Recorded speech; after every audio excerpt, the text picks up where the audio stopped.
Alrighty, welcome back to the second episode of 2022 of NOVAtazz's Automotive Podcast. I cannot believe I remembered that without having to look at it. Um, but it's episode 2, season 4. Here with Team Mechanic. How you doing? Kat cannot join us this week. She's here in spirit. Don't know if anybody else is gonna pop in, so we'll have to see where this episode takes us, and see what's going on. All right, so let me get my chat popped out here real quick, so that way I can see what all you guys are talking. There we go. Just Drop got this right down here in the middle. There we go. Oh, alrighty. So, we still have Kat as the stream boss. Full health. Probably gonna actually lose out in some points this week. You were here last week, weren't you? Yeah, you were here last week. Yes. She's absolutely freaking killing it in the stream boss points already. It just freaking started, and she's already way out there. What's she at, you know? Well, you can check. Just type down in the comments, exclamation point top. Yep, that's what I'll do. I gotta open that anyway because how about does not seem to want to work if it's not out and up. Oh, there we go. Wow, she's already at 534,000. All right, I told you she's freaking crazy. That's crazy. Wow. Well, that's pretty good. Oh my God, I'm on the radar. Holy crap! Right? That's crazy. Got to keep those the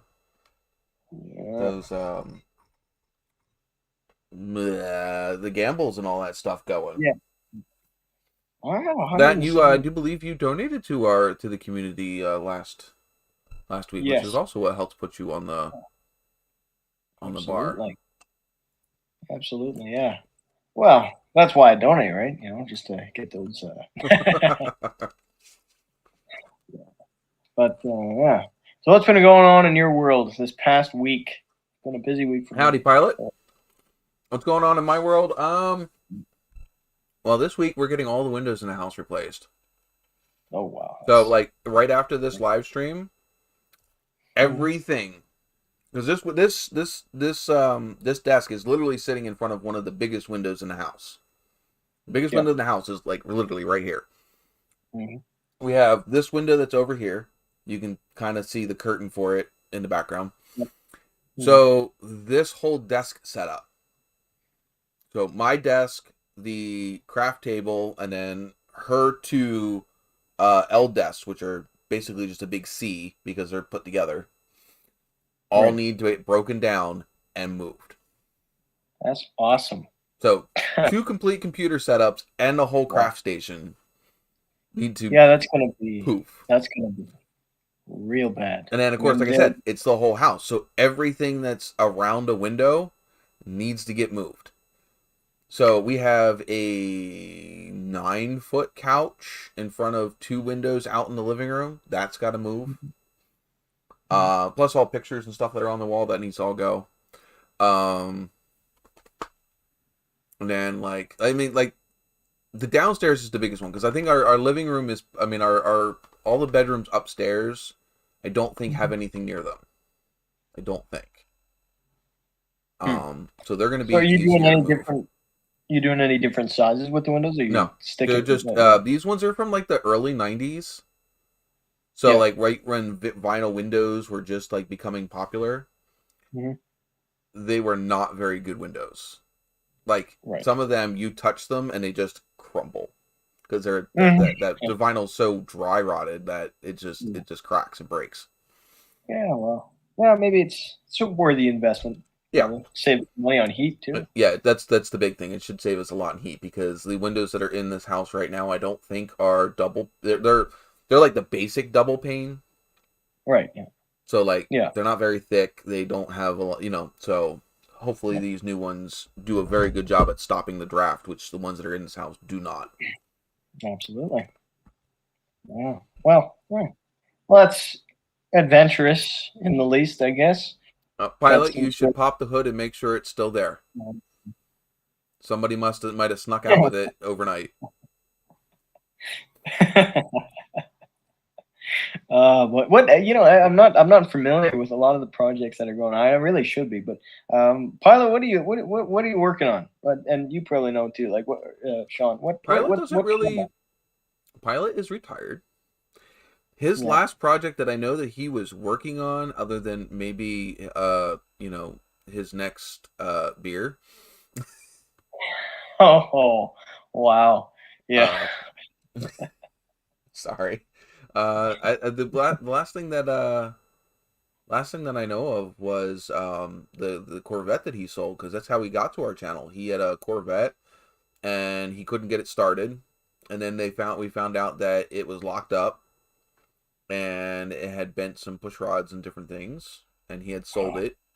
I don't know if they ever got that car running, like the next owner. Hmm. I know he was following it for a little while. Hmm. But he's got a Cadillac Yeah. CTS. That's kind of. Is it a CTS? No, it's the. I think it's a 6-cylinder Cadillac. Yeah, well, I guess so. It wouldn't be a V then, or did they make Vs with the 6 cylinders? I Did don't they? think so. Like a Or CTSV was is it? their like sporty Well, car. it is. I just feel like the V. I think the V was just the fact to denote that it was a wagon. Well, see, no, because there was a CTS-V wagon, Hmm. and that's what you'd call it. I'm V is I'm not their that performance. familiar with modern Yeah. Well, I know Cadillacs. that the V is the performance designation. It's just a matter of whether there's like a sport or like it's a full CTS-V pedestal edition with a Corvette V8. Hmm. I don't know. I think there were V6s. I assume there were. I don't know. I Me could and be wrong. Nikolai's one friend had the CTSV wagon with the V8 in it. Oh wow. You know, I'm used to Cadillacs with V8s, I must say. So, you know, you could try putting a 500 Caddy motor in a modern CTS-V. You Well, could Pilot did try it. update on his on the Corvette. He said that the Oh motor yeah, was pulled and repaired, and the last he heard, it was running. yeah, that's awesome. If you haven't hit that like button yet, whoever's in here, please do. Hmm. The more we get the likes going early, and the more chat we get going on early, the more likely YouTube is to send out the algorithm to other people to get more people to show up.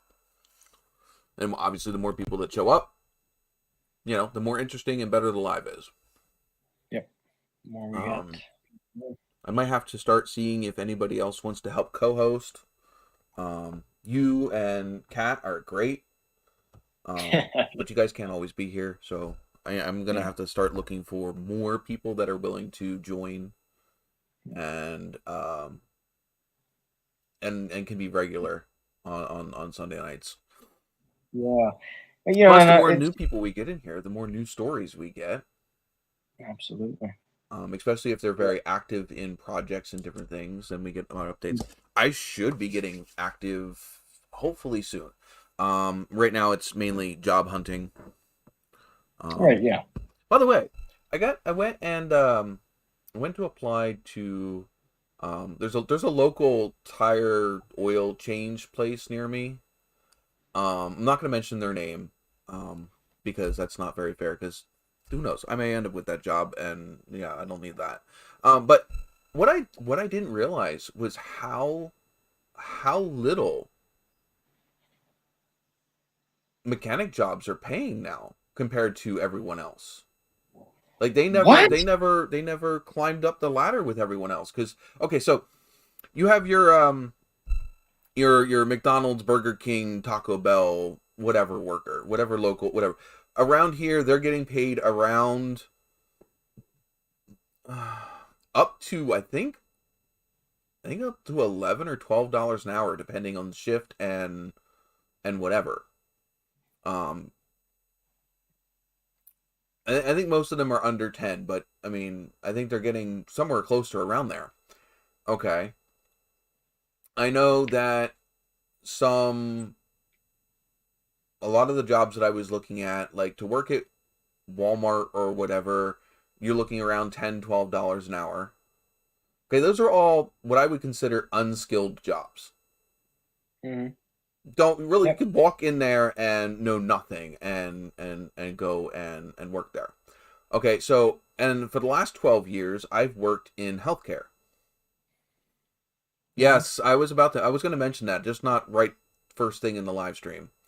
Bob Saget passed away they found him at like 8 o'clock What? in Florida Oh my, in his hotel room. He just did a live show last night, wow. and he had a whole, he was just starting his tour. It was his second show for this year. Jeez. And Did we know? it's like it had to have been something sudden. I don't want to speculate, but maybe a heart attack or something that, that happens quickly. Holy crap.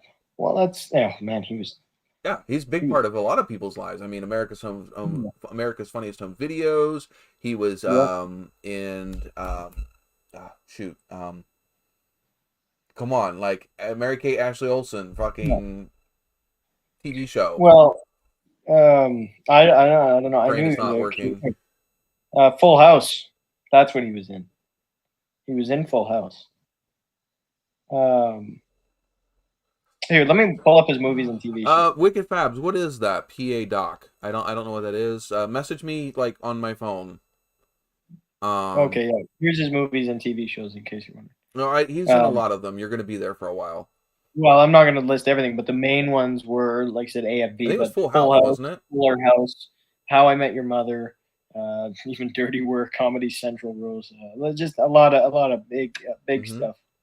Dumb and Dumber, he was in apparently. Yeah, probably just a small role. Yeah, Madagascar. Wow, that's crazy. Um, That's crazy. but yeah, I mean, I know there's lots of jobs out there. I might be being slightly picky, but I was looking for something creative, maker, tinkerer style ish job. That's why I wanted to get back into automotive. But geez, by the way, what I was trying to say is they're paying $12 an hour. I like the ad said like 17 something or other, and I went to go and do the interview, got through the whole freaking interview, felt it was going good, and then they told me what the pay was. And not, obviously $12 an hour is better than no dollars an hour. But when you pay child support on top of, whatever, $12 an hour doesn't leave much after child support. Yep. I mean, I think when I was making $12 an hour last when I had child support, which was a lower child support amount, I was making like $400 every 2 weeks. That's not enough. That's not enough to cover my gas and my bills to get, just my basic necessities. It's not. So, and I pay more child support now than I did then. It's surprising to me that they're paying so much lower than they used to for trades. Like here, Well, I no, don't no, know. no. That's about what they paid 20 years ago when I got out of school and I was looking for jobs. Now, it's not a full like SEA certified tech. Because I don't have that anymore. It's been 12 years since I've been in the field. Mm-hmm. I mean, I was just going for your lube, tire, oil guy.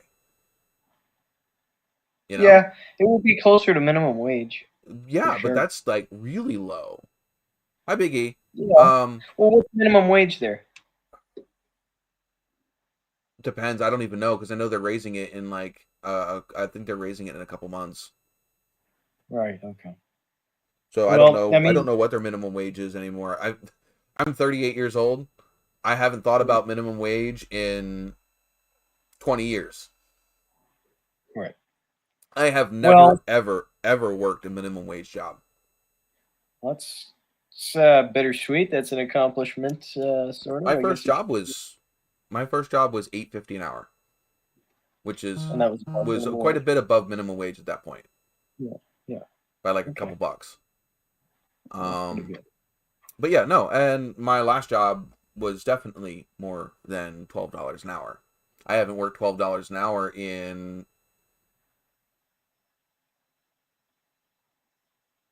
a while.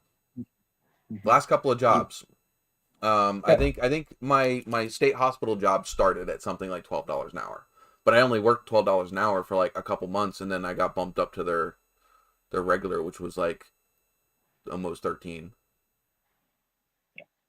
Here, minimum wage, I believe, is 17, close to 17 Canadian. Not sure what that is in American. Yeah, it's probably closer to 13. So probably close to what you've got. Biggie says our minimum wage is $7.25 an hour. What? How is that possible? Cost of living. They haven't raised the minimum wage in probably close to 15 years. Actually, no, I think it was 5.25. Back when I first started, it was like 5.25 an hour. I think minimum wage varies provincially in Canada. What does it change? What, depending on the state that you're in the States, or is that countrywide? No. Yeah. It's statewide. I mean, it's per state because each, like New York, their cost of living is fucking sky high. I mean, down here a 20-ounce soda costs like $1.25, $1.50, somewhere around there. Good deal. A 20-ounce soda in New York costs like $5-6. Yeah, that's insane. Yeah, their cost of living is stupid crazy. Well, it's expensive here too. Like things seem to be so much cheaper in the States. Well, it depends because like a couple years ago, in the town that we were living in, a 1 or 2 bedroom apartment would have cost you $400 to $600. They're pushing they're pushing $900 to $1,000 in the same area now. So the cost of living is going up. Oh yeah, it is. Absolutely is. I mean, you but can the problem observe is it actually. Your pay rate isn't catching. The amount you're getting paid is not like $12 an hour would not freaking help me. Would not make ends meet. Yeah, minimum wage here in Alberta is $15 an hour. It increased in 2018 apparently, but yeah, so it's $15 an hour. Mechanics won't make. I mean, at Mr. Lube, they'll make maybe 15, $16 an hour. But if you're a mechanic, you'll start at well over 20. Biggie, I'm thinking New York City. New York City, the price of shit is stupid expensive. Also, if you go out to like San Francisco or Los Angeles, freaking shit's freaking stupid expensive there too. Yeah. But yeah, I mean, I guess not out in the country, it's not, but in city it is. Yeah. But yeah, cost to rent apartments out here. I mean, we live out in the middle of freaking nowhere. Okay, our last place was we had a 3-bedroom for like 700 something. That's now gone way up. But yeah, we were just looking at an ad popped up on Jess's phone. She was like, "Geez, a 1-bedroom apartment for $900 here." Like, I mean, I would expect that down from where I grew up, because I grew up just outside of Philly, and when I moved out of that area back in 2006, 2007, somewhere around there, a 1-bedroom efficiency was like $500-$600. And then if you don't know what an efficiency is, it's just basically a bedroom. You get a bedroom with a microwave and maybe a sink. So basically like a really, really cramped hotel room. You normally have to share a bathroom with several rooms on the same floor. You do? That's what that is? An efficiency, you don't even get Oh wow. An efficiency is basically like an old school motel. You basically it would have been a building with a bunch of rooms, and they basically turned those rooms into individual apartments. Yep. Wow. So, and they cram as many in them as you can because, money. Yeah, money. That's the universal incentive. Yeah, and it's because of the cost of homes has went sky high this year. Yeah, it's just stupid. I think the first place I moved into when I moved out of my parents' house, that I lived on my own, my landlord, the rent was $450. This was back in 2007. So about the time I bought the Nova. That same house, the last time that he tried to rent it to me, which was about 6 years ago, was $850. Well, He doubled the rent double. in about 10 years. No other changes. No other changes. No upgrades. No nothing. Just doubled the rent. He's owned the Everything is property, so going up. it's not like he just bought the property. He's Yeah. obviously owned the property that whole time. He just doubled the price of rent. Yeah. Does he own it outright, or does he have to pay a mortgage? Oh, he owns. He had to have owned that outright by then, because the houses out there are not that expensive, Yeah. and he Oh well. owns several properties, so he most likely owns it outright by now. Mm-hmm. It's just Well, that's money. great. It's money income. That's what it is. I'm not exactly sure why everything seems to be going up. Like cars, the price of cars is seems to be going crazy down there. I mean, up here, I haven't noticed it as bad. Like it's not as bad up here in Canada, but I mean, I don't know. There's a lot of people that seem to be out of their mind, but I think that's because they're seeing what's going on in the States and thinking it applies here, and it doesn't quite yet. But there's just like people asking $5,000 for a Crown Vic with Yeah, 100. I wanna go back through the comments here real quick. I see. Like I said, I know Big E's Well, here, Pilot's here, Wicked Fabs is here. If you haven't checked out his channel, awesome. He's another Dodge guy. Um, no, I'm a kind of like not really any one manufacturer. I like to pick on all of them. Fords are easy. By the way, we found a Ford on the other day. We found a Ford on the side of the road. Can you guess what it was? An F-150? No, well, I don't Yeah. really know what it was. But it had the white flag out. No, it was found on road dead. I know, horrible joke. Well, yeah. You Yes. find all Yeah. Oh, wow. to be honest though, you find all kinds of makes and models on the side of the road. Yes, you do. I saw a Chevy Sonic just the other day, and that's comparable. The Sonics were crap. I mean, that's one of the wasn't that one of the like the first hybrid-ish cars from Chevy? No, you're thinking of the Bolt, I think. Oh, but the Volt, yeah. Yeah. Yeah, and I see those this year. Yeah. I did get a haircut, but I don't feel like I want to take my hat off just yet. So, yeah. That's okay. Mine's horrible. We'll just leave my hat on. Thank you.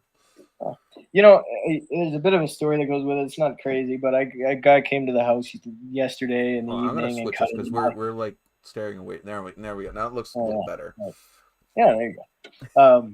And I wasn't happy with the haircut. I really was. I thought that I looked, like perhaps a female politician. I didn't love that way that it looked. So I went back to my barber and I got it a totally different kind of new swooping hairstyle. You just need to grease that bad boy. Huh? Just grease it. Oh yeah. Grease it. Throw like a pleather jacket on. You got the old school caddy, and you know what I mean. Yeah. Just love that shit. A little grease lightning. Yeah. I'm just turning into a bear. I mean, all right. So me and Jason from is it Old Auto Guy now? Yeah, because I think he dropped the car or he dropped something. But my brain does not work on the spot worth of shit because I got like 60 million things going through my head. But he shaved his beard by accident. He thought he was gonna do it, and he absolutely regretted it. I'm like, no, I cannot let that little beard guy, because he had, I mean, like, nice beard, and he shaved it off. So I shaved mine off too. I was like, is that why you did mine off so you don't feel so bad because you and I look like a kid. I shaved this off, I look like a kid. Most of the time, I always wore like just a goatee. So basically, from here down, and everything else was gone. So that's why you shaved your beard off? Is that why? Yeah. Is that why you shaved it off? Yeah. Okay. I shaved my beard off in solidarity with him. Wow. But I've been growing it back. I mean, I've shaved it a few times. Yeah. Mainly when I shave it is when I'm trying to go for a goatee or when I try to cut it down low and come across. Like basically just get rid of this top part here. Give it some, definition. And if I fuck it up, then I'll shave it off. because you got to basically start from scratch, otherwise it looks funky. Or like if you ever get a real thick beard, you like right along your jawline, it gets dry, and if it gets too dry, it gets like beard oil, man. yeah, I have it. I have beard oil. Doesn't mean I always remember to put it on every morning. Beard oil, and I have the wax. Oh yeah. I dare I say, I feel like it looked like a. I don't know what it is. Maybe more intimidating, or like something about you would be different, and maybe more. I don't know how to describe it. If you shaved the sides off and had that goatee that you said. I do. I have. I did the 10-year challenge. I used to run the goatee all the time.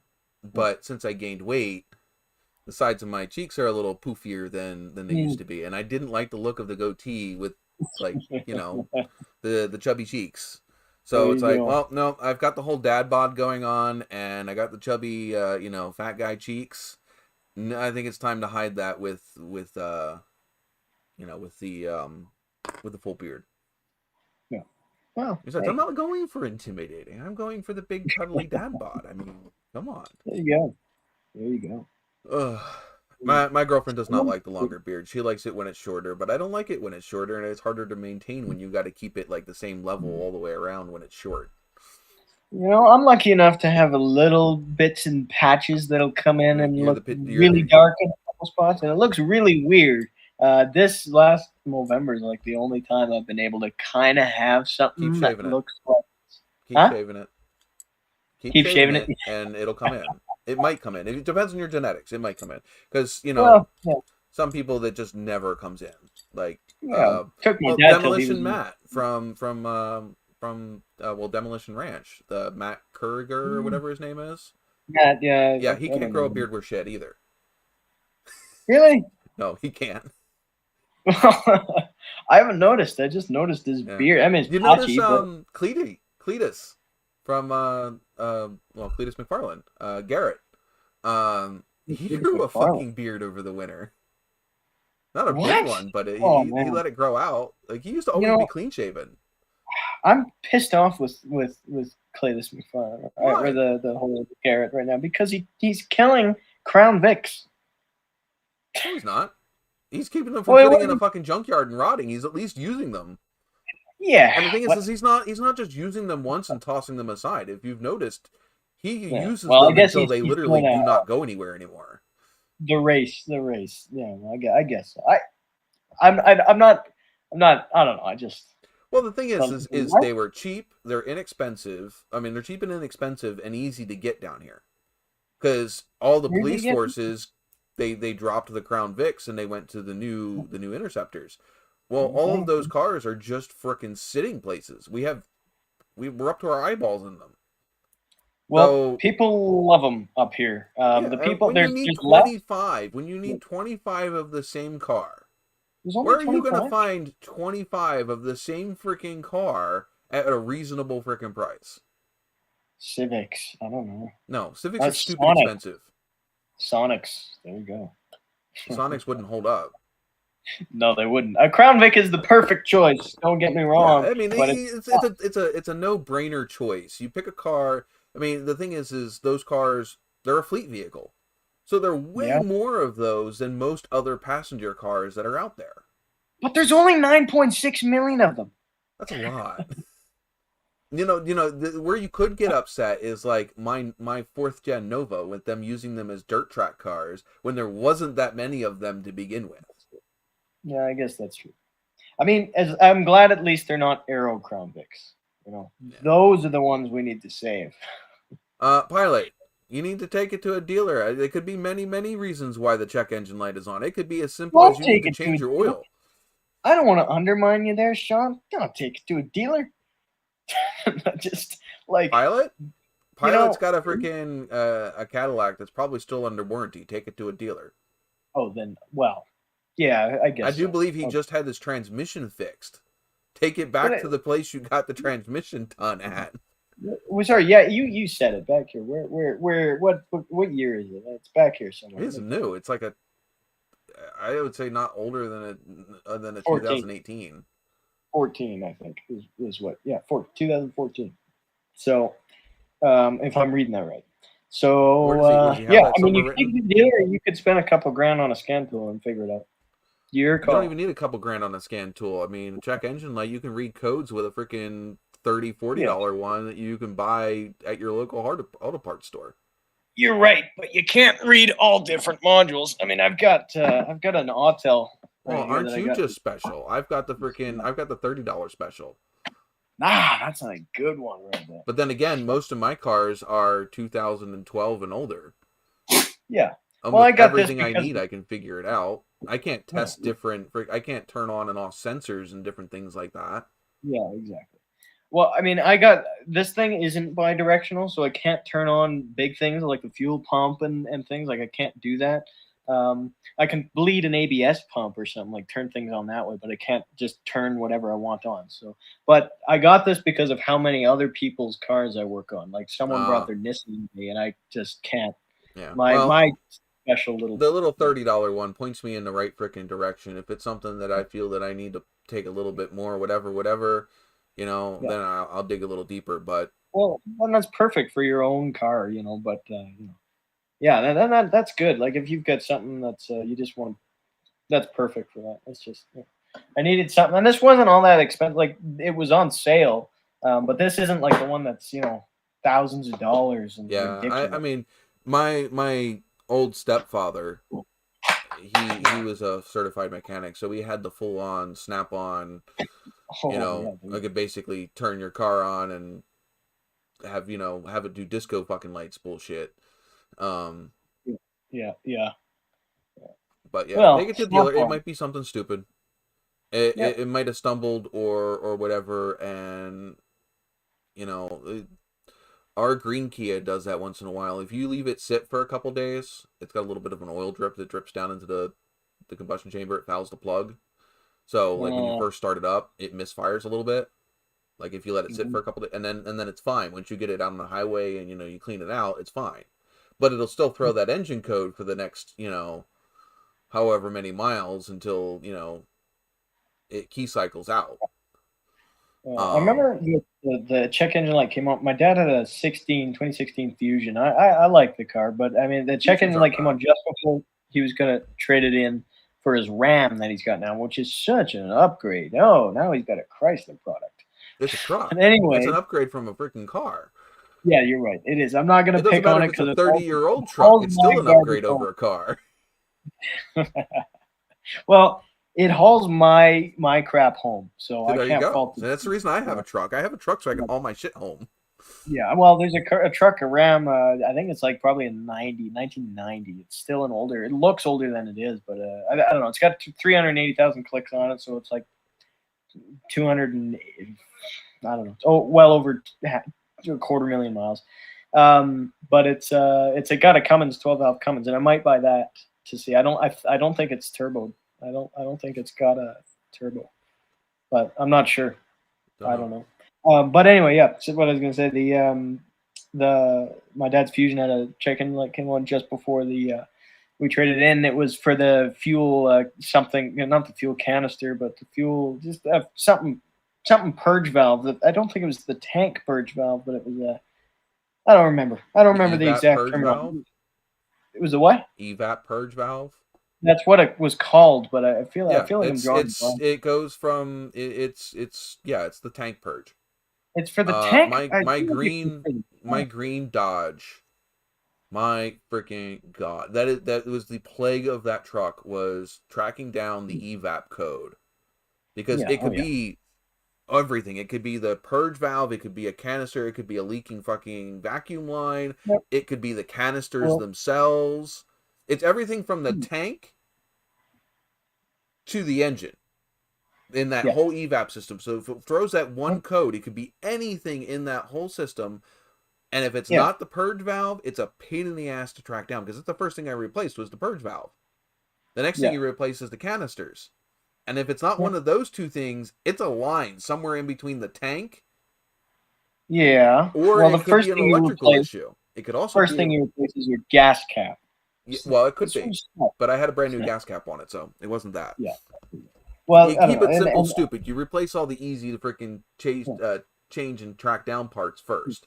well, yeah, and that's why we start with the gas can. Then you start tracking down the vacuum or electronic problems. Well, I was stumbling over my words because for some reason I was thinking evap canister purge valve. But no, it was the purge valve for the tank. Now that I think it was in the engine bay, it was for the tank. But either way, it was stalling all the time. So in order to come to a stop, you had to put it in neutral and keep it revved up. And then when you wanted to go, you had to neutral drop the thing, and it was so bad for it. But I remember just peeling out. That was fun. Pilot saying it wouldn't go over 3,200 RPMs. Yeah. Gassed it on the road, got up to 5K. Yeah, they don't have, those new cars don't have gas caps. Well, I mean, technically, the pop lid is your gas cap. Those newer cars, they don't actually have like a physical gas cap that you take off after you open the door. The door is the gas cap. A lot of times, or Ford with their easy fuel thing. Yeah, the gas cap is becoming obsolete. I don't know why they can't just stick with a damn gas cap. Because they gotta make shit more complicated. They gotta make some, they gotta change shit because otherwise you're not innovative. Yeah, well, that's true. I don't know. Maybe problem. It's just like they're all thinking that everybody wants an electronic. An EV now.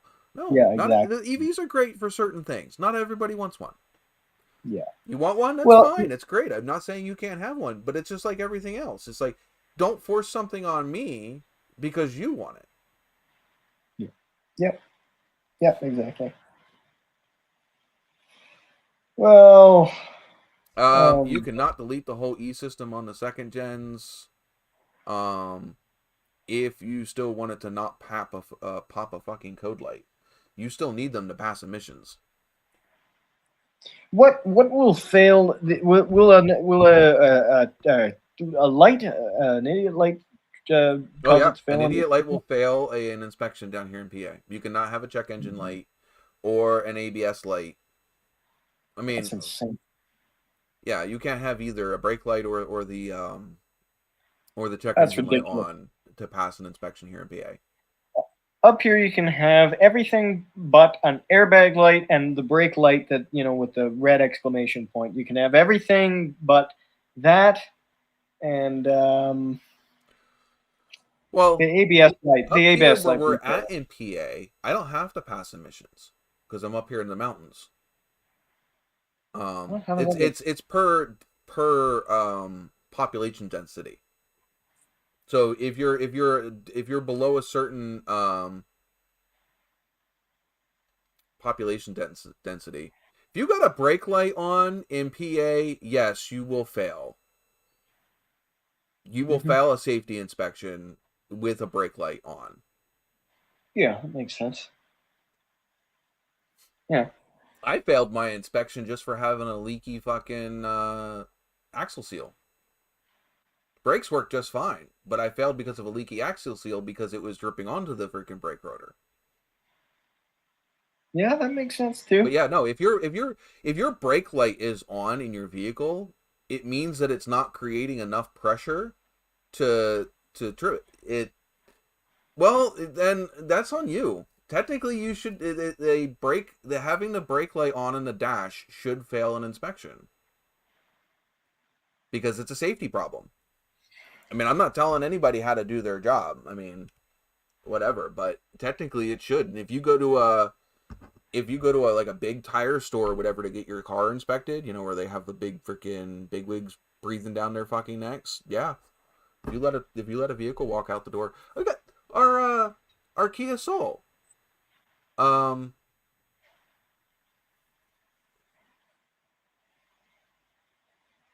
It depends on where you go, Joe. You go down by Philly, they don't just check the gas cap. That's not all they freaking check. They hook your whole car up to a computer with the fucking sniff test. I hate that. That's annoying. I mean, you know what? Hey, the states can just, if they are saving the planet, that means I don't have to worry about getting the Cadillac inspected. Well, and the thing And I'm is fine they with may be right where they're at, you know. But I've had shit fail for that. Huh. Well, like the Cadillac No, I'm not just would talking about emissions. I'm talking inspection in yeah. general. Well, yeah, well, that's what But that's yeah, what's for going on. emissions, depending on where you're at, um, it's a full visual. Like okay, so where I'm at now, I think it's only a visual. Where I was at before, when I was down by Philly, it's a full visual, a sniff test. They check the gas cap, and if you have a computer, they hook it up to a computer. You cannot pass an emissions with a check engine light. For a safety inspection, you can't pass with anything to do with, brakes, tire wear, lights. Yes, it does depend on population of the county.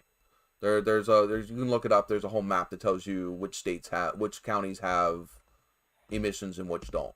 But even if you don't have emissions, I think you still have to pass a visual. And it also depends on the year of your vehicle too.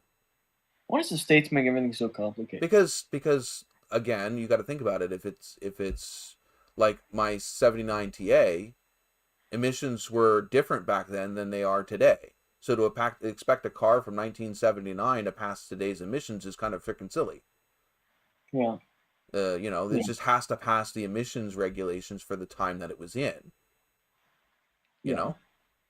That's what it has to do. That's the rule. Yeah, like so my 79, the TA is supposed to have a catalytic converter on it. If that catalytic converter isn't there, even though I don't have to pass the sniff test, if it's not there, I won't pass. So what are you gonna do about that? Yeah, I think you were I did mean the brake light, misfit.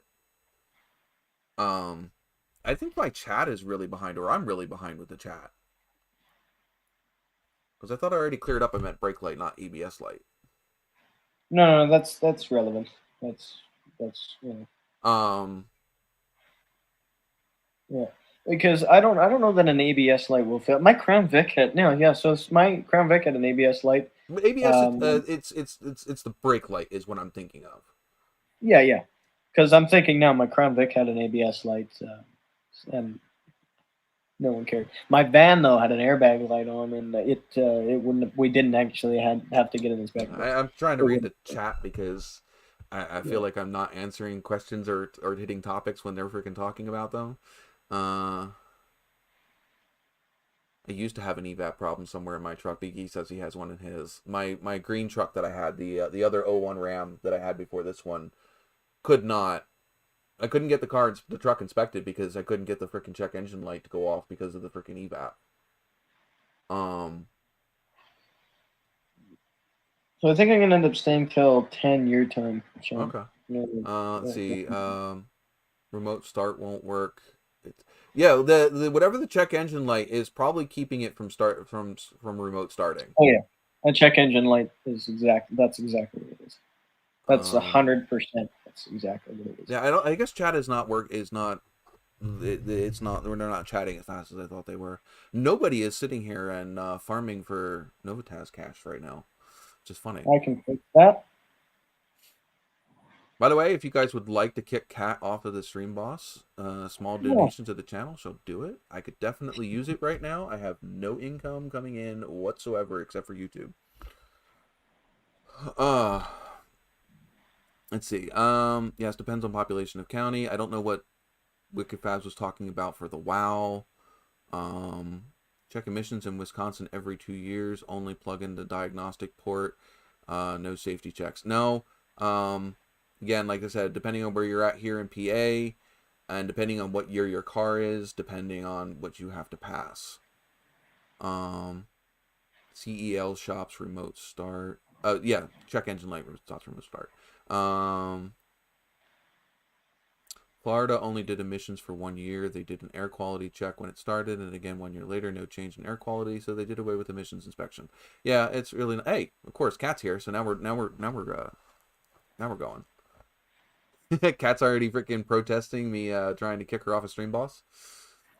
I've already tried it myself. I can't I can't donate. I can't donate through PayPal. I guess I could, and it won't let me. Yeah, it won't let me. Won't let me super chat myself, so I can't kick her off that way. Let's see. Did I? Oh, I'm like, wow, nice. Thank you, Team Mechanic. Thank you. Oh, sorry, I can't spare more. Hey, there you go, a bullfighter. You know what? Don't call it the bullfighter. Find out a freaking really cool, either a really cool bull, or a fighter that actually is a bullfighter, and name your car that.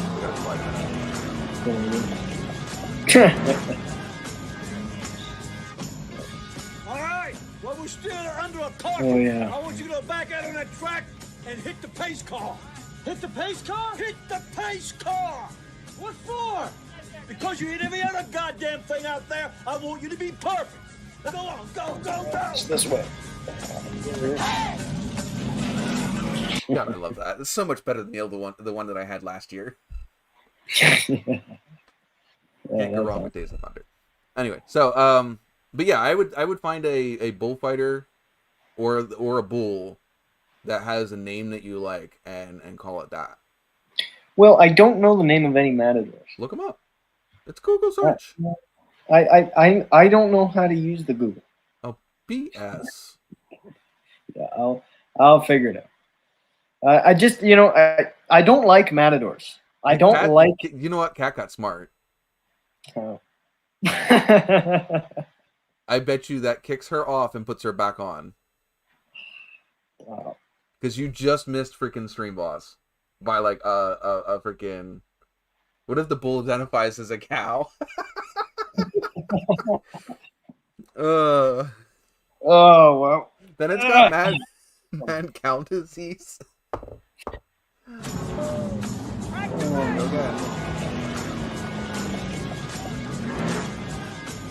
Yep, she did it. All right. Well, we're still under a caution. I want you to back out on that track and hit the pace car. Hit the pace car? Hit the pace car. What for? Because you hit every other goddamn thing out there. I want you to be perfect. Go on, go.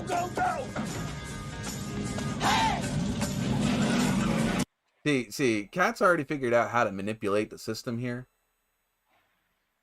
She realized she knows that she can't technically donate to the stream to increase her own health, but you knock the stream boss so far down that she only needs a little bit to tip it back over, because it's whoever is the last person to take the last point gets the stream boss. So you knocked you knocked it all the way down to where it was just hanging on by a freaking. I don't think $5 is going to do it. Oh, we'll see. That's probably all I can do. I mean, for now, but we'll see. You should have done the 10 outright. I know I should have, but I didn't know that Cat. Yeah, and the thing is every time you kill the stream boss gets stronger. Oh, great. So every time it gets kicked, it takes more to kick it the second time. What's it gonna take? Well, right now it's got 500 health points. Well, Meaning? You got it.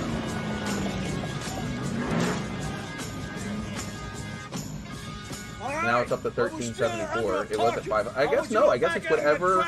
And hit the pace car. I think it has however much overkill you kill it by is what it gives you. Because you hit every other that one only had 500. I didn't realize. I want you to be perfect. Go on, go. I can set the minimum, which I might set the minimum higher, so it's at least 1,000.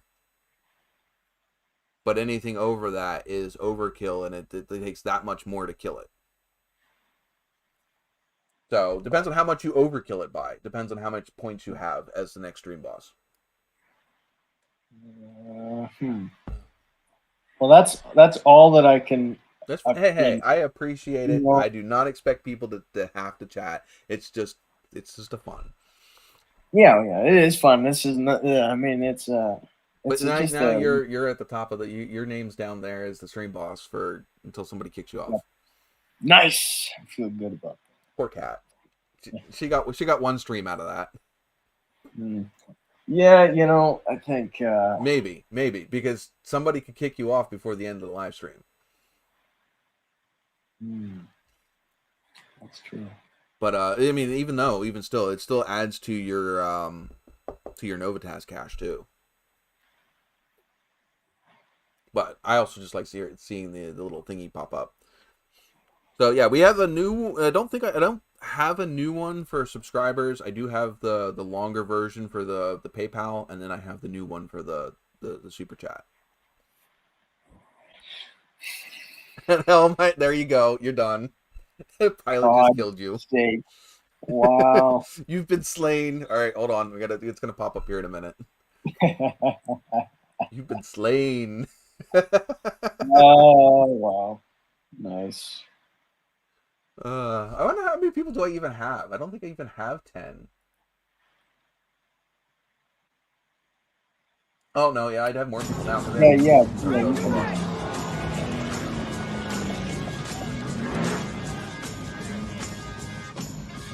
All right, well, we're still under a caution. I want you to back out on that track and hit the pace car. Hit the pace car? Hit the pace car! What for? Because you hit every other goddamn thing out there. I want you to be perfect. Now go on, go! I wish I could play the song right after that because I love the song right after that. Yeah, that'd be nice, man. So, I mean, do you still do any sort of Twitch streaming? Or? I have not done the Twitch ones for a while. I could. I mean, if like I would do them if I had like me and Biggie played more often. Me and Jess have been playing 7 Days to Die, which is like a zombie survival tower defense game. But no, I have because I wasn't getting any views. So it's like one of those things you don't want to sit there and set up all that stuff and because it's not like I can just like pop on and play. You got all this freaking setup to do beforehand and everything else. And so does Twitch do they have copyright rules on there as well? Yeah, they do now. Yeah, that started about 2 or 3 years ago. They have copyrighted. You're not allowed to have copyrighted music in your lives anymore. But their monetization system is so much crazier. Like, I started trying to it. I tried to get monetized on Twitch. And I just looked at the hoops that they want you to do. And, like, people bitch about YouTube. They bitch about YouTube saying that, you have to reach 4,000 watch hours. And you have to have 10,000 subscribers. For Twitch, you almost have to live stream almost every day to maintain the amount of hours you need per month, because it goes by month. It's not like by year, it's by month. So every month you have to hit that total or you lose it. So you can't even slack for like a month. It's ridiculous. Yeah, that is ridiculous. So I was like, I gave up. I'm like, I'm not going to sit here and try to keep up with that. That would kill me. And the thing is I also can't live stream on YouTube and Twitch as a as someone that's getting, paid through Twitch. You're not allowed to post anything that you go live on Twitch on any other social media for 24 hours. That's an interesting rule. Yeah. So you can't I can't even post snippets. I can't even post clips of my live stream and post them on like Instagram or something for 24 hours until 24 hours after the stream. How do they enforce that? I have no idea, but you can lose your partnership by doing any of those. Man, which is why it's so silly, because you have this thing where you can live stream on Facebook, Twitch, and YouTube at the same time. And I think now TikTok. You can live stream on all of them at the same time, but you can't because they have their different rules where they're like selfish. You can't stream on more than one platform at once. I don't like Twitch then. That's not good. No, I've actually not like Twitch because they have their own niche and their own good things. I mean, Twitch would be a great place to host a podcast. Yeah. But it doesn't really help me anymore. And I agree with that. It is one of the best parts of that movie. There's actually a lot of good parts in that movie I like, but that's one of my favorite ones. No. I should switch them. No, I should make that one the PayPal one and put the Smokey and the Bandit one as the Super Chat one, so that way I can see it more. But it is. Twitch is losing a lot of their users because there's a lot of stuff that they they're doing a lot of shady shit. They dropped what was his name, Dr. Disrespect or something like that. Just out of the blue with no warning as to what it was, shit like that. Unless he just never said what it was, but I'm pretty sure he didn't even know what the hell he did, that he lost his. They just banned his channel. He wasn't even allowed to go on anybody else's channel. He wasn't allowed to appear live on any channel on Twitch. Well, that's Pilot, he may be live streaming on both, but he also may not be a partnership with Twitch. And I can read you you can look up the rules. It tells you right in there, you are not allowed to live stream. You are not allowed to produce any content that you produce on Twitch on any other streaming platform at the same time as a partner. Now, he may not be a Twitch partner. Like I said, because I tried. I used to live stream on both Twitch and YouTube, but I wasn't a partner. So I didn't really care, but it would have really sucked once I became a partner to not be able to do that anymore. Because I thought about it. I thought about doing the model making and doing it on YouTube at the same time. Which I haven't done any. I have not worked on that build in probably 2 weeks because the paint work was frustrating the shit out of me. I did the FD100 or whatever that I was doing. It's still sitting up there.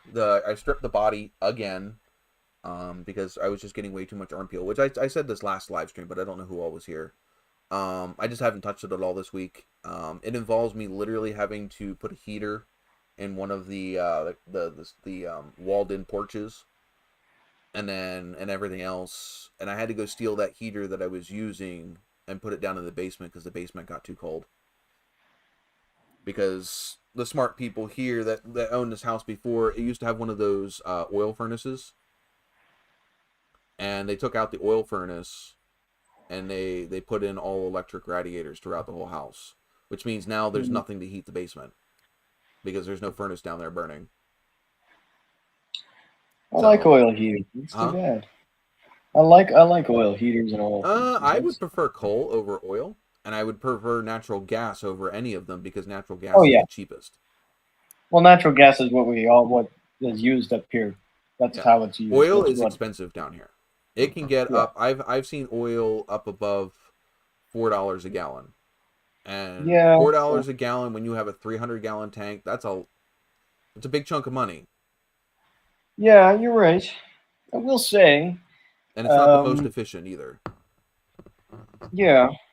Where I'm at here, coal is cheap. You can get a big freaking lot of coal for pretty cheap. The biggest part about coal that's a pain in the ass is cleaning up the ash.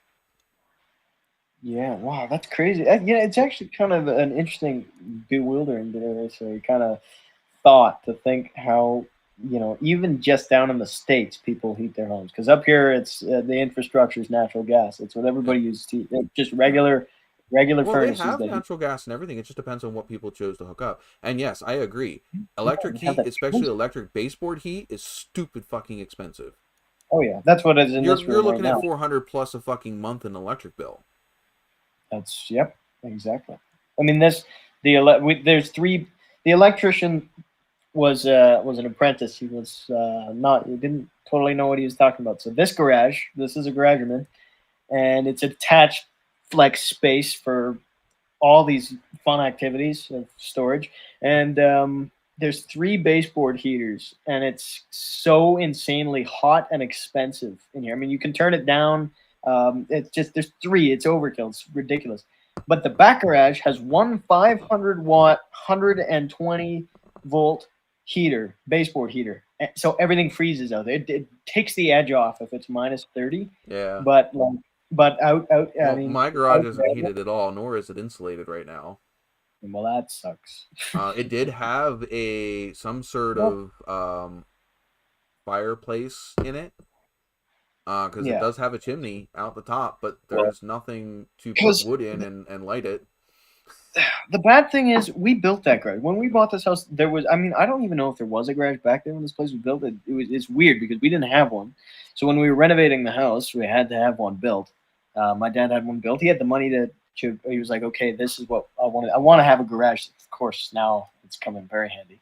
So there's one built. And my dad even said to the electrician, you know, if I have to put in a better panel, I will. If I have to put in another heater, I will. And he said, no, it's gonna be great. It's gonna be fine. It's gonna be toasty warm in here, and everything freezes. You can't leave anything out there. I don't know if you saw my video. You probably didn't. I've been slacking with the content, but anyway, in that video, I said that my extractor is broken. It is.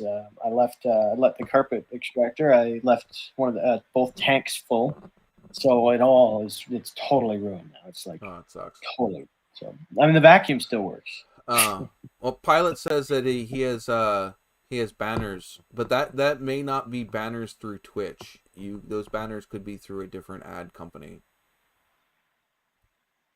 They could be his sponsors or whatever. They may not be Twitch themselves. I don't know how Twitch exactly works as far as that goes. Like I said, I went and through the rules. I mean, I could probably pull them up and it literally states right in there, you know? Yeah. Let's see. And looking at the most recent one. What? Yeah. The propane heaters. I have a propane heater, and it works on a barbecue tank, propane tank. And it's great, but you'll spend so much money in propane tanks. So what I am thinking I'm going to do, a Canadian Tire, which I don't know how many you know what that is. It's like I don't even know how to. It's like I don't know. It's more of an automotive themed Home Depot, and it's Canadian. But anyway, so there's $99 oil heaters there, and you don't have to change the oil or anything. It's just they're the radiator shaped rolling oil heaters, and then those seem to work fairly well. I don't know. I like them, so I think I'll go budget $200 for heat because it's worth it. It is 100% worth it, and I'll just put 2 of them in there, and that'll heat it up nice. Because right now I've got one of those Presto heat dishes. Mm-hmm. It doesn't work well. I mean, I have it at kind of far enough away, but it's close enough to the car that it sort of warms the car, so the car is warm, so the car heats the area too, and it retains some of the heat, but it doesn't warm it up enough. I so want to get one of those boxes that you hang on the ceiling. Oh, that would be great. That would be awesome. Or those what do they call them? The dual air conditioner heater thingies that you stick in the wall. I forget what those are called, but we were thinking about putting them in this house and getting rid of the baseboard heaters. Oh, goodness. I forget what they're called, but anyway, so I looked up the Twitch requirements. It's 25 hours in the last 30 days. You have to stream for at least 12 unique days out of those 30 days, which is basically every other day. Every other day you have to stream. And you have to reach 75 average viewers in 30 days. That means you have to average 75 views per stream in 30 days. And you have to maintain that every 30 days. Yeah. That's why Twitch streamers are on constantly, because you basically have to stream every other day. 12 out of 30 days. That's just less than half. That's too much. That's too much. What the fuck is it? Yeah, I didn't know that, Kat, that there was Canadian Tires in the States at all. That's actually surprising. But yeah. Yeah. But is the heat? I don't know. Is that what that's not what the thing on the wall is called, is it? The heat pump? I forget what that's called. It's maybe I don't know. I don't think so. One of those big box ones that sits on the ceiling, though, that'd be great. I mean, Yeah. it would be awesome if we could have, another good one would be one of those long, gigantic, radiant heaters that run off of natural gas for the back garage here. But the problem with that is you have to have natural gas running out there, and we don't. All right. So, Well, I mean, too I can expensive. get a tank and have it filled. Yeah, but you need a pretty damn big tank. Not if I'm running that shop, because I only need to run it while I'm out there. That's a good point. The thing is, I mean, It's it not uses big, quite so a it's not bit. going to take a whole long time to bring the temperature up. I think that garage is just about 600 and over 600 square feet. It's a good sized garage because it can hold 2 land yachts and not much else. So that's good. I like that. That's a pretty good environment, but it's quite a bit to heat. It's so you have to. I don't know. Like a radiant heater would be great, but you have to have natural gas, and it would just be way too expensive to run it out there. Like it would be, like it would be like $2,500. And like, no, you can't do that. Can't do that any sort of short term kind of. Okay, here you go. Here's the answer I was looking for. As soon as it loads, because the question was, why don't large streamers stream on both Twitch and YouTube at the same time? It happens because Twitch affiliate streamers cannot live stream on the same content, the same content on Twitch and another platform within the same 24 hours, thanks to the live content exclusivity policy on Twitch. But it doesn't mean that you can't create new content and live stream again one day later if you want to stream on YouTube and Facebook. So, what if you went live?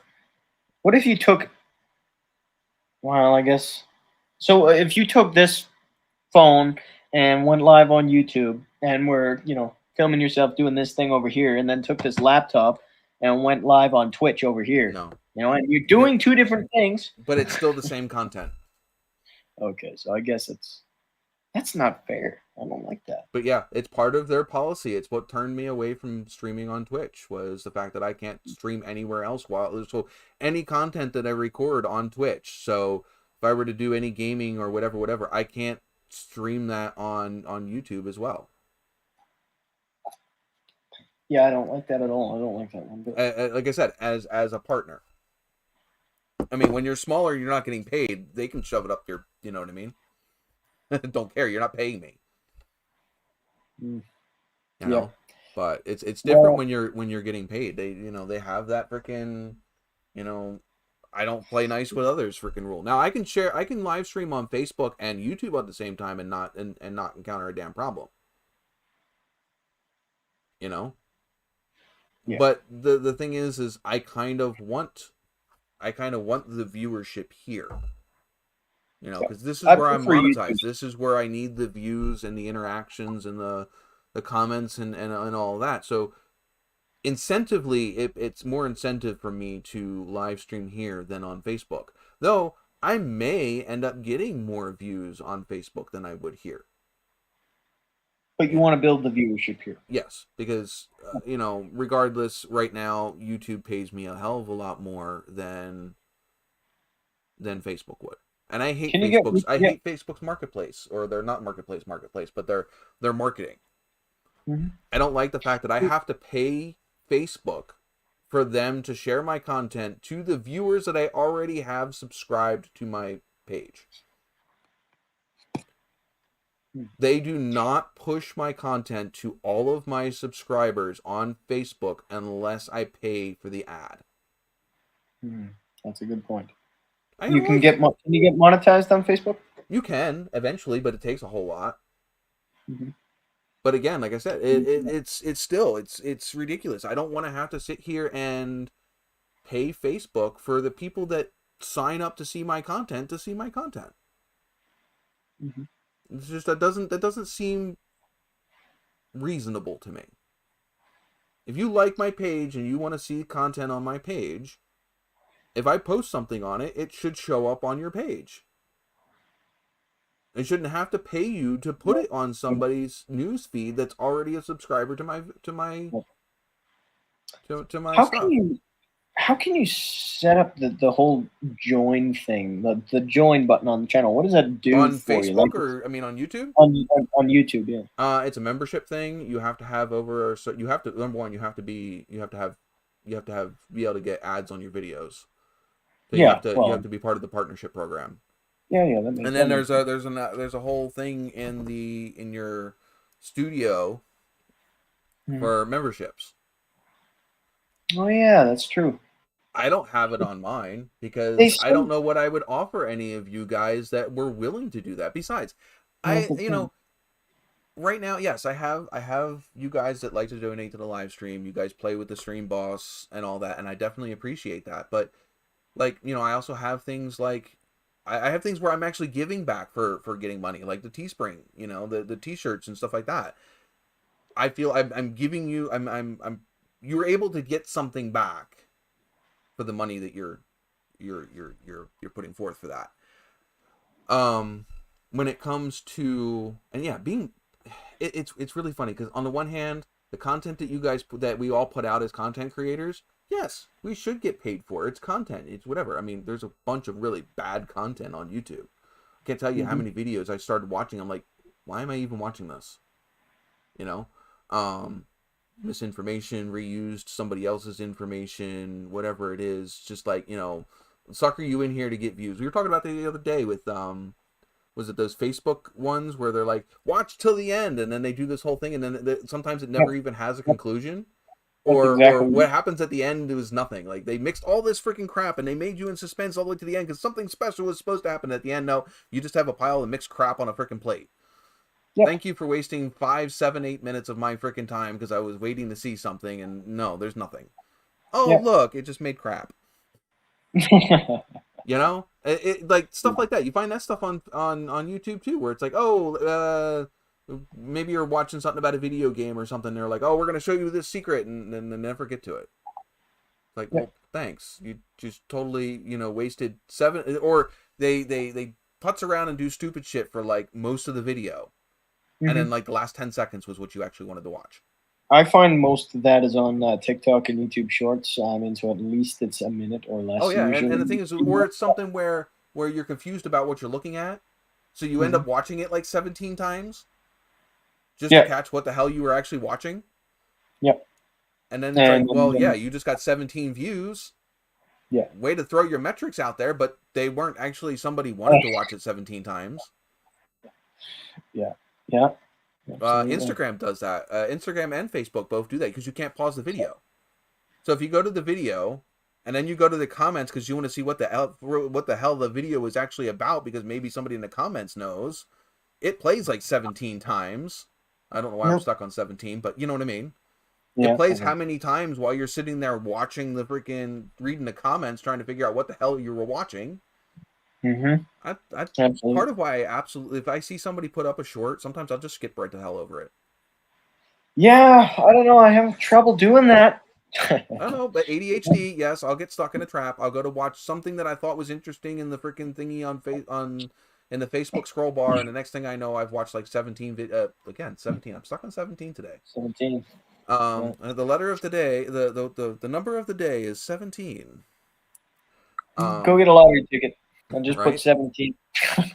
But yeah, it's just it's like, thanks. Just I didn't want I was watching a model video, not model as in like females, but model as in this stuff, and it was I think it was building a Hemi V8 or something.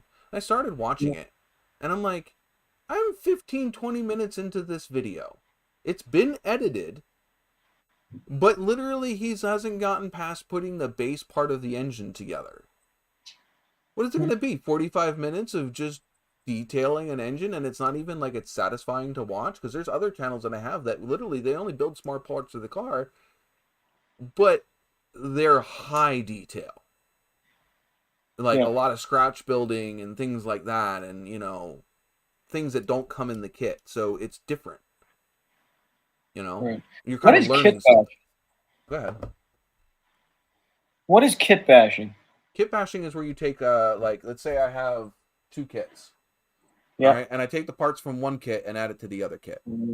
Okay. That makes They like when you build models, there are yeah. all the time there are extra parts because a kit comes to be able to build several different versions Yeah. of that model Yeah. in one kit.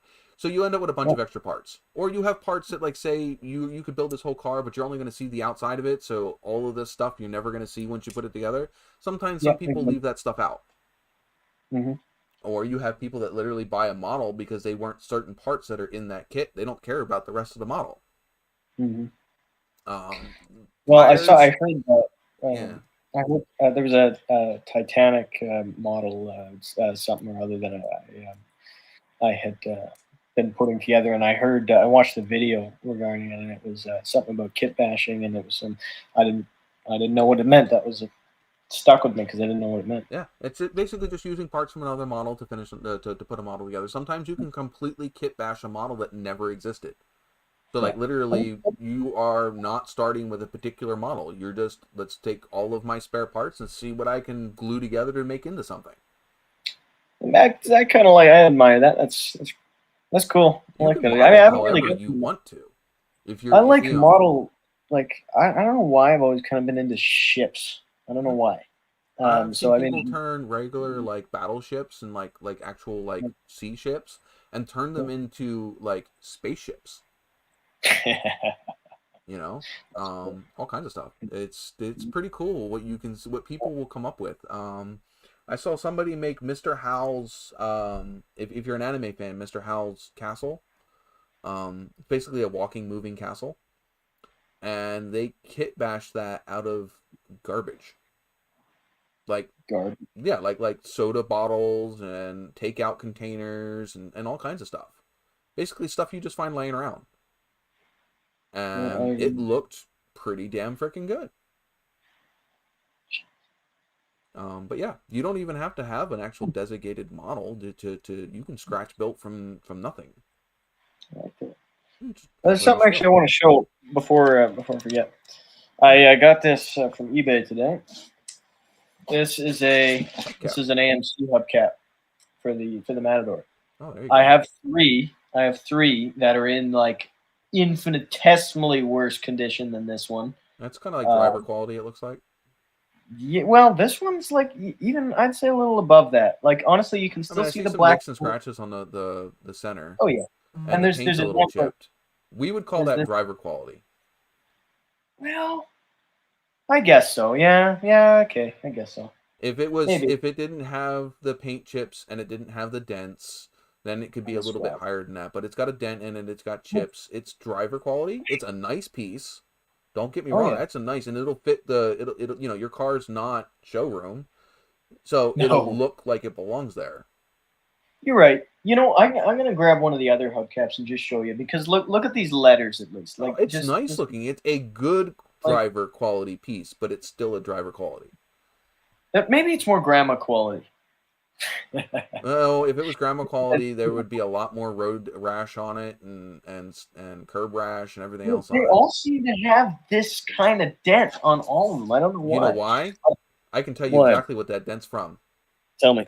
Knocking the hubcap back on. Yeah, you're probably right too. I guarantee you that's what that dent is from somebody taking a hammer and whacking it to put the freaking hubcap back on the rim.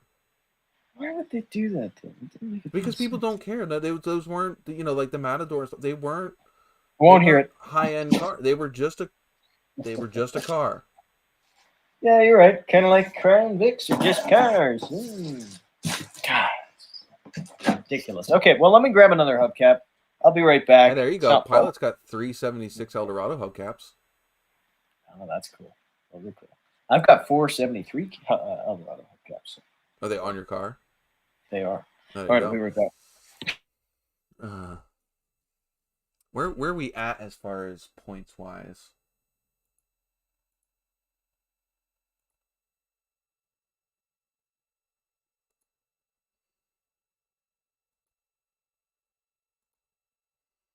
Cat's way out in the lead. Jesse moved up. Jesse Williams. Oh, that's right, because he matched. He got the match with Cat's question. Longos Garage Pilots is up there. Lovely bunch of coconuts. Yeah, Cat's doing pretty good. In case you guys didn't know, you guys get points every time you comment in the chat every so often. If you're silent and not commenting, you don't rack up points. You can use your points to play mini games in the chat. Probably should have mentioned this a couple minutes ago when we had a lot more people joining the live stream, but we were in the middle of having a different whole topic. See you later, Biggie. But yeah, I don't know. What time is it? I don't think Joseph ever leaves when he intends to leave, because he told me he was going to leave at 10 o'clock my time, and it's now 10:30. I'm not complaining, though, because he's up here. We get to hang out for a little bit longer. I don't know how much longer I'm going to hang out if I'm the only one up here, because especially when the chat's not going, it makes it hard to have a conversation with myself. Yeah, sorry about that. I'm back. Your vessel for conversation. No, I was just talking about, you said you wanted to be out of here by 10 o'clock my time. It's now 10:30. Yeah. Oh, plans changed. I was going to clean up these hubcaps, but you know what? Whatever. Let's do all the things you want to do. You can do them while you're doing the live. You There's know, other really live streams where, you know, if I was out in the garage, I would so totally be chilling working on something. While I should totally I think do I have a that. cat here. Okay, well, let me just at least show you this first. So you were talking about how awful this hubcap is, Sean. I wasn't saying it was awful. I said it was decent driver quality. Look at this hubcap. Okay, yeah, that one's way worse. Yes, I wouldn't even consider that driver quality. That's scrapyard. Wow. Well, I brought two. This one's got a bunch of glazing and spot putty dust on it, so be careful what you breathe around here. I have no idea why my dog, like the last time he did this, it was because it was they were playing fireworks out there. But my dog has curled up underneath of the desk and underneath my legs. That's nice. Like I said, the last time he did that was because the fireworks were going off. Oh yeah. And normally he only does that when he's afraid. Every day is the 4th of July in America. It was New Year's, but yeah. Oh, okay, well. You tell me what looks. I don't know. Like honestly, this becomes That's less driver and less quality. The other one is garbage. Also, feel this. Like this I can't feel it. It's over there. Well, yeah, but just feel it through this camera here. All right, hold on. Let me put on my Feel-O-Vision. Yeah, exactly. Well, you're computer oriented, computerly inclined. Yeah, I'm pretty sure that doesn't travel over the Ethernet. Oh well, okay. Forgive me then. So, what do you think this is from then? Running up on some kind of curb? No, it's from somebody beating the fucking. It's still somebody beating it with a hammer. Oh, even this Kicking though, or really? Mm-hmm. Like, because this is a bolted-on ring, and right here it's smashed off everywhere. I don't know why that would be. That could be from anything. It could have been from a rock. It could have been from road debris. It could have been from somebody hitting it with a hammer. That's metal. That's like, I mean, it's brittle metal, but it's still metal. A hammer will fucking knock those things off. Yeah, but will a rock? A what? Like a rock, I guess. Well, I mean, it's pretty freaking dented. It hit something hard. Either a hammer or a rock or something. Stop picking on my hubcaps. I'm not picking on them. It's an observation. I honestly don't care. I'm kind of disappointed this one I got is so nice because, you know, like the other three. I had three and not four. Was that actually on camera? Did you actually? Yeah, I guess you did see me pour the bottle of wine. Hey, I got some Gentleman Jack too, but I don't want to drink that straight. Yeah, well, you know what? You're gonna get your stream flagged, you know, because there's a minor or whatever, and I guess I'm a minor. My word against yours. But are you drinking? No. Well, then I'm fine. You're influencing me, young man. I'm not telling you to go drink. No, you're not. But you better tell me not to, or don't they're drink. You're not 18. Oh. You're not 21 or whatever it is, and you're 18 way over here in Canada. It's 21 here in the States. So what's funny to me is in the States, you know, an 18-year-old girl walks up to a strip club and says, you know, and the guard says, no, you can't come in here. You're not 21. They say, no, I'm here to strip. Oh, come on in then. No problem. Yeah, and the smoking and drinking is 21 here. Yes, you cannot rent a hotel room here until you're 21. Yeah, that's bizarre. That's like, you're a full legal adult. You could be out on your own. So what? You're not allowed to go to a hotel for 3 years after you moved out of your parents' house? Wait a You minute. are legally an adult and can move out of your parents' house and live on your own at freaking 18. I didn't know that. But we're also not. You're also not allowed to drink or smoke until you're 21, and you're not allowed to get a hotel room. So like, you want to go to the beach for the weekend? You're 18 years old. You're on your, or 19 years old. You're on your own. You've worked your ass off all freaking winter or whatever. You want to take. You get some time off from work, and you want to go to the beach. You can't rent a freaking motel for a freaking night at the beach. Sleep in your car. Oh yeah, because that's so much safer than being in a hotel room at 19 way years safer. old. Trust me, it's way safer. But yeah, no, it's one of the rules I find absolutely asinine. I think that when you are if you are legally declared an adult, okay, you are able to move out of your parents' house and rent your first apartment at 18. Mm-hmm. You technically are an adult. Is you it a credit issue? Do everything an adult can do. Is it a credit issue or like or an insurance issue with the hotel? No, the hotel reason is probably because of, I don't even know what the hotel reason is, but it doesn't make any sense to me. I wonder if it's because when are you allowed to? You're allowed to sign for stuff then, I assume, at 18. Oh so. Yeah, you can have a credit card. You can have all kinds of shit. That's weird. Wow. You can own a gun at 18, but you can't get a hotel room. That doesn't make any... Wait, you know what? Don't count me on that one. I don't know if you can own a gun at 18. Well, here it's 25 is the thing, is the age you have to be, but it's for way less. Like to rent a car, to be able to drive a golf cart at most city-owned golf courses, you have to be 25. But it doesn't make any sense. If you are an adult, if you are legally declared an adult, then you should have the responsibilities of an adult. Yeah. Well, I don't know what it is. You can't take out a car loan. You can't buy a car. Wait. So you're 18 years old. You're out on your own. Parents don't give a shit about you. You know? I'm not saying all parents do that, but parents don't give a shit about you. You're on your own. You should be able to do anything you need to do as an adult because you're technically an adult, so you shouldn't have somebody, you know. I turned 18, I moved down to freaking Alabama. I agree. How old do you have to be to vote down there? I don't even think you need to be 18 to vote here. I think it's 16. No way. Don't you?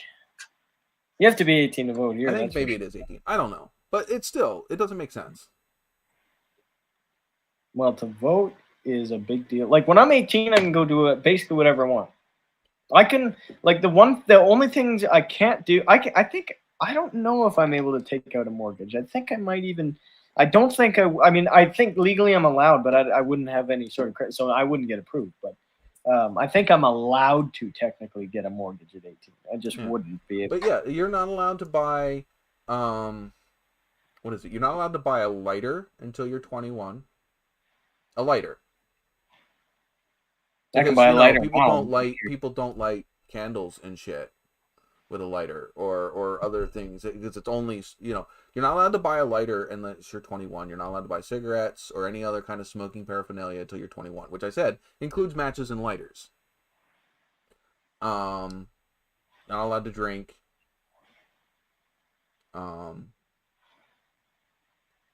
Yeah, and you're not allowed to the hotel room just completely baffles me. I don't know what other restrictions you have, but no, you cannot in Pennsylvania. Maybe it's not in Pennsylvania. You cannot buy lighters or any other smoking paraphernalia until you are 21 now. That was since the beginning of 2021.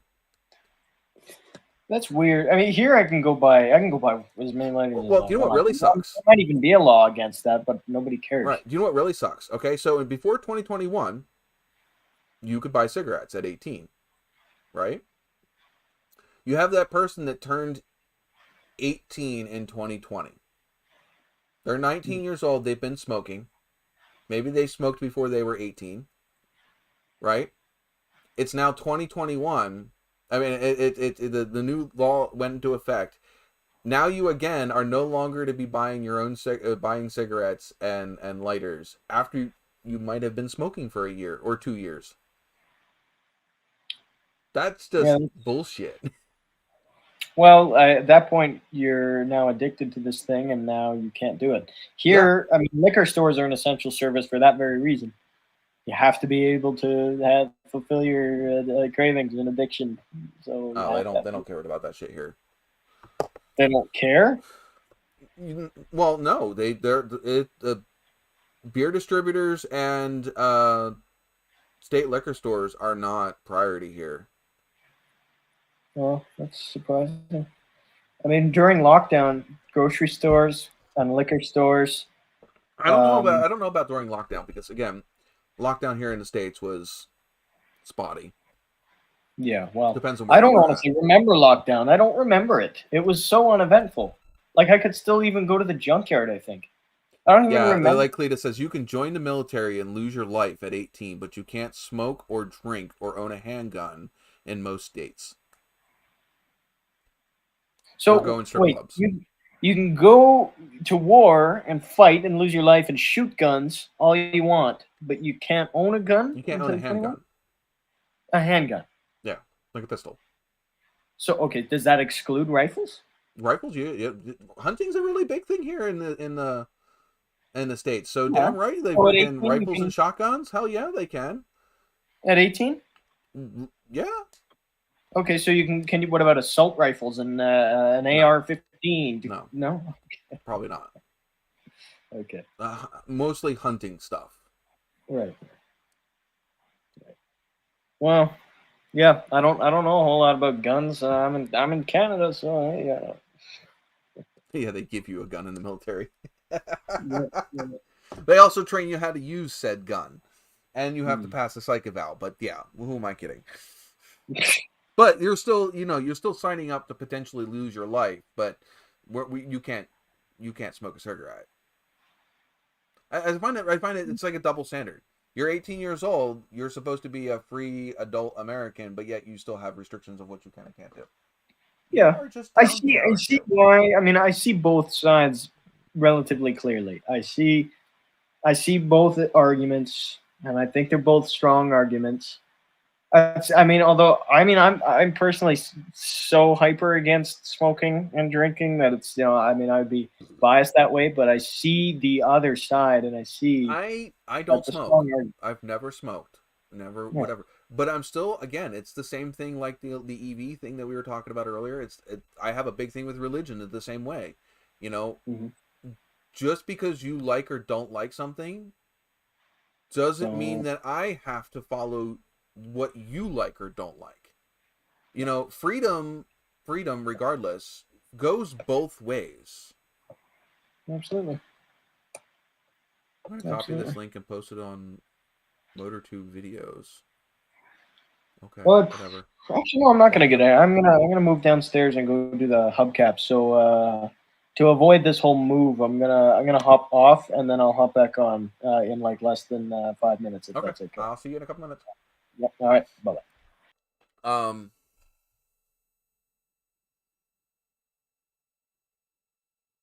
Whatever. But anyhow, just completely lost my train of thought. So yeah, I just find it, it's like, don't sit here and force people to do things, to go a certain way just because you feel that it's the right thing to do, because you never know. What you're doing may be wrong. I mean, but then again, history's full of that.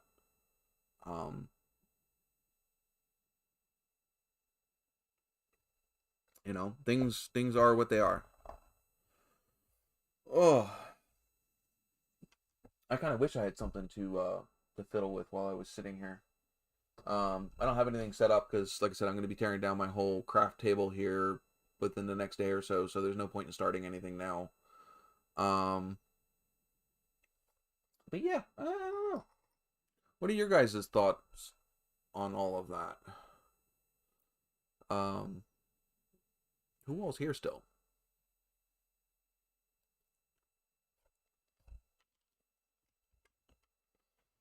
I don't want to have dead air, but I don't know if we want to change the topic or continue on that topic.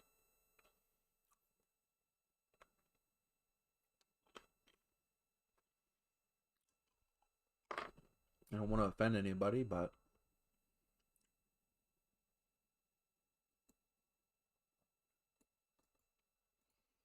just curiosity here.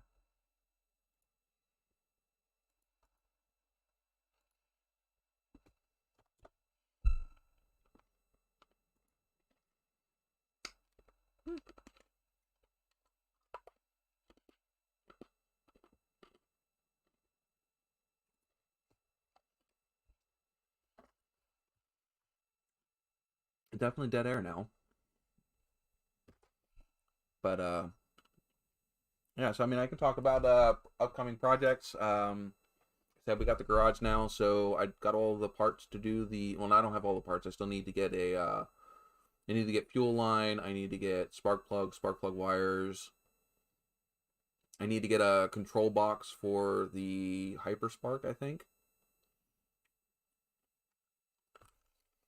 Chris informed me. Chris has COVID,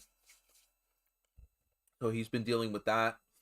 Plus, he also switched jobs a little while ago, and a lot of the places they have him running on Sundays when he was working were in bad service areas, so he was not in.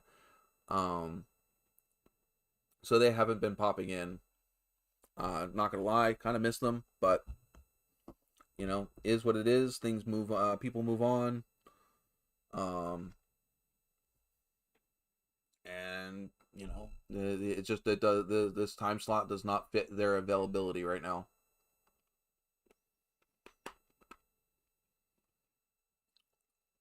Probably should not be eating candy while on live, but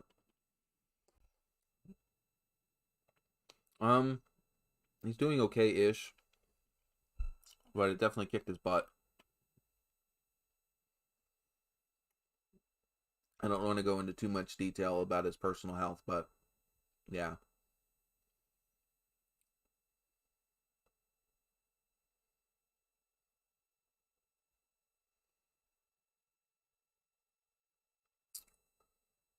I mean, pretty sure he'll live, but you know, I don't know. Oh. So, I mean, we can do a channel update if anybody wants. Like I said, got to tear down the whole setup here after this weekend to get ready for a window installation. It's just too damn freaking cold. Too damn cold outside right now for me to do anything out in the garage with no heater. Plus, we just went through 2 snowstorms and an ice storm here in the last couple of days.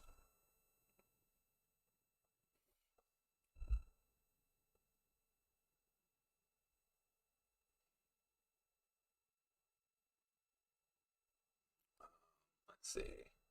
Yeah, I think I need to get a control box for the Holly system and fuel line. I want to get spark plugs and wires as well. Then we can start doing the EFI swap. And that is, oh, it is Kat. I didn't realize you we're coming. Kat is coming to us live from the laundry room. This is actually my bedroom. I share it with the washer and dryer. Hey, it's a nice beat though. Whenever you're doing laundry. Yeah, it's not ideal, but it works. Hey, it when you got to do what you got to do. I have shared my room with a basement with a washer and dryer, and it liked to flood every time we got a massive amount of rain. So, yeah, my room was up on pallets because everything got wet underneath. You know, you can see my awesome, because it's not, I didn't paint that, but my awesome Pikachu art. Yeah, your friend made that and sent it to you, I do believe. Yeah, yeah, she made that for me. Oh God, I don't even know how long ago now. Like 3 years ago? I thought it, yeah, but I thought you just got it like last year. No. I've had that for a long time. No, what was it? What did you just get this year? Or I don't last know. year? That you were wondering where you were going to hang it up. Was it your a hood or? Oh yeah, it's. I don't have that yet. That's actually gonna go on this far wall over here. Yeah, it's a hood, isn't it? Yeah. A painted hood. Yeah, it's the old the original hood off of the Civic. Okay. That's gonna be painted up like Pikachu actually. That's gonna be She's cool. giving it back to me. So it's like I gave it to her because it's like, hey, you know what? You're a big Honda fan. It's an old Honda Civic hood. It'd be kind of cool. But yeah, no, that's cool. Yeah. Okay, Hey, why is my Misfits volume back. so freaking quiet? It's weird. Heater made out of, yeah, I did see the heater video made out of an old dryer.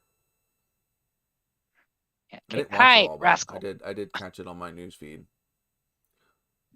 But I need to we need to empty the garage. I want to at least be able to insulate it and put drywall up.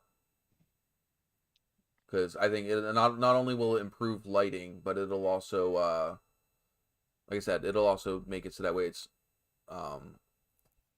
cooler during the summer and warmer during the winter. That's fair. And I need to knock out that center wall.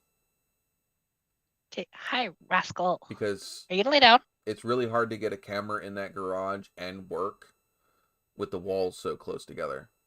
So if I knock out that center wall, it'll give me both bays. How's it going? I need to move myself again, and we're gonna rearrange some people up here because I always look like I'm looking off in the middle of nowhere. Yeah, and it's interesting to see you with short hair, by the way. Yeah, I know, right? I told him he needs to grease it up. Huh?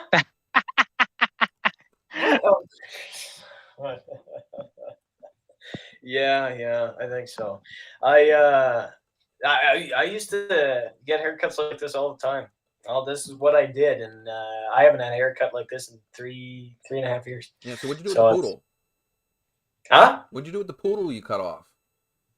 Oh yeah, right.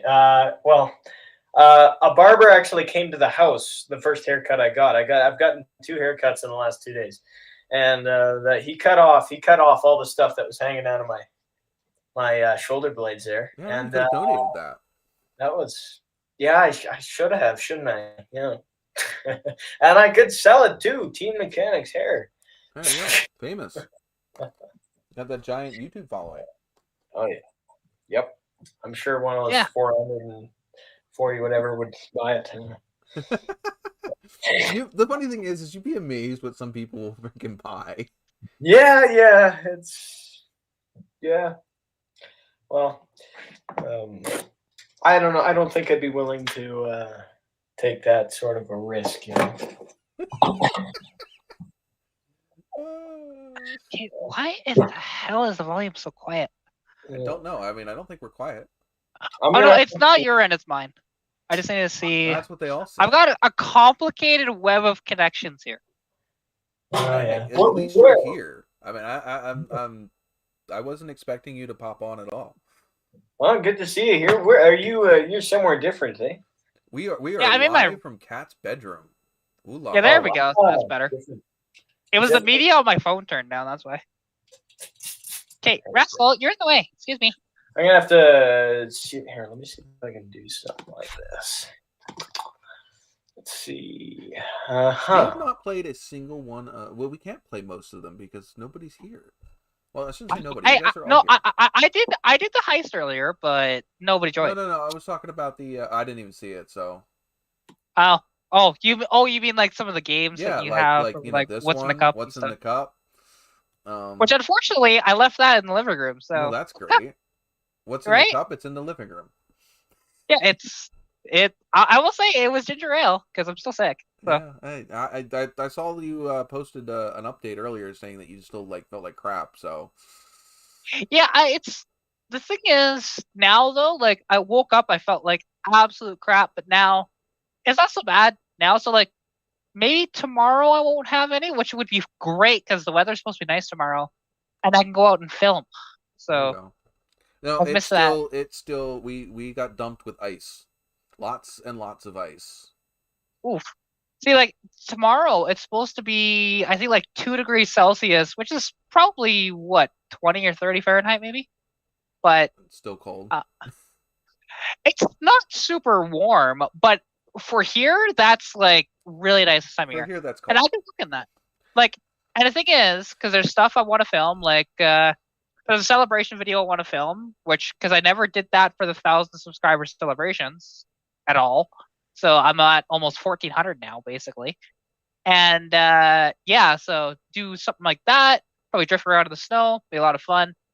I've got the Civic videos now to film, so that'll be fun. I'm just above 2,550. I think just above 2,550. Oh, yeah, yeah. Well, like technically, I'm at 1,361. I think technically, if you want to get I lie. proper. I'm at 2,561. Ooh, look at you go. I know, right? I'll hit 5,000 by 4 years from now. So and like with the pace that I've been doing, I might surpass you this year. Not me. It's not like I haven't seen it. Oh yeah, it's but the thing is, like a lot of because a lot of your stuff at the moment has just been your old content, and then you get subscribers slowly that way. Where I push out so much content, that's Right. why I I've should be grown able to so push quickly. out content this year because I'd have the garage, Yeah. whatever. I just need to get a job so I have money coming in so I can spend money on parts. Yeah, it makes sense. Oh. Yeah. So you weren't. Are you feeling better now that you're here? Is that what incentivized you to come? Were you feeling like better as opposed to earlier? Oh no, it was just the problem was because I didn't really have access to my normal setup in the living room. I didn't really want to do it in Your here. dad's home this weekend, right? Yeah, exactly. Like he works 1 week on, 1 week off, so it's pretty simple that way. And yeah, and it was just a little too loud to try to do it in there, so I just said, screw it. Okay, I'll just go over here and do it because I decided I wanted to do this. I've had the same issue before. At one point, I was doing my live streams right in the dining room. And yeah, it sucks because it means everybody else has to, basically stop what they're doing because I'm out here doing my thing, which isn't fair to them. Yeah, like, and here's the thing too. Like, my dad, that's not very comfortable. Just flip that around. The last week you guys got a treat, I was out in the main part of the house. It's probably the only time that'll happen. Well, this might be the only time you see in here ever for anything. So, and it's not very much because the rest of this is a freaking mess. So, hey, we don't. What is off camera does not count. Exactly. Yeah, like you would be surprised seeing what it's like in here, but that's because I don't have a choice. Like, there is literally, well, here, let's just do this. That much room between the washer and dryer and my bed, right? So don't really have a lot there. And in front of my bed, there is maybe 3 feet. So I can't even open my dresser all the way. So a lot of my clothes just end up on my bed because of that. It's just, hey, it's what happens. It's a rough situation, but that's fine. Well, you deal with what you got. You make the best of it. True. And hey, and now my cat can photobomb all the time. Hey? That's okay. My dog is literally sitting underneath of let's see if I can take a picture and show it.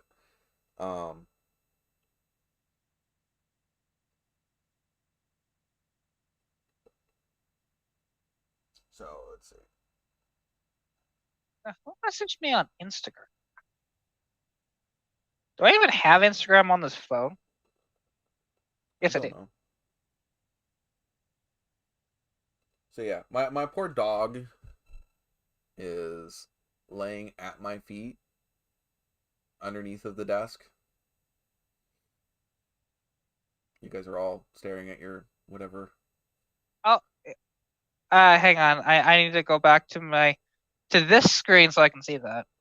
Because I can't see up here, obviously. Once it gets back to live here. Oh, there we go. Now I can see. Such a cutie. Yeah, she's just chilling underneath of the. I don't know why she came in here, but. That's right. I had to change my password the other day. Here, it's because she was afraid of the fireworks. Normally, she just sleeps out on the couch. She has decided she wants to sleep underneath of the chair with me. I'm not going to complain because I enjoy her company. So Speaking I of guarantee you it means that the cat's not going to come in here and hang out with me. I get one or the other. Oh, how long have we been? Oh, time is it? There's a pile of screws in the laundry room. Maybe I'll just use. Hey, that's that whole thing. Use what you got, man. Exactly. There we go. That worked. But I love it. Like my one video with the zip ties for the door springs. It's like, you know, Oh, no. the tool.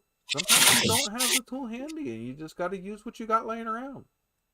Oh, I've done that many times. So, you know, like, how a lot of many times zip I don't. ties do you know where? Do you have a spot where you know where you can get to a zip tie in less than 5 minutes? Yes, in my purse. See? What about you, Joseph? How far away is the zip tie from you? Oh, that's quite a ways. That's on the back of the Cadillac, on the trunk lid in the back garage. But it's on your property. You know where it's at. You can get to it within 5 minutes. Oh, well, within 5 minutes, yeah. Exactly. And they were like saying, but you can't go out and go get a thing of zip ties for less than you can get the freaking tool. That tool's $10. You tell me where you can't get a freaking pack of zip ties for less than $10. Tell me you don't already have half a pack of zip ties laying around somewhere. Yeah, and I'm sorry, zip ties are cheaper than tools. I promise you that, because mine are just from the dollar store. Actually, no, sorry, they're from Napa, but they were $5 for like 100. So yeah, so like exactly. yeah, like who doesn't have a couple zip ties, and then you just need something to be able to clamp the spring closed with. Well, C clamp, vice, a bench vice, something. yeah, and here's the thing: a lot of that stuff I don't have. Like here's the thing: bench vice, I don't have a vice. Period. I don't have a workshop. Period for anything. So, you know, like, I have a workbench in the shed, but the problem is there's too much crap in there, so I can't really access it. Well, technically, you can do this with, I mean, I wouldn't suggest doing it, but you could do it with a pair of vice grips or a pair of, like channel locks. Oh wait, for what's you were coming out of my okay? So we were talking about my video. We're talking about, you know, just using what you got around the house, and I was talking about how people were complaining about my door spring video with the zip ties. Oh, okay. Where you compress the door spring, and you hold the door spring closed with zip ties, and you put it in where it needs to go in the door, and then you cut the zip ties. And when you cut the zip ties, the door spring goes right where it's supposed to go, and, you know, boom, boom, boom. You know, whereas like the tool is $10, $15, you know, wherever you go to go get it. And if you only really need to do that once or twice, I mean, how often is somebody pulling a door spring out or putting a door spring in? If you're doing it more than once, yeah, you probably go out and go get the tool. That's the nice part about actually the Fox bodies is there are no door springs. It's just a door pin, and that's it. It's kind of well, what holds the door open? That's awesome. There is nothing. It's just the actual. There's a little it's about that long, and, you know, it's a square piece that hits the door, but then when you pull it up to a certain point, it lets go. So it closes the door. It's pretty nothing simple to keep the door from closing back shut until you pull it shut. I mean, it could technically close on its own. Like because mine is wore out, but I'm not going to replace it on the passenger side, so it'll come shut pretty easily. But I don't care. Yeah, because, you know, you can't really open it. They have two detent spots where you can open the door halfway or open the door all the way, and what the spring does is it holds that door in that position so it doesn't just freely swing open and shut.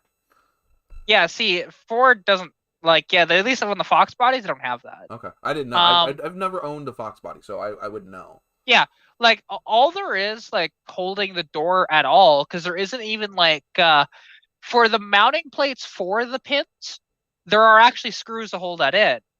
But for the pins themselves, you can just take the pins out and the door comes right off. Yeah, like compared to GM, I believe it's bolts, isn't it? No, or something like that. There depends on the car, but most GMs, yes, there is a mounting plate that bolts to the A post or B post, whatever door it is, and then there's a mounting plate on the door itself, and then there's the pin in the center.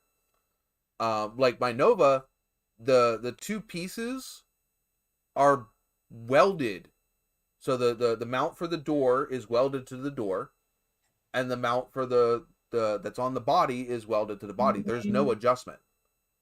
You can't adjust that door. Yeah, there's no adjustment on the Fords either. Like, but you said they're bolted, right? There's no slide around where, you know. Well, the thing is, they're tack welded in, and then they're also screwed in. So it's like you can't do anything with that. Yeah. Yeah. Whereas most GM vehicles, there's a plate on the back side of the B post that you're actually screwing into. You're not actually screwing into the B post itself. There's a plate behind it, and that allows for you to be able to move the door, you know, forward, backwards, up, down, and then the mounting point on the door itself will let you pull the door in, out, or up or down. But with the Nova, there is none, so it's just the pin. But the pin, the stock pins have a pinch point. So the pin goes down through, and then it's like pinched, so that way it can't come back out. And so when you go to replace those door bushings the first time, you have to grind those little ears off, so the pin will slide back up through. And then normally the replacement pins have one of those like E-clips on the bottom. Oh, yeah. That you slide through to keep the pin from coming out. But yeah, there's that spring in the middle. So like with my Nova, for me to get the doors off my Nova, I can't just unbolt the door hinge. I have to take the pin out to remove the door off the car. Yeah, well, and like on the Fox bodies, the only thing holding that door on technically is the pins. Right. Well, and that's why actually GM car, it's the same way. Yeah. Because even if it does bolt to the door, and even if it does bolt to the door and bolt to the body, still the only connection holding those two mounts that are bolted is the pin. The spring doesn't hold the door. The spring doesn't hold the door to the body. All the spring does in those cars is for the detent. So where the door stops to hold the door open, but the spring doesn't actually hold the door open. The spring holds an arm against the bearing that's on the one half of the mount. So there's like a little round bearing, and then you have an S, like a squiggly shaped guide.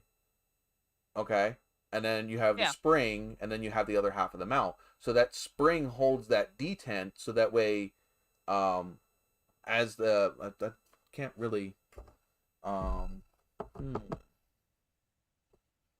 let's just say this spoon is the detent, and this is the this cork here is the bearing. What it does is it has spots where it's low like this. It'll hold that door in that spot, and the spring pushes the little bracket against that bearing. So when you pull the door, it slides on it. So the spring doesn't actually hold the door open. It just holds that detent against the bearing, which keeps the door from freely closing.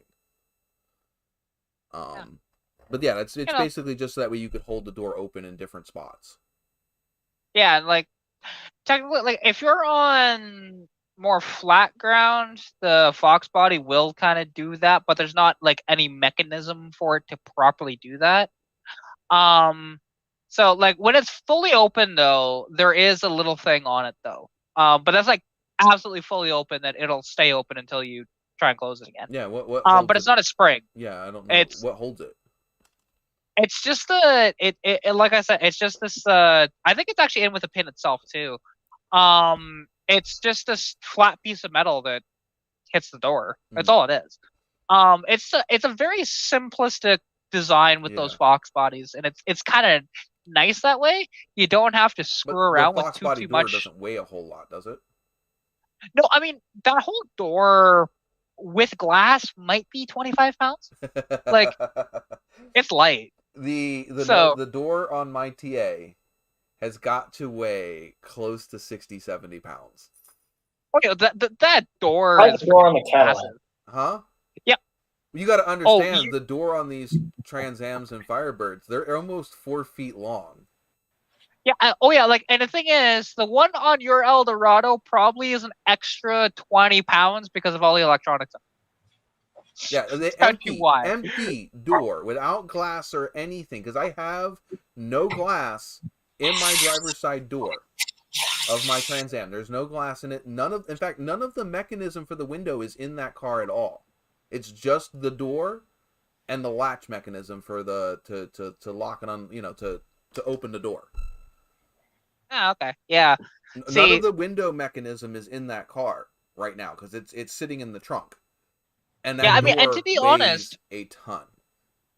To be honest, your Trans Am door and his Eldorado door, excluding like electronics, are going to be very similar actually in total. How heavy? Weight? How long is his Eldorado door? About as long as you see a soul. No, just kidding. It's going to be around the same size, to be honest, as long? A Trans Am door. Probably around that, yeah. Yeah.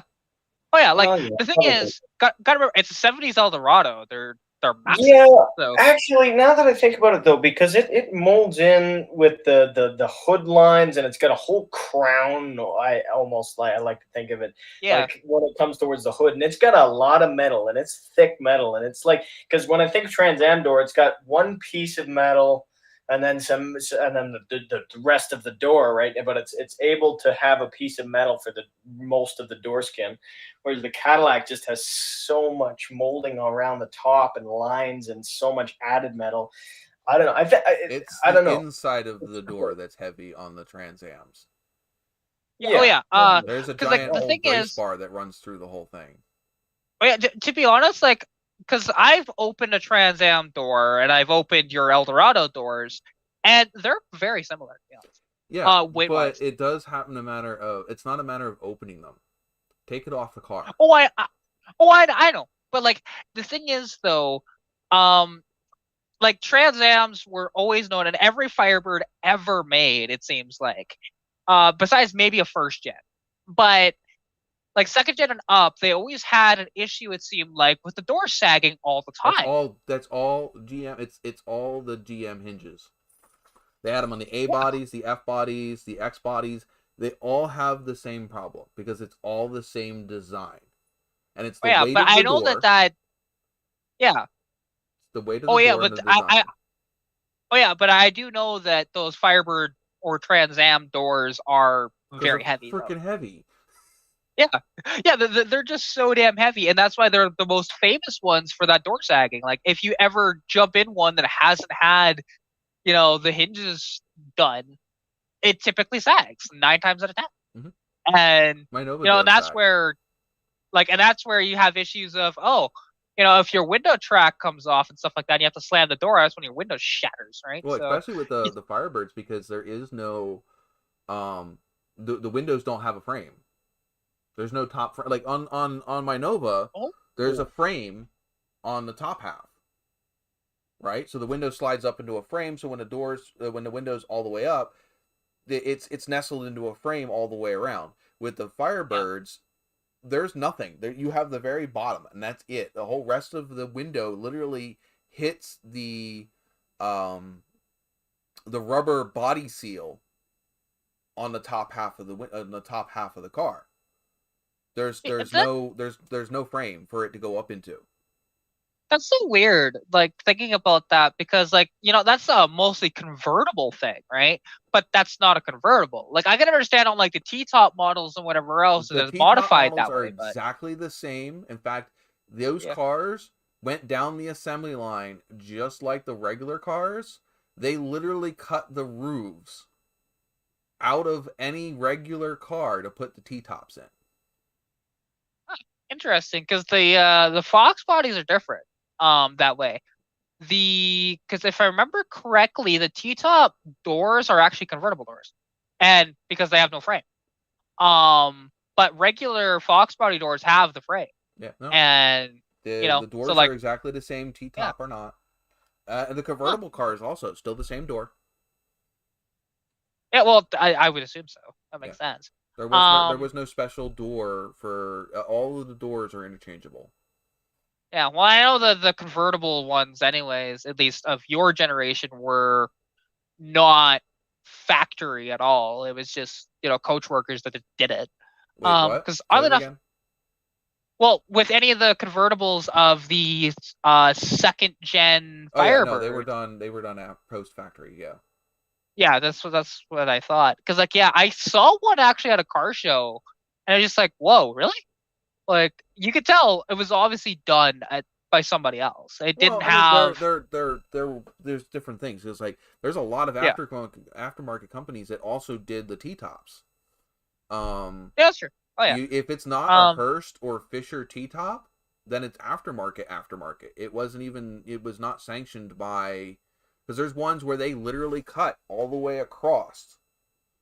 So they literally cut from A post to A post, and the back area all the way across, and then they put in an aluminum brace in between the windshield and the back half of the car, and the T-top literally runs all the way across the top of the car.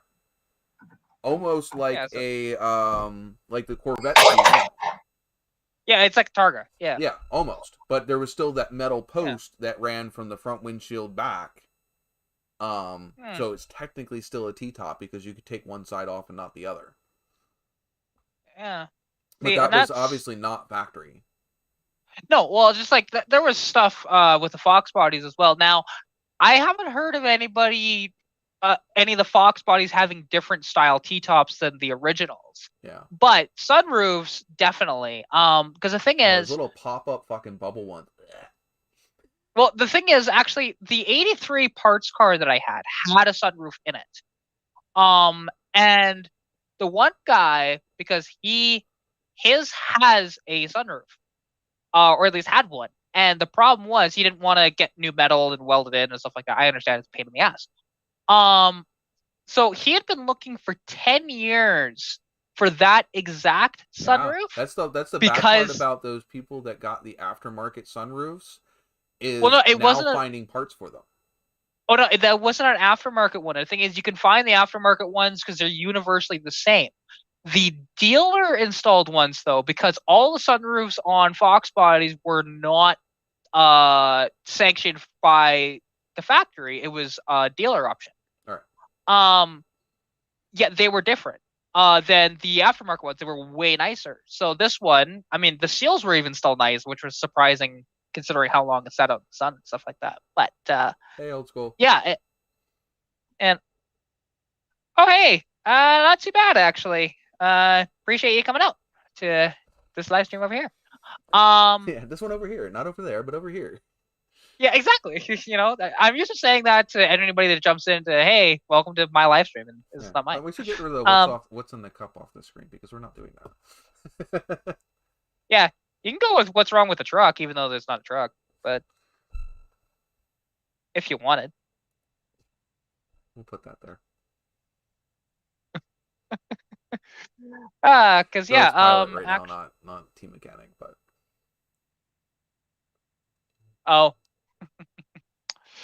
but yeah, like, and the interesting part is because that guy had been looking for that specific sunroof for 10 years.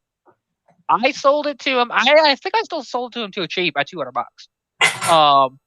He probably would have paid like $800 for it. I'm sure of that. But I mean, like, I was helping the guy out. If I had a Fisher or Hurst T-top on my Trans Am, finding parts for it would be pretty easy. But if I had one of those dealer, and they were dealer.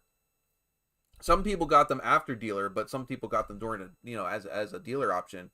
But those people that got the aftermarket ones, if you have one of those on your Firebird and you're trying to find seals or anything for it, good luck. Because I'm sure, yeah. Those companies didn't last probably past the 80s. Well, see, any of those, what you would have to do is make your own seals. Like, right. You'd have to find a similar weather stripping seal and cut your own. Yeah, But it's like I said, just try finding any of the factory parts for those, whether it's factory glass or whatever for those T-tops. Forget it. You're basically looking for another car that also got those those T-tops installed that have parts that are in good condition but yeah, it's so hard to find those parts because they weren't, factory or even, depending on where you were in the United States, you had a different company that would put the T-top in. Oh yeah, no, it makes sense. Like and that's why actually there was a guy that, because most people are saying, oh, that's just a scrapyard car or whatever else, and you need to just trash it. I've had a few of those that I've sold, and to be honest, I've gotten more than scrap out of them every time. This one was a 1978 Z28 Camaro, but it had no drivetrain in it. This car was roached. It was bad, to be honest. But there were still usable parts on it. And mainly, the guy bought it just for the hood, and he paid $400 for it for the entire car. Worth over 400. Oh, I know that. So like, to be honest, I knew the guy was from. But anything else, he could, even if it's just little tiny bits of sheet metal, anything he could, he could scrap that car for almost $400. Oh, to be honest, I gave him a deal because it's like, you know what? I know there's a lot of parts here that are worth money because, like, there was a set of factory Trans Am snowflakes sitting. There was one on the car, 3 in the truck. What were they, the 7-inch or the 8-inch? I think they were 8-inch, actually. If it has like the extra lip in the front, they're 8 inches, and they are more highly sought after than the 7-inch ones. Yeah, see, and I want to say 8, but I could be wrong. This was last. Were only on the car summer. From late 78 until 81, and originally they were only on the WS6 cars. Yeah, see, the problem is I'd have to look through a junkyard tour video to find it. Yeah. Because I know went through that. Go ahead. Well, because I was out of Greg's, one of the vehicles out there, and again, and it was easier to just sell this thing entirely as a whole than try and part it out. Like, I've parted out a couple of his vehicles, but not very many. Yeah. Part you can normally make more money, but it's more of a pain in the ass. Yeah, like I was parting out actually because I parted out not fully. Although I could have got a lot of money for some other parts if I, blew the thing completely apart, but I wasn't doing that. It was a few Lincoln Town cars from the 70s, like late 70s town cars. And those things, the thing is, those rear ends, people want them because they're 9 inches in every single town car. Mm-hmm. But, I didn't end up doing that. Like selling those, I stuck with a car up on blocks for a while. Yeah, like basically what I did was I sold all of these to a guy that he was going to part them out further than I did. Like, he was going to take it apart and ship parts or whatever else. Just like, hey, you want to do that? Go for it. For the most part, like with me, if you're going to flip something, at least do something with it. Do some sort of work to it. Even if it's just like you buy a car and you detail it, then you flip it. Cool. I'm cool with that, right? Because I've done that, with the, I had a 94 GMC Sierra 1500. I bought at the auction. All I did was I detailed the interior a little bit. I didn't even change the oil in it, actually. And I I restored the headlights. It wasn't great restoring them, but, they were much better than they were. And I flipped it 2 weeks later for $750. And I made like $300 in a couple weeks. So it wasn't bad. But, one of those deals. Oh, why did you shut that off? Old School says as long as you have an original part, you can always have someone copy it. Yes. But not all the time are original parts in decent enough quality to be used. I mean, they could be used to reverse engineer a new part, but not only can you always be necessarily a copy. Like, I can't, like, you may have an original taillight. Like the Novas are a good example because they don't, up until very recently, they did not remanufacture those taillights on like my Nova. And what the problem is, it's not the lens that's the problem. It's the fiberglass plastic-ish housing that you put the bulbs into. It just literally crumbles and falls apart. It turns into like paper. And Yeah. because there's nothing protecting them in the trunk, if you have something in your trunk and it slides back into the taillight area, it just smashes them. Don't punch it in your Nova. Huh? He said, "Don't punch it in your Nova." Well, when it had the inline six in it, no, there was no punching it because it still couldn't get out of its own way. But, Yeah, but your Nova no, was probably slower than my Mustang. To be so honest. the hard If we part had to was wait. trying to get something that you could put taillight bulbs in, so that way, at one point, I had my taillight bulb hanging from a coat hanger in the area that it was supposed to be in, so that way when it lit up the brake light, because there was no housing left. Because it had just disintegrated. And again, trying to find a 4th gen in the junkyard, or trying to find a 4th gen anywhere, because there are not many of them left to begin with, and then most people, they snag them before they ever get to the junkyard to use for dirt track cars. And they just toss all those parts. They don't, a person that's doing a dirt track car, they're not gonna, pull all the trim off of it and all that freaking fun stuff to make, to save it for somebody else. No, they just yank the shit out of the car, throw it in a pile, put a roll cage in it, and away we go. Yeah, most people are like that. That's true. So all of those parts are just gone, and they weren't reproducing parts. Like, you have a 71 Chevelle or a 69 Camaro or whatever. They make almost every part you need to build a car right from the catalog. You don't even have to start with a car. Oh yeah, like with the Fox bodies, it's only been recently now that they've decided, hey, because they've gotten a lot of popularity in the past about 5 years, that they've started reproducing, quarter panels and fenders and stuff like that. So I didn't even think. I thought the Fox bodies would have been way better. No, actually, you'd be surprised, because like the thing is, nobody cared about Fox bodies for the longest time. It's only been recently that people have cared, like really, because I remember when you could buy running, driving GT beater Fox bodies for $500. Now that same car, that's a beater, that's a complete pile of trash, is $2,000. And it's just like, what the hell? Like, nothing's changed other than people seeing, hey, this is kind of cool, actually. We like these, right? Yeah. Did you see Cletus, Motion Raceworks and Cletus McFarland are giving away a Fox body Mustang, complete with a whole crap ton of parts?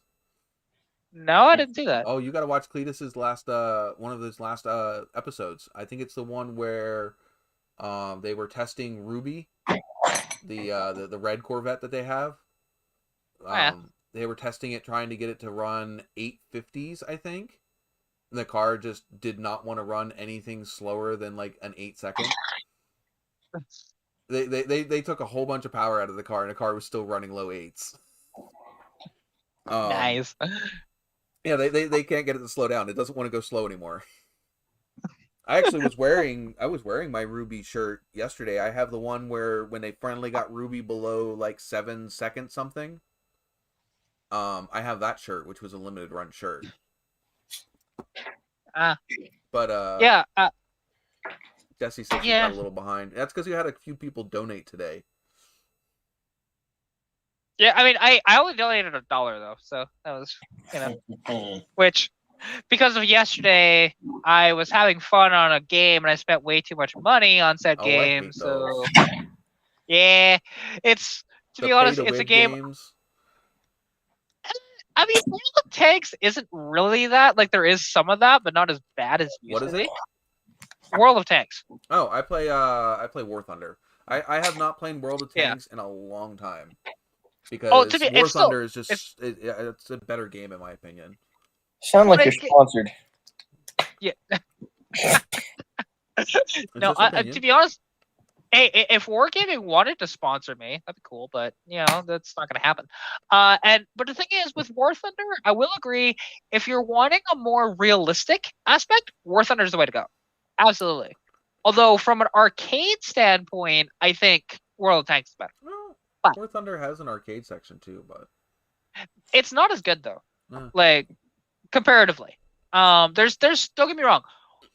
I will completely say this outright: World of Tanks is a terrible game. I love playing it, but it's a terrible game. because there's a lot of crap with it, to be honest. But you know, and all the time where they'll release like an overpowered premium tank, whatever else, that nothing can do anything to it for a while. And it's just one of those things that is power creep in the game and blah blah blah. So it incentivizes you to spend more money on newer tanks, and some of those newer tanks, some of them are good, some of them are crap. Just depends. Apparently, we're supposed to have a new game segment. How does that one work? What does that mean? Pilot must make up the rules. What? Oh, let's play What's in the Laundry. I don't know if I want to open that because it's my dad's laundry in there. So. It's a joke. I think what you mean is What's in the Lingerie. Oh, that's funny. Yeah, I'm not. I'm not showing all that. Apparently, the hubcaps are in the laundry right now. So. The hubcaps are in the laundry. They're in the wash. That's okay. The cylinder head's off my Nova in the dishwasher right now. No, I've done that. I've 100% done. I went to, or not went to, but I found this guy. His guy in Ponoka, town north of here. I think just north of Red Deer. That works. He had a ton of stuff, like just stuff. So you can kind of go there and just whatever you need. And he had this old Kenmore dishwasher, and I just I bought it. It was like $20, and I hooked it up and I used it, and it didn't have very hot water because I just hooked it up to a hose, but it worked pretty well. I was surprised.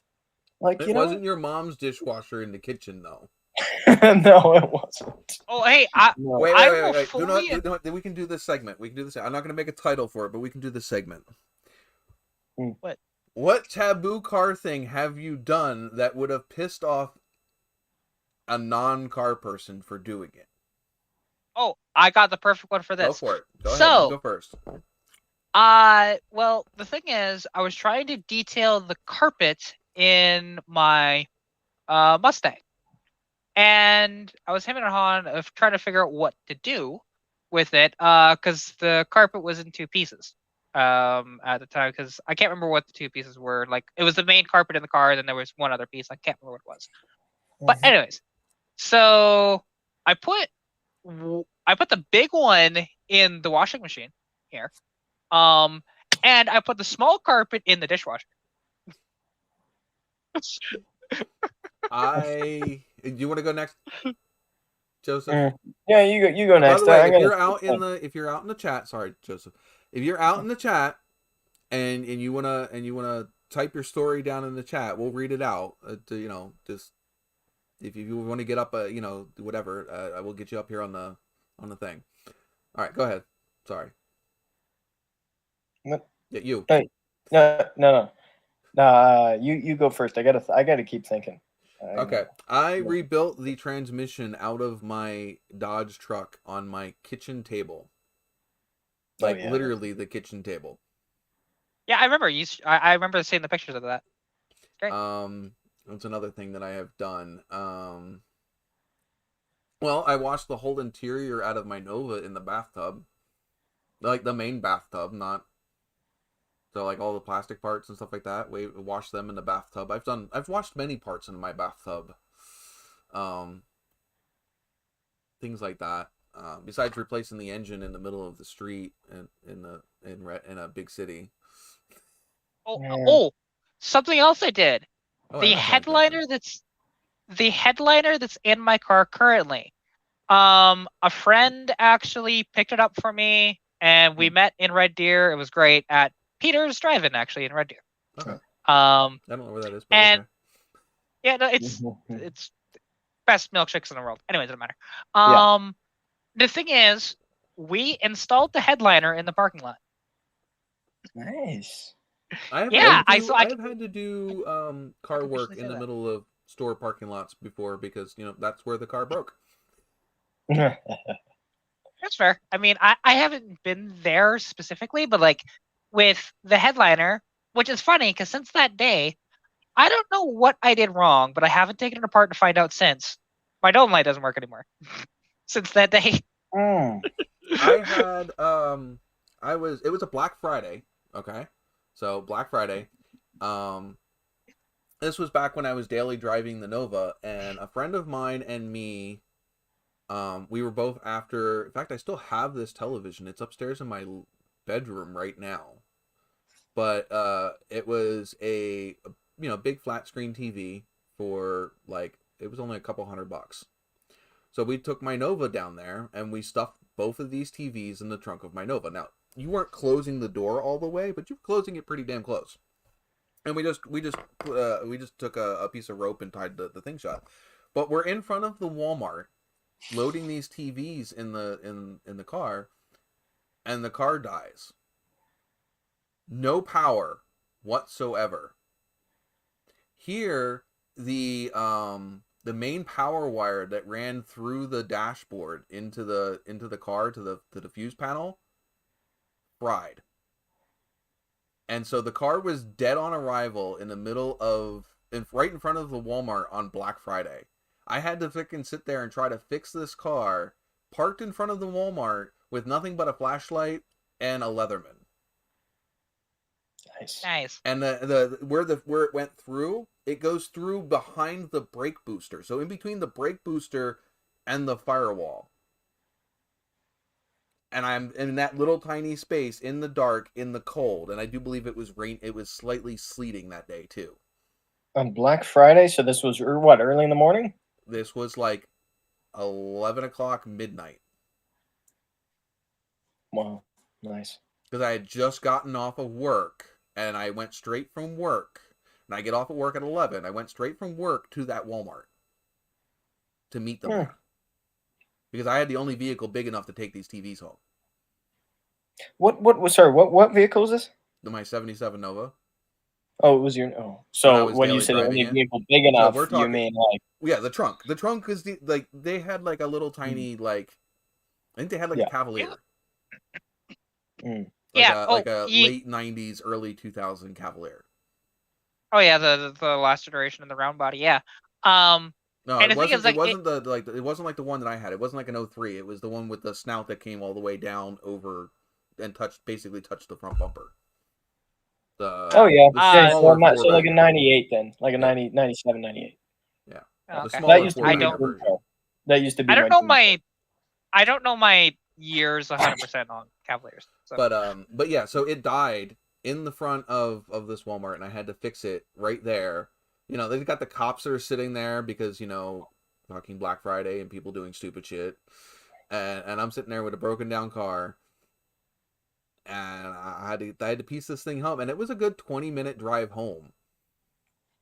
And literally, I just shoved that wire, because it literally burnt the wire all the way through. I literally shoved the wire and threw some electrical tape around it, because it was too thick to like twist them together. Because that wire is like a good, it's a pretty thick-ass wire. And I had to hope that it didn't jiggle itself loose, because the second it jiggled itself loose, the whole car would die. Now, I just have to say, it's kind of funny, because looking at the chat, Jesse tried to gamble, and it said, gamble is on for seconds. It doesn't mention how many seconds. Like, it's just like, that's funny. I can't see it, because it's hiding behind this thing. Well, yeah, that is funny. Old School says he thinks Car Wizard, I don't know who Car Wizard is, has a 77 Nova in his shop. You don't know. That's Hoovie's garage. This is mechanic. Oh, okay. Car I don't Wizard. watch Hoovie's garage, so. He has his. Well, the Car Wizard has his own cars YouTube and all that, but yeah, I don't. That's not one of the ones that I follow. Yeah. Well, he bought it's a real Hemi Superbird, actually. Hoovie did, and it has a lot of issues, to be honest. Doesn't have the original Hemi in it, but it does have a Hemi. So it's a stroked out Hemi, like a 521 or something like that. So there's a guy that I saw that bought a completely bullet-ridden. This car is basically Swiss cheese, GTO. But I can't watch his videos because, I mean, granted, I'm pretty sure he's not really being super serious. He's just gonna get in the car running or whatever. But like some of the stuff he's doing just makes me cringe because it's super budget. I think I should head out. It is actually a school night for the first time. Past your bedtime, I know. It is past my bedtime. Get along, I guys. think oh yeah, I Yeah. guess that's tomorrow, right? Never mind. Yeah, it is tomorrow. So I'm gonna kind of what was I gonna say? I had a whole lineup of jokes and now I forget them all. So thanks a lot. You're welcome. But Yeah, hey, no worries. We'll be here all week. That's what we're here for. Yeah, all literally. right. Okay, well, I'll catch you later, maybe next Sunday, and Well, I hopefully next appreciate Sunday. it, man. Well, I'll probably be here next Sunday, maybe. Depends on how Cool. fast I can get the setup all back up. Yeah, Because that's to true. be Yeah. believe what Yeah, Thursday change your and decor. Friday, huh? Change your decor a little, just like mess it all all this up. stuff's got to get literally packed up and moved because Yeah. I don't have enough. So literally, like Thursday and Friday, I think they're redoing our windows. So it depends on what goes on, whether or not I have time to set this all back up or not. I'm gonna say milk crate, sit it on the floor. It's already And bad use it. enough. This is a Walmart folding table. That's fine. Yeah, man. I think this God, one's an it's 8 no foot, and that shame one's in like that. That's a awesome. 4 foot or a 3 foot. I don't even have a desk. Oh You yeah, have a I do. Yeah, hey. Want to see my desk? It's my desk right there. It's got a fan on it. That's it. Mine has several fans in it. Well, I right now I am leaning up against a pillow on my wall and Sitting in on your my bed. bedroom. So yeah, that's literally, fine, I'm too. on my bed. I'm on It's a very couch. uncomfortable. I feel kind of blessed. I'm on a couch. Fresh air pilot. What are we talking about here? All right, well, I'm gonna head off because I know how this goes. Cat, so, why is the window open? Well, yeah, probably fresh air. Yeah. Not only fresh air. Yeah, no worries. Yeah, You can dart out. Okay, Bye.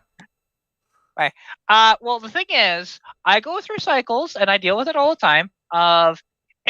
These aren't necessarily hot flashes that I'm getting right now, but it's enough to where I have to open and close the window, because I'm getting too warm. Yeah. So it's the thing. Women have weird body issues. Yeah, especially me, considering I had hot flashes, like legit hot flashes, at 21 years old. Yeah. So yeah, actually, sorry, earlier than that, I was 19 when that happened. Damn. So yeah, it's rough. It wasn't until last year that most of them were gone. I still have some issues with that, but it's a lot better than it was. So yeah, like I have actually, when I first got the Mustang, because it took quite a while for me to get it on the road. It was almost a year. All right. I was wrenching out in the car in a tank top and shorts when it was minus 20 outside, because I was having a hot flash. It felt great. Oh, I can't. So like I said, we just got nailed. We got nailed with. It wouldn't say nailed. We got about a couple inches of snow the other day, and then last night it decided to just dump ice. So like everything is just a skating rink outside. And then we're supposed to get another storm Friday, and then I think another one the next Friday after that. Yeah, see, like this whole week, actually, I can do the conversion on the app here. So let's see. Wait, is that in Fahrenheit right now? Shouldn't be. I don't even know what temperature it is right now. Oh, it is. It's funny. The last time I used the temperature on this thing, I had it set to Fahrenheit. Apparently. By the way, this is my old phone. I never use it. Right.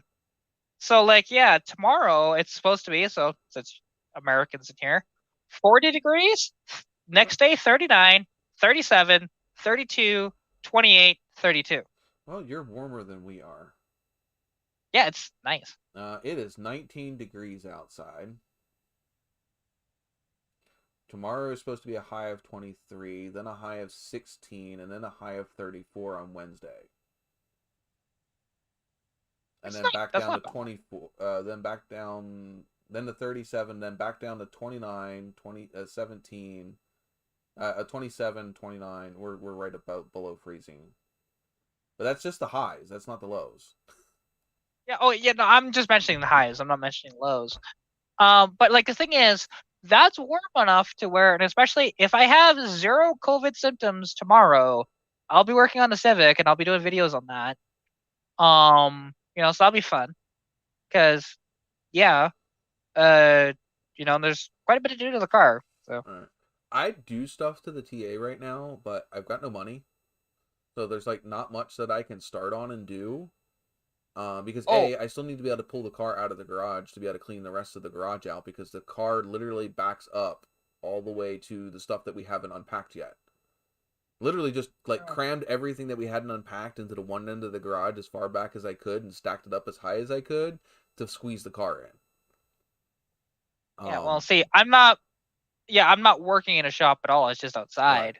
Right. And the thing is, because with mine, the only thing that's going to cost me any money, and really it's going to be no money spent whatsoever, I'll probably make more on the video as opposed to what it's going to cost me, is I want to clean out the gas tank, and it's very easy to do in the Civics because they have a drain plug. So gonna drain out. Yeah, gonna drain. Well, no, I'm not doing that. There's a much easier way when you have a drain plug in your tank. Well, the rocks agitate it, and the vinegar breaks down the freaking rust. Yeah, which, see, I wasn't gonna do the rocks, but I was gonna do the vinegar. You need the rocks to bust up any thick rust inside the tank. Yeah, which I don't think there really is that much in there, to be honest. I mean, I'll find out once I pull the drain plug now, because I put gas in there back in May. So, we'll see how rusty that gas is, I would just start out with, like, even just a gravel from your driveway should be plenty. And just throw, a handful or two in there. And then, put your vinegar water mixture or whatever you're going to use and just shake vigorously. The rocks are going to make it a hell of a lot. The rocks will do your work for you. You know what I mean? Yeah. Well, to be honest, if I leave the vinegar long enough, it should just break it down anyways. Like, I'm going to leave that vinegar for probably a good week. So I don't know if I would do that, but that's my opinion. Well, to be honest, it won't be that bad, because, like, the thing is that I'll flush the tank multiple times after that, and it'll be fine. Like, I'll do a full video series kind of on this. So, yeah. And it'll be fun, actually. And it's kind of a low buck way of how to clean your tank, and especially in these Civics, because it's so simple with that drain plug. I did the same thing with the coolant system on the truck. I literally freaking drained the coolant system, filled the coolant system up with freaking vinegar and water, ran the truck for a while, and then flushed it. And then with the overflow tank, because it still had that same rusty buildup in it from somebody running straight water in it, filled it with freaking rocks. I tried doing it without the rocks the first time, and it did absolutely crap. And that's plastic. It was just scale built on, and it didn't take it off. Then I started dumping rocks in it and shaking it, and it cleaned it right out. Yeah, well, see, I'm not removing the tank completely. Like, I'm just getting as much as I can with it there. I thought you were dropping the tank, and then we're gonna. No. Well, yeah, I'm not gonna drop the tank because it has a drain plug in it. So that's why I don't want to drop the tank, because it's very simple. You're just not gonna let it agitate nothing, though. That was the thing. But yeah, if you're just gonna let it sit. It's also a 1,500-pound car that I can shake to hell. It's it doesn't weigh very much. So there's that. It's the Civic. Yeah, it's a Civic. It weighs 1,500 pounds. It's 1,200 cc's, 4-speed manual. The doors weigh like 5 pounds. I swear to God. And yeah, it's great. And that thing was built with better quality than my Mustang was. I will absolutely say that. Yeah, it's amazing. The Japanese build quality is no joke. And actually, old school.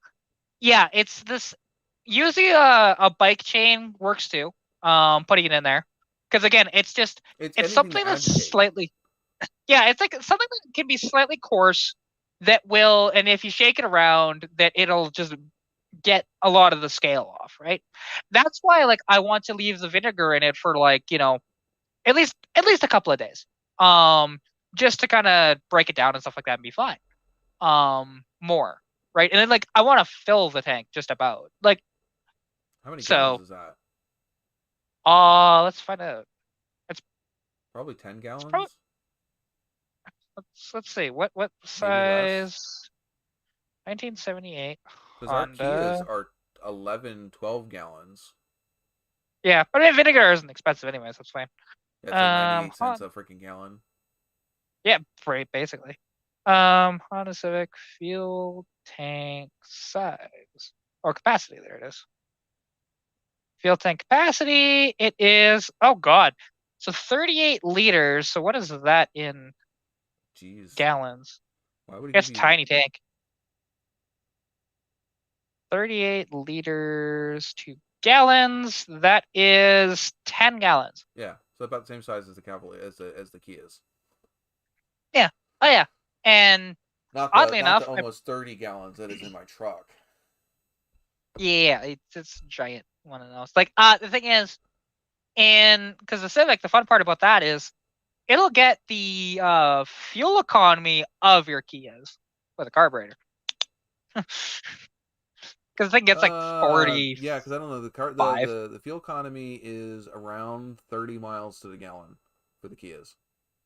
Oh, see, I'll beat that. I think my car gets 45. Yeah, but that's kilometers. No.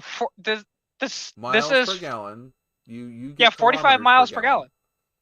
No, this is miles per gallon. 40 miles to the gallon. Wait, 40 miles to the gallon in a Fox body? No, Civic. I doubt that at Civic. 40 miles to the gallon. They did back then, when brand new. Like, mind you, it might not be quite to that, but it'll be close. Because here's the thing. It's a 1200cc motor with a 2-barrel carb on it from the factory with a 4-speed manual that only has 56 horsepower. Remember that. It's 1200 cc's with a... And also, don't have to haul around all the weight that is your Kias. It achieves 27 miles to the gallon. Oh, they're better than that. I know that because I've seen it. Capacity tank with the 4-speed manual transmission. So yes, you're right. It does get about the same amount. It gets about 32 miles. 32 miles per gallon Imperial and 27 US. It should be better than that, but maybe. According to the interwebs. You see, I'm wondering if they have their information wrong. Only reason why is because I'm assuming that's for the Honda-matic, which was a 2-speed automatic that you shifted manual. 4-speed manual. Weird. I could be wrong. Yeah. Has a curb weight of 1,565 pounds. It achieves 27.6 miles to the gallon and can travel 277 miles before requiring a refill of its 10-gallon capacity tank. It comes with a 4-speed manual transmission. I'm going to look at, there's a site that I always look at that always has their information accurate, which I love the site for that. It's called Automobile Catalog, honestly. And if your car is on there, it'll tell you everything you want about it.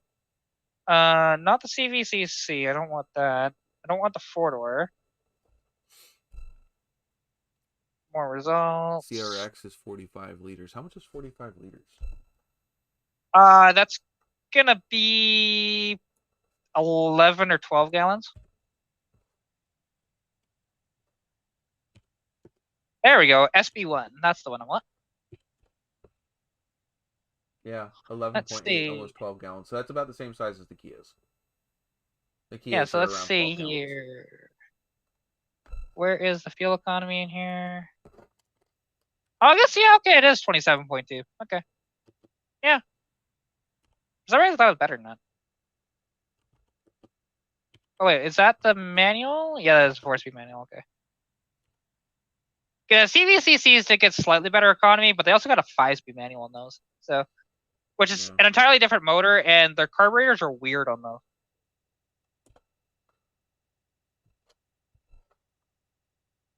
Because the carburetors on the CVCCs, actually, they are a 3-barrel carburetor that you can tune, because the one side of it, the 2-barrel side of it, that is actually tuned differently than the 1-barrel.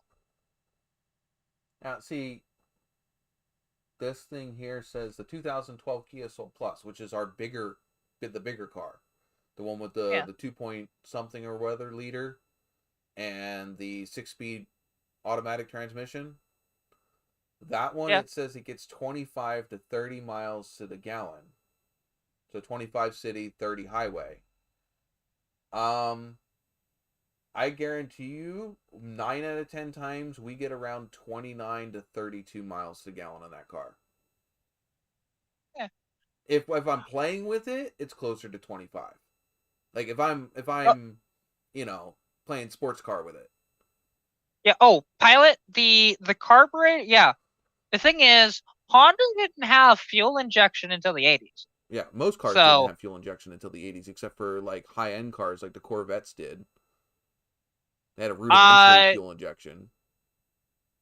Well, yeah, there was the Rochester fuel injection in the 60s and 50s, but yeah, like for electronic fuel injection. And fun fact, the I didn't say first car to electronic, I just have said fuel injection. yeah. Oh, I know. But actually, do you know what the first GM to have electronic fuel injection was? I want to say it would probably be the Corvette. Nope. What was it?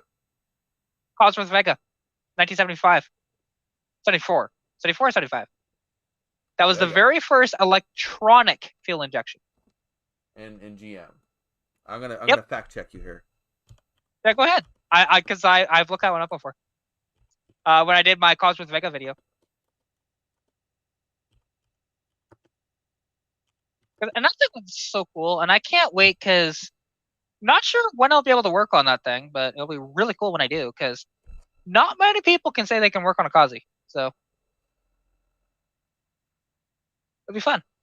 I guess then I played EFI, but it still keeps coming up with the Rochester fuel injection. See, they will, but it's not. It's not. Because everybody will point to, well, first GM fuel injection was in 1955 in the Corvette. Well, no.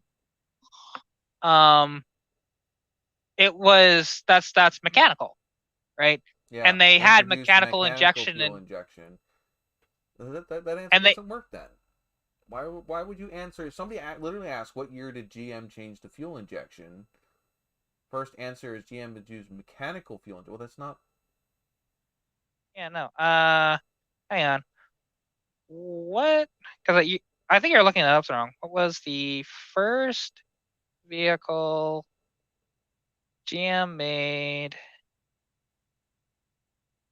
to have EFI? Yeah, literally, and the thing is that says that's the best answer. No, it's not right. That's mechanical fuel injection. I mean, does it answer what's the first fuel injection vehicle? Yeah, but it doesn't answer what's the most first electronic fuel injection.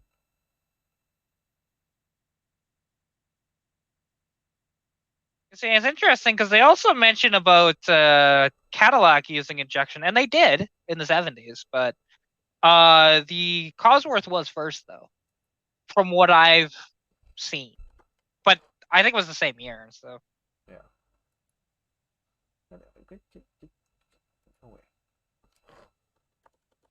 Well, let's see. Here's a Haggerty article. Let's just see if I can scroll through it here.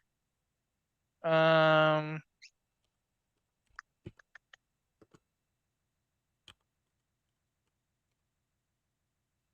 see. Yeah, 57. No.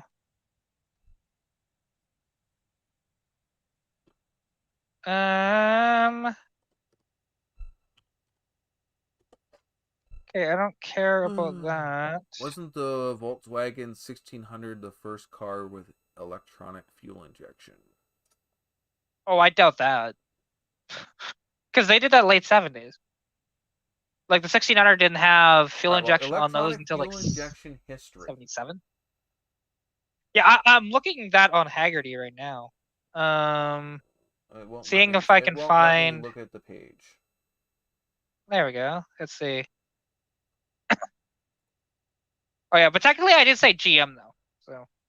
Oh, apparently 67 for Volkswagen. That's cool. There we go. Yeah. The Cosworth Vega and Cadillac V8s could have the Bendix EFI.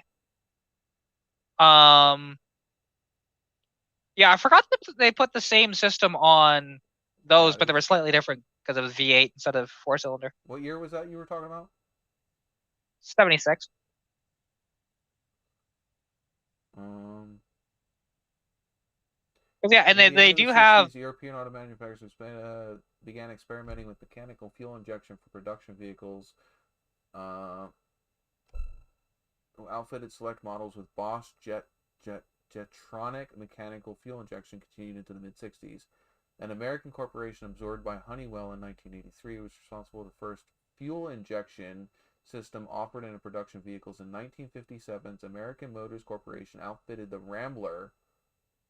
So AMC Rambler was the first electronic fuel injected system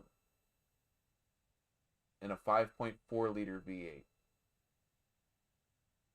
4. That would have been the 327 AMC motor, which I've never heard of AMC. I mean Rambler, but it's still AMC having EFI because Yep, that's one of the reasons why they 1957 Rambler. Interesting, because that's one of the reasons why that AMC actually tanked in the 80s because they could not afford EFI. But in 1958, American Motors had worked out some of the glitches with the electrojector system, and Chrysler opted to offer it in the 300D. So Chrysler took that system and put it in their cars. The DeSoto Adventure, in 1958, Chrysler had it in their cars. See, an old school is saying the DeSoto Adventure and the Dodge D500 and the Plymouth Fury. These are considered to be the first production electronic fuel-injected automobiles because due to primitive design and construction of the early EFI components, only 35 units were ever delivered to consumers. In 1967, electrojector had been developed by Bosch into a marketable EFI system, and the evolved Bosch design called the D-Jetronic was put in the Citroen, Saab, Volkswagen, Mercedes-Benz, and Volvo and Jaguar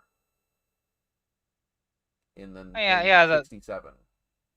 The Bosch injection system, which everybody used for a long time. Which apparently the Bosch injection system was originally from American Motor Company. But that's interesting. I mean, it makes sense to a certain degree because back then AMC was a huge company when they first formed because that was Nash and Hudson combining together. Mid 70s, EFI was in the Toyota, Nissan, Mitsubishi, Mazda, Isuzu, Subaru, and Honda. In 1975, Cadillac Seville was equipped with EFI systems developed by Bendix. Yeah, see, the Bendix system is what because it was the first GM to have it was the Cosworth Vega, but I think they used the same system in the Cadillac that came out I think a month or two later. I could be wrong on that, but I'm pretty sure it's the same year. Anyways. Yeah. But it's really cool because when doing my research on Kazi, it was really cool finding that out. And because even the guy that had the car, until I said that and he did his research, he didn't realize that either. In 1980, the first computer-controlled electronic fuel injection produced by Motorola to be used in 1980 for the Ford Motor Company. So your first computer-controlled EFI was 1980. Yeah, computer control, but EFI in general, though, that was the Bendix system, at least for GM purposes. Right, because like I say, the first one technically was American Motor Company in 1958. Yeah, 57. That's why I didn't say. Yeah, I didn't say the first one because actually the first fuel injection period, I believe, is in Mercedes. But regardless, you said straight fuel injection or electronic fuel injection.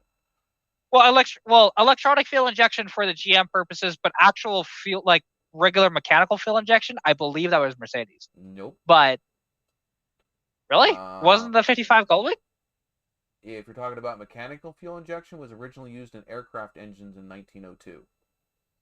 Well, okay, but Hot automotive rod purposes. racers in 1940s.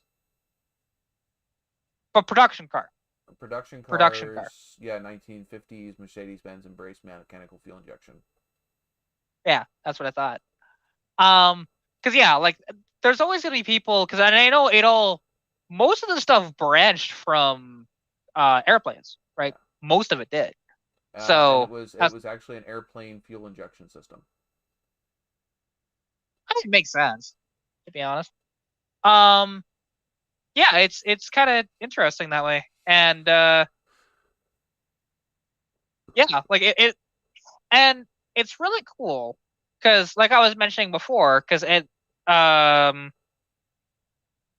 who was that got confused? Yeah, it was Pilot that said carb not injected for my Civic, and yes, the '78 Honda Civic, you could not get injection on it at all until I think it was '82 or '83 in the Civics, I think. It may have been even later than that, potentially. Wait. Who's reading 81 million? Yeah, I don't know what he's talking about. There, that was Pilot. Yeah, no, yeah. I don't know. But yeah, I just want those cool little tidbits that most people don't realize, and how special the Cosworths were back then. And which the interesting part though too is that is the only time that Cosworth has done a Chevrolet. Yeah, because I normally associate Cosworth with Ford. In Japan, it's possible. Well, let's see. What year did Japan use EF? Yeah, for Honda, yeah. Because I mean, Japan wouldn't shock me if they did that at some point. Because also, Japan had a lot more stringent rules when it came to emissions stuff, compared to most places. They still do. Yeah, well, what year did the Honda Civic get fuel injection? Well, you know the reason why anytime you see a car imported from Japan that it has just a little under 100,000 kilometers typically, and that's due to the fact that every 100,000 kilometers in Japan, you essentially have to rebuild your engine so that it's up to factory specs, so it doesn't pollute. So that's a thing, and most people don't realize that, and that's why so many have like 97,000 kilometers or less, typically. Yeah, and Pilot does make sense why for that. Absolutely. You know, although, and it's funny hearing about because that Ford system that you mentioned in 1980, and it's like that doesn't shock me. Although it didn't trickle down to the Mustang until 1983, and it was a horrible injection system. I would know. I had it in my '86. 1988 model year. Unlike Civics sold in other markets, North American Civics were fuel injected. What year does that say? Fourth generation Civics introduced in 1988 model year. Unlike Civics sold in most other markets, all North American Civics were fuel injected. Yeah, in 80s, 88 makes sense. They were, but I'm just not sure when Honda decided to do fuel injection. I'm looking. Because precursor would have been the NSX, but I think that was 87. So, well, that's starting at 4th gen. Where's the earlier ones? Right, yeah, because like the base versions received a one. Well, is this just strictly the 4th? No, that's 4th generation. I don't want 4th gens. I just want.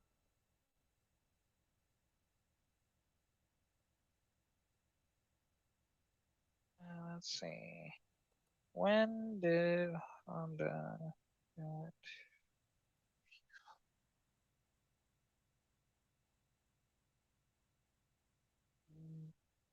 injection. And it's possible that, because I think the Goldwing in the late 70s may have had an option for electronic fuel injection, but it's not a car. So 1986 SI was the first fuel-injected Civic. The rest about right. of the line got carburetors. Yeah, sounds about right. So 1986, first year that the Honda Civic got fuel injection. Which is surprisingly was that late compared to everybody else. Because, like, all of the big three had some sort of injection come out in a car before that. Electronic fuel injection. Because the earliest put into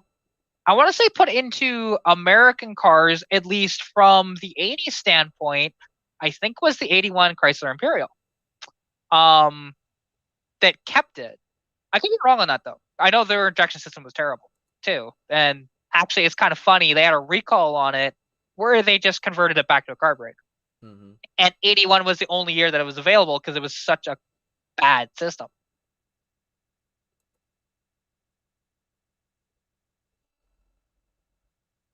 So that's the interesting part about that.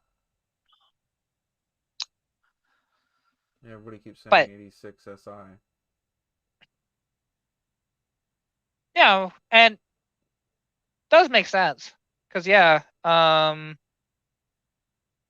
you'd almost think it would have been the NSX, but no. Actually, the 86 SI does make sense. I'm just shocked that it was that late, though. You're on cooldown. Yeah, I was 15 seconds off, so it's not that bad. Yeah, no, I think it was America's that demanded the fuel injection first. Oh, I mean, to be honest, I think it probably would have been Japan more than that, because Japan was worse than the US was for that sort of stuff. What year did Japan start using EFI? Because I know, like I mentioned, with emissions standards in Japan are way worse than they are in the States. And they always have been. Because, of their pollution issues in their cities are way worse than what in any US city. But that's because, again, there's billions of people in, an area versus millions. So, yeah, and it's pretty interesting that way. Because, yeah, you have to literally rebuild the motor in your car if it hits 100,000 kilometers over there. Mm-hmm. It's just insane. That's why a lot of them get imported here first. So. Let's see here.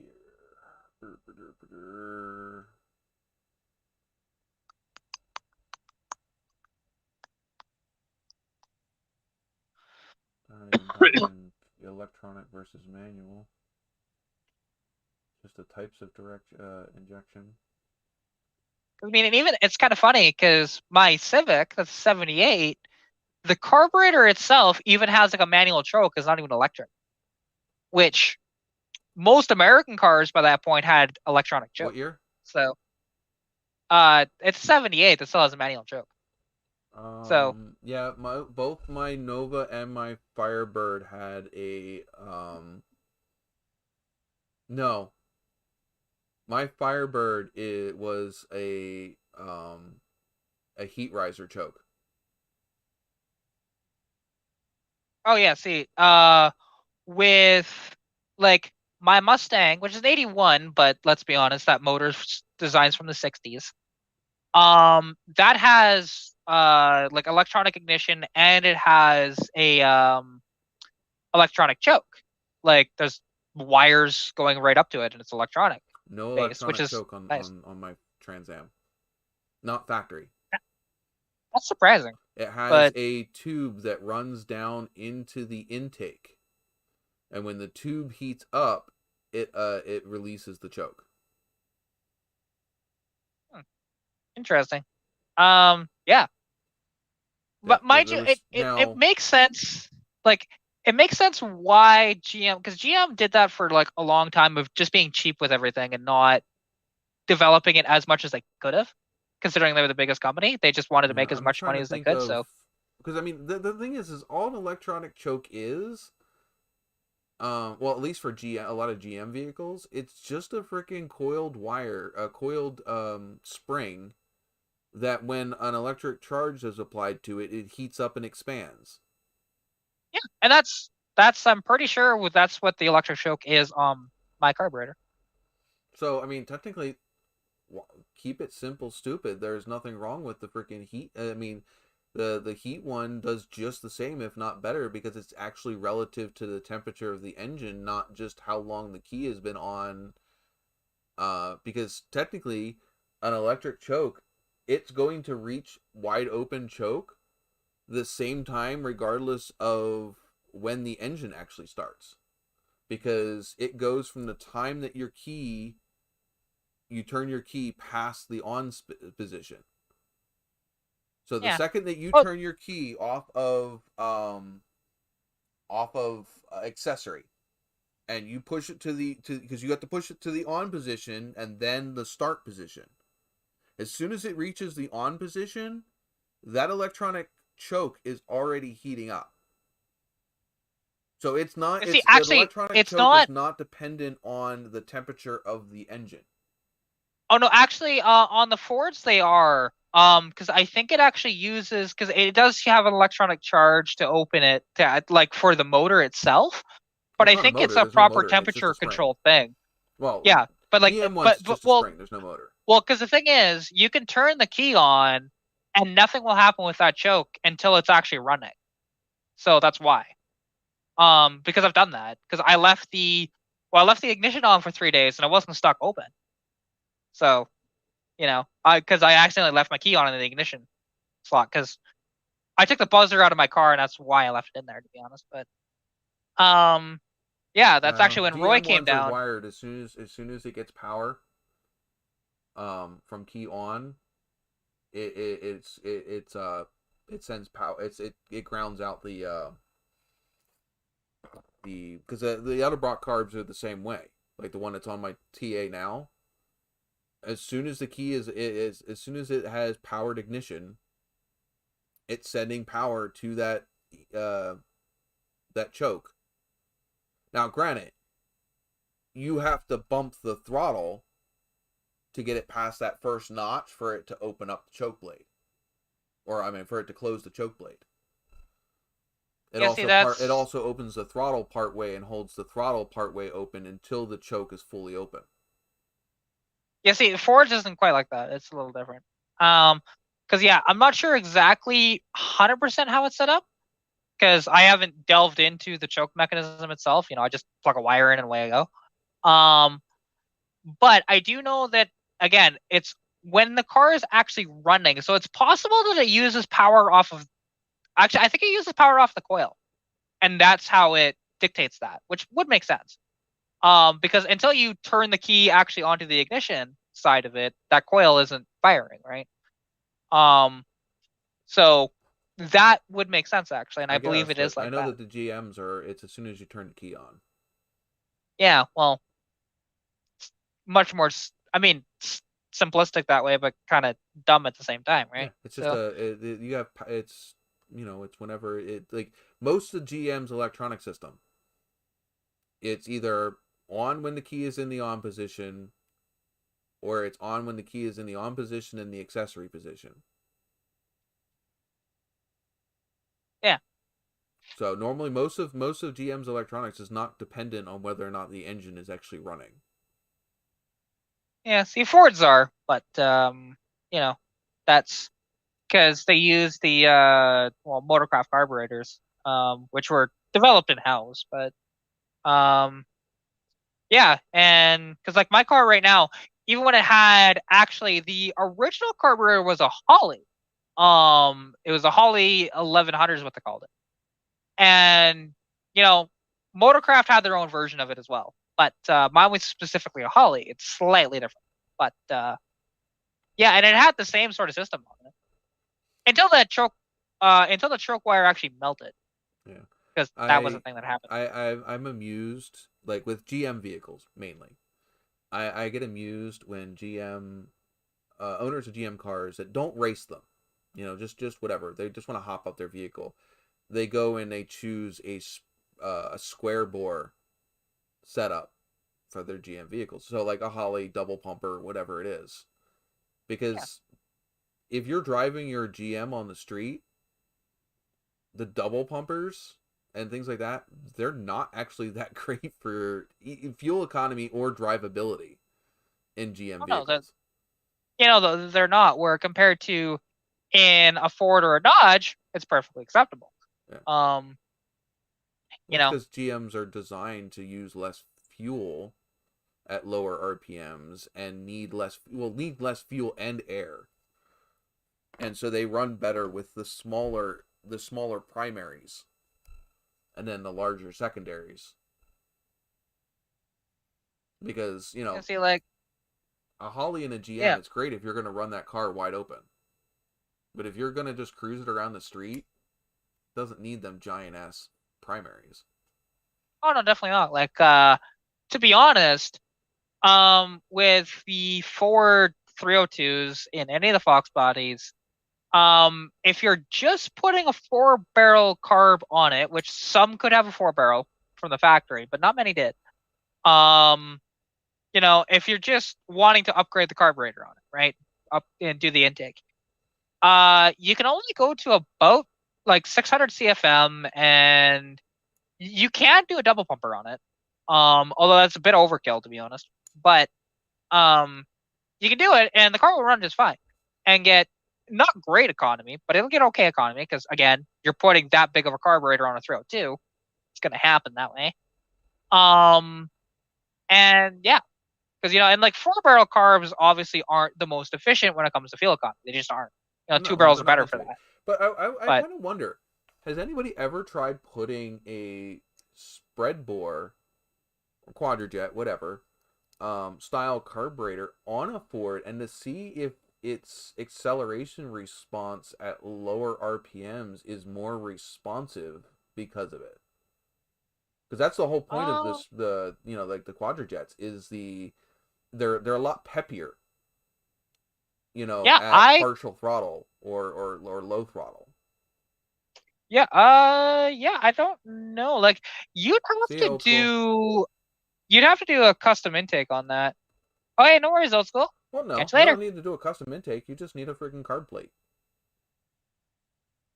I mean, I guess we do it all the time in GM cars to get a square bore onto our spread bore intakes. You just put a freaking carb spacer. It's a carb adapter plate. Yeah, it's no different than what I have on mine, to be honest. It's just not for that. It's for transferring it from square bore to or from spread bore to square bore. Yeah, like, and mine is just you're right, a quadrajet or aka Rochester.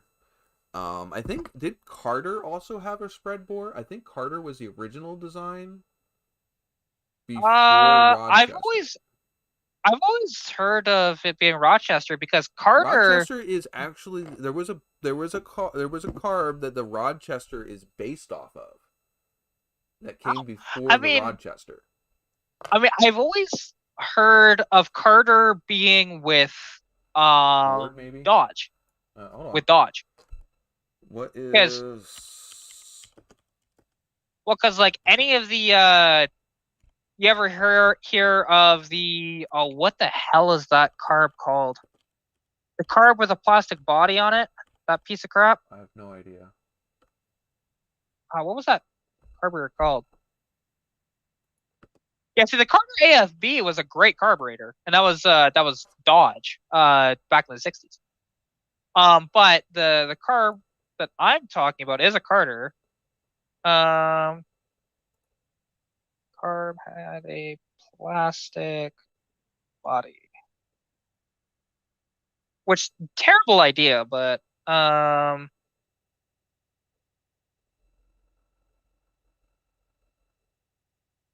thermal quad, that's the one I was thinking of. And yeah, it was used on a lot of anytime you had a 4-barrel on any of the economy year Mopars, it had a thermal quad. And it was a terrible carburetor.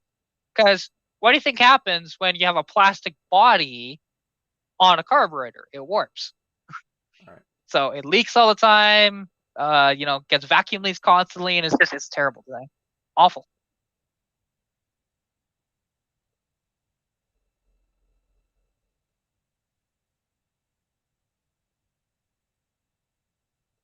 Yeah, and that was, again, a Carter design as well. And Carter is, I want to say Carter's always been with Dodge, but I could be wrong on that. I might be wrong. I'm pretty sure there was something before the Rochester.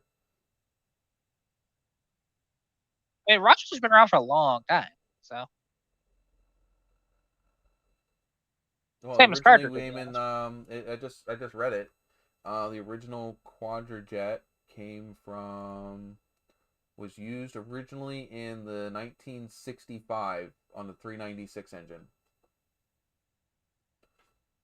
Yeah, 1965 was the first year for the Rochester Quadrajet. Yeah, and they used it for a long time.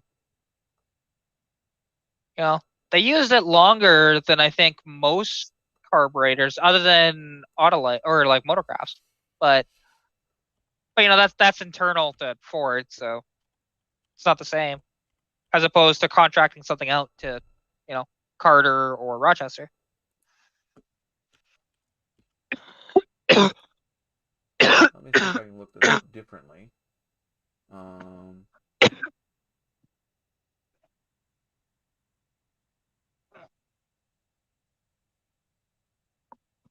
Ugh. That was awful. Carter is the square bore. So yeah, that would have been the predecessor for Holly.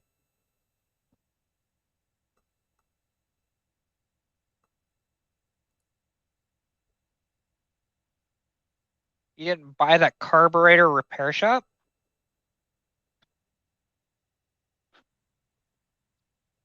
What you talking about, pilot?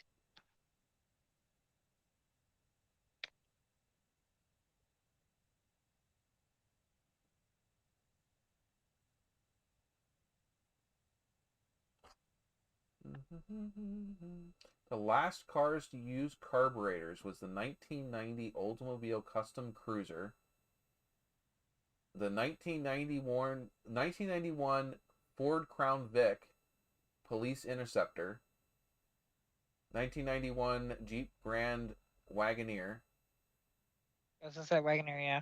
93 Mazda B2200,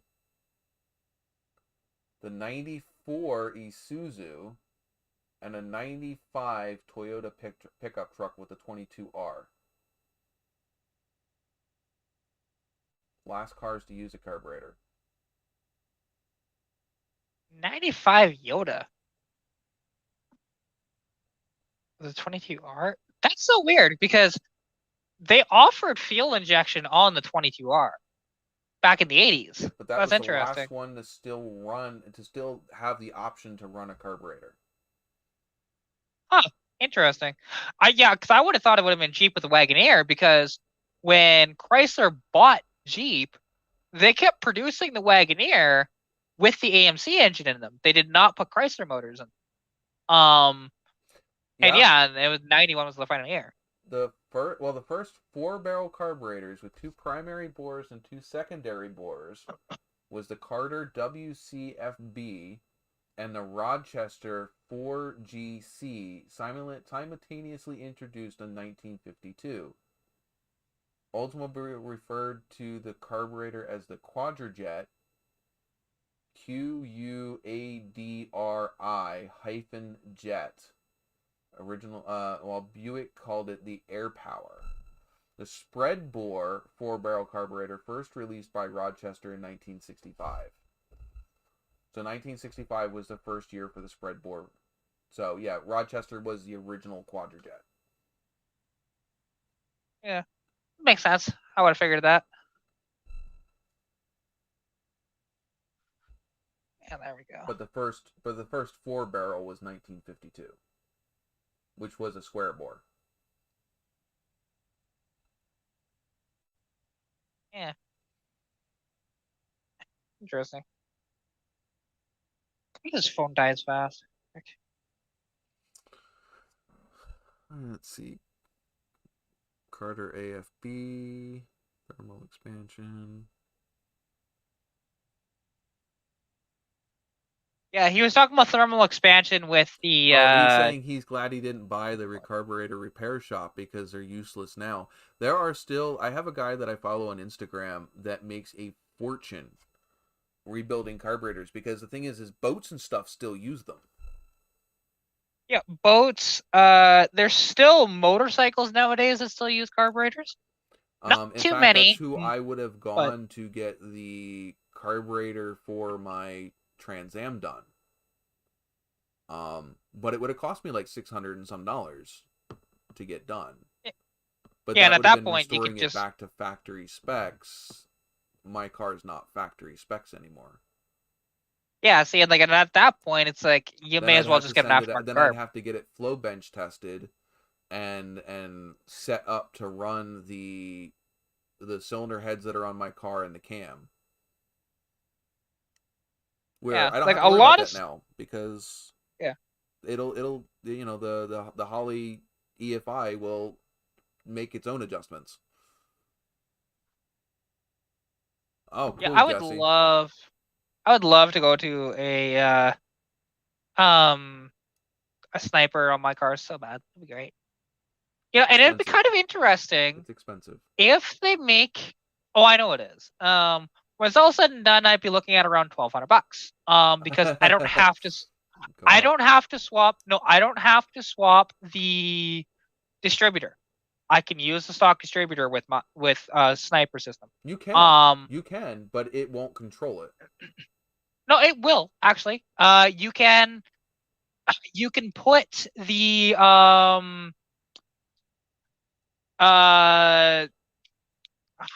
Holley's cap actually on the stock one of those because people do it all the time. That has all the stuff inside of it, but that's not. And it'll actually work. It's not the same. The distributor that I use, it isn't a normal Holley distributor. It's specially designed. I know. Okay. I know, but I'm telling you from everything I've heard, anybody who goes to the Holley Sniper on their inline 6, they pick the Hyperspark 2 and they modify it for about $100 to work with that, and they talk to each other and they do all that. Absolutely. Okay. And what you can do is actually because you have to. I'm sorry, it's not actually the cap. It's the stock electronics will still work, but the vacuum advance, you get rid of the vacuum advance and you put the electronic advance on it, and it costs about $100, and it'll talk to it. Okay, yeah. So it's pretty cool actually. Those Hyperspark 2s are one of the best for any inline 6 out there. Well, I mean that's what my distributor is, a Hyperspark, which is why I was trying to understand. Yeah. Let's see. That's cool. Supercharger. I'm curious, what supercharger did they run on that? Because I want to do that myself, to be honest, to mine. It'd be really cool to have a big ass supercharger on top of it. But it'd probably be like a Pro Charger setup. Most likely. Although I have seen people and do the Eaton M90, but you know. For a 200 and that's what I would do. 6? Yeah. You just make a custom adapter plate on your intake, and people have done it. Usually they cut the intakes off of those heads and make ones that are removable for that. That's a custom intake. But yeah, I've seen it. Absolutely, I have. There hasn't been too many. Yeah, most people go just turbo. Said it's like a Pro Charger setup. Yeah, okay. Yeah. See, and I wouldn't want that. Like, if I'm gonna do that, I might as well just go turbo. There was quite a few factory, at least experimental cars with the Pro Charger style setup. In fact, Ford had a very, very notoriety one. That just totally butchered that word. In fact, they just found it, I think. Well, all of the all of the, if I remember correctly, yeah, it actually was. The Thunderbird from 1955 could have a supercharger on it with a 312 cubic inch, and it was a Pro-Charger style. Yeah, but this was a Mustang that was supposed to be an experimental car, and they used it for a test mule for all kinds of things, Pro-Chargers, all kinds of stuff. But they thought it was scrapped, and somebody found it in a backyard, and they just restored it within the last year or two. That's cool. I don't know if I can find it. Oh, Jesse sent you something on Instagram too of that.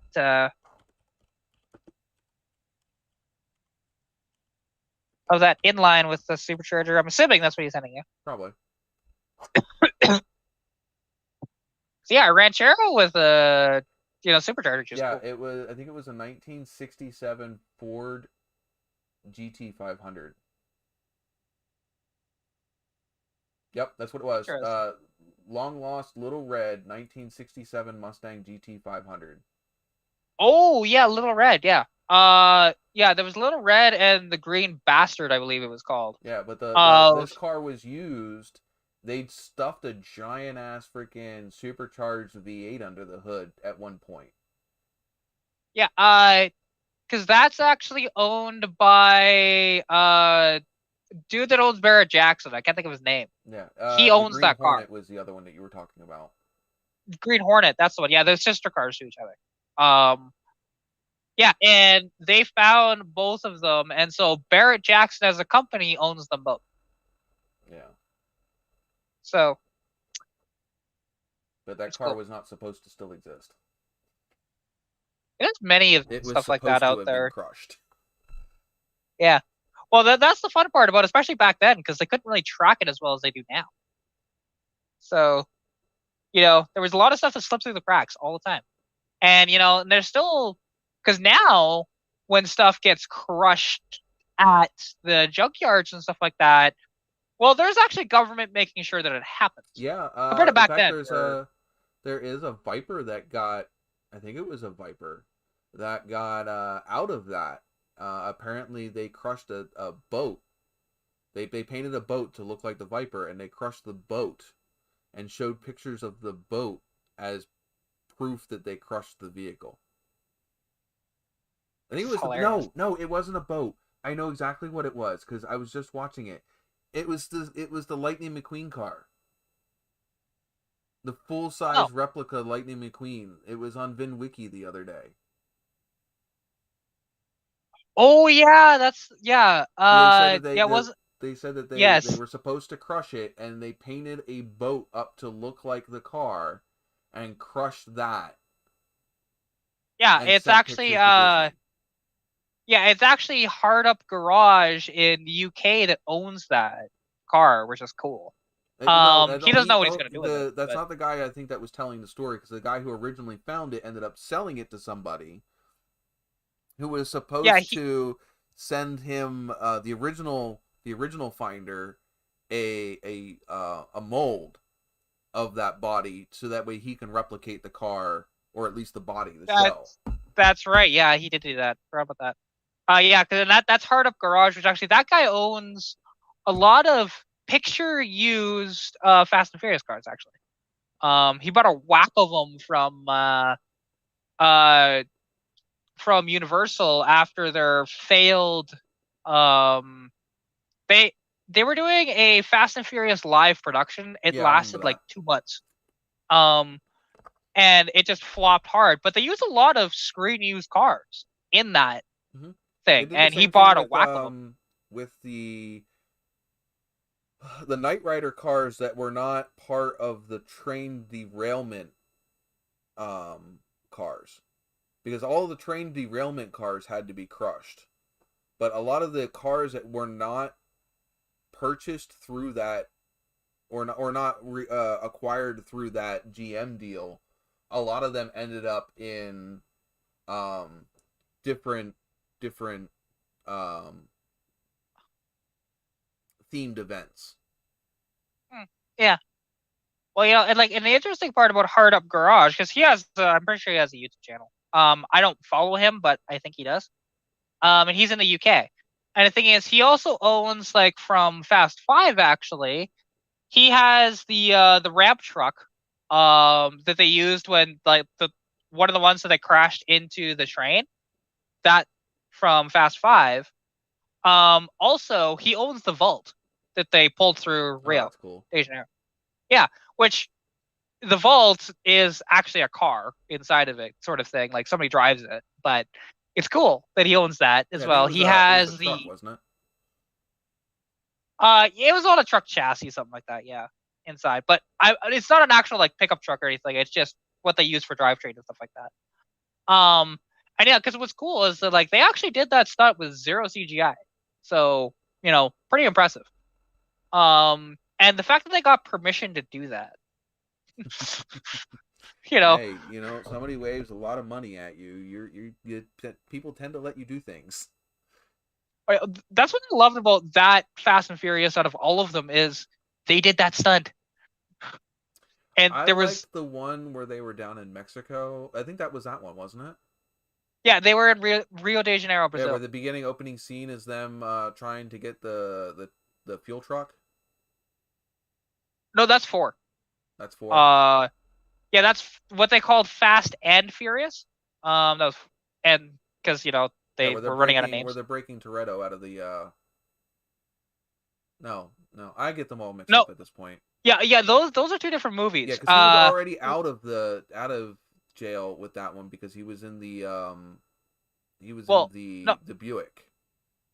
Well, actually, okay, so in 4, that was when they stole the fuel truck, whatever else. At the end of 4, he gets arrested at the end of it. They break him out at the beginning of 5. The bus in the next one, yeah.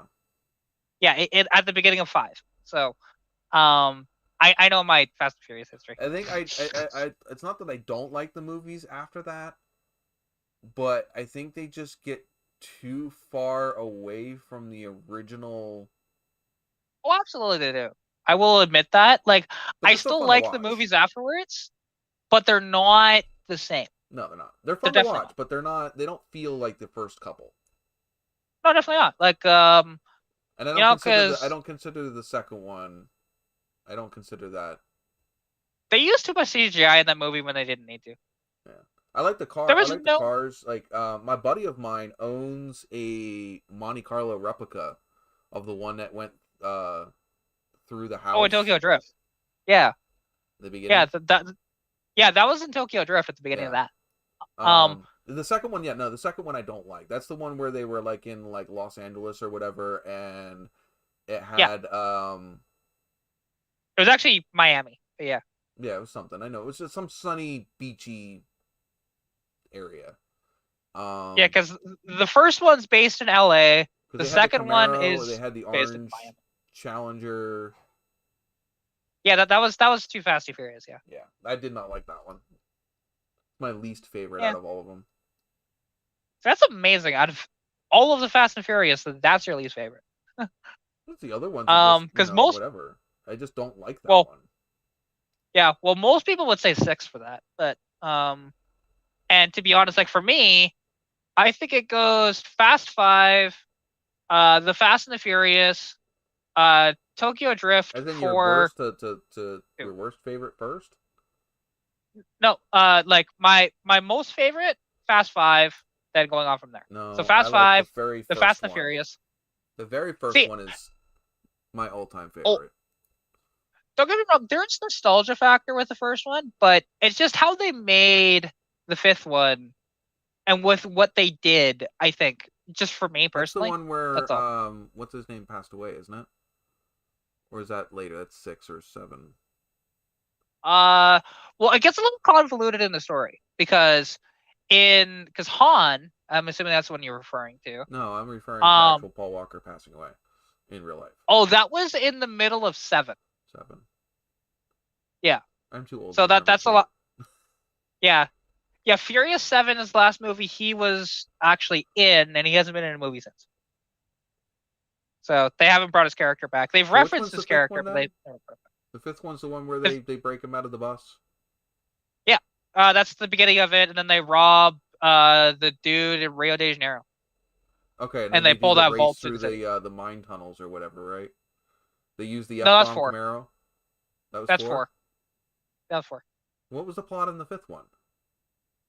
The plot in the 5th one, I've said it, is the movie starts out first, they break Dom out of prison, then they go down to Rio after they're on the run, and they rob the train of all the cars in it.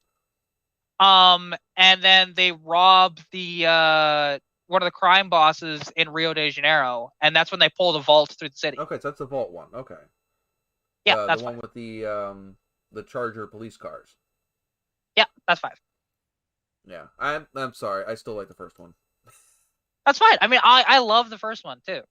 Nostalgia purposes, it's the great. most believable. I mean, granted, with all of the inconsistencies in that movie, like the 500 shifts to get through a quarter-mile race, it's the most true to car culture out of all of them. Oh yeah, it's funny though, the people that pick it apart, and actually one of the people that picks it apart is one of the main guys that was like a part of because he told them not to do this or not to do that, and they didn't listen to him. Yeah, that was Craig. Oh, what the hell was his name? He owns a bunch of movie cars now. Well, no, he was the one. Because he has his own YouTube channel. I actually follow it. I can't remember his name though.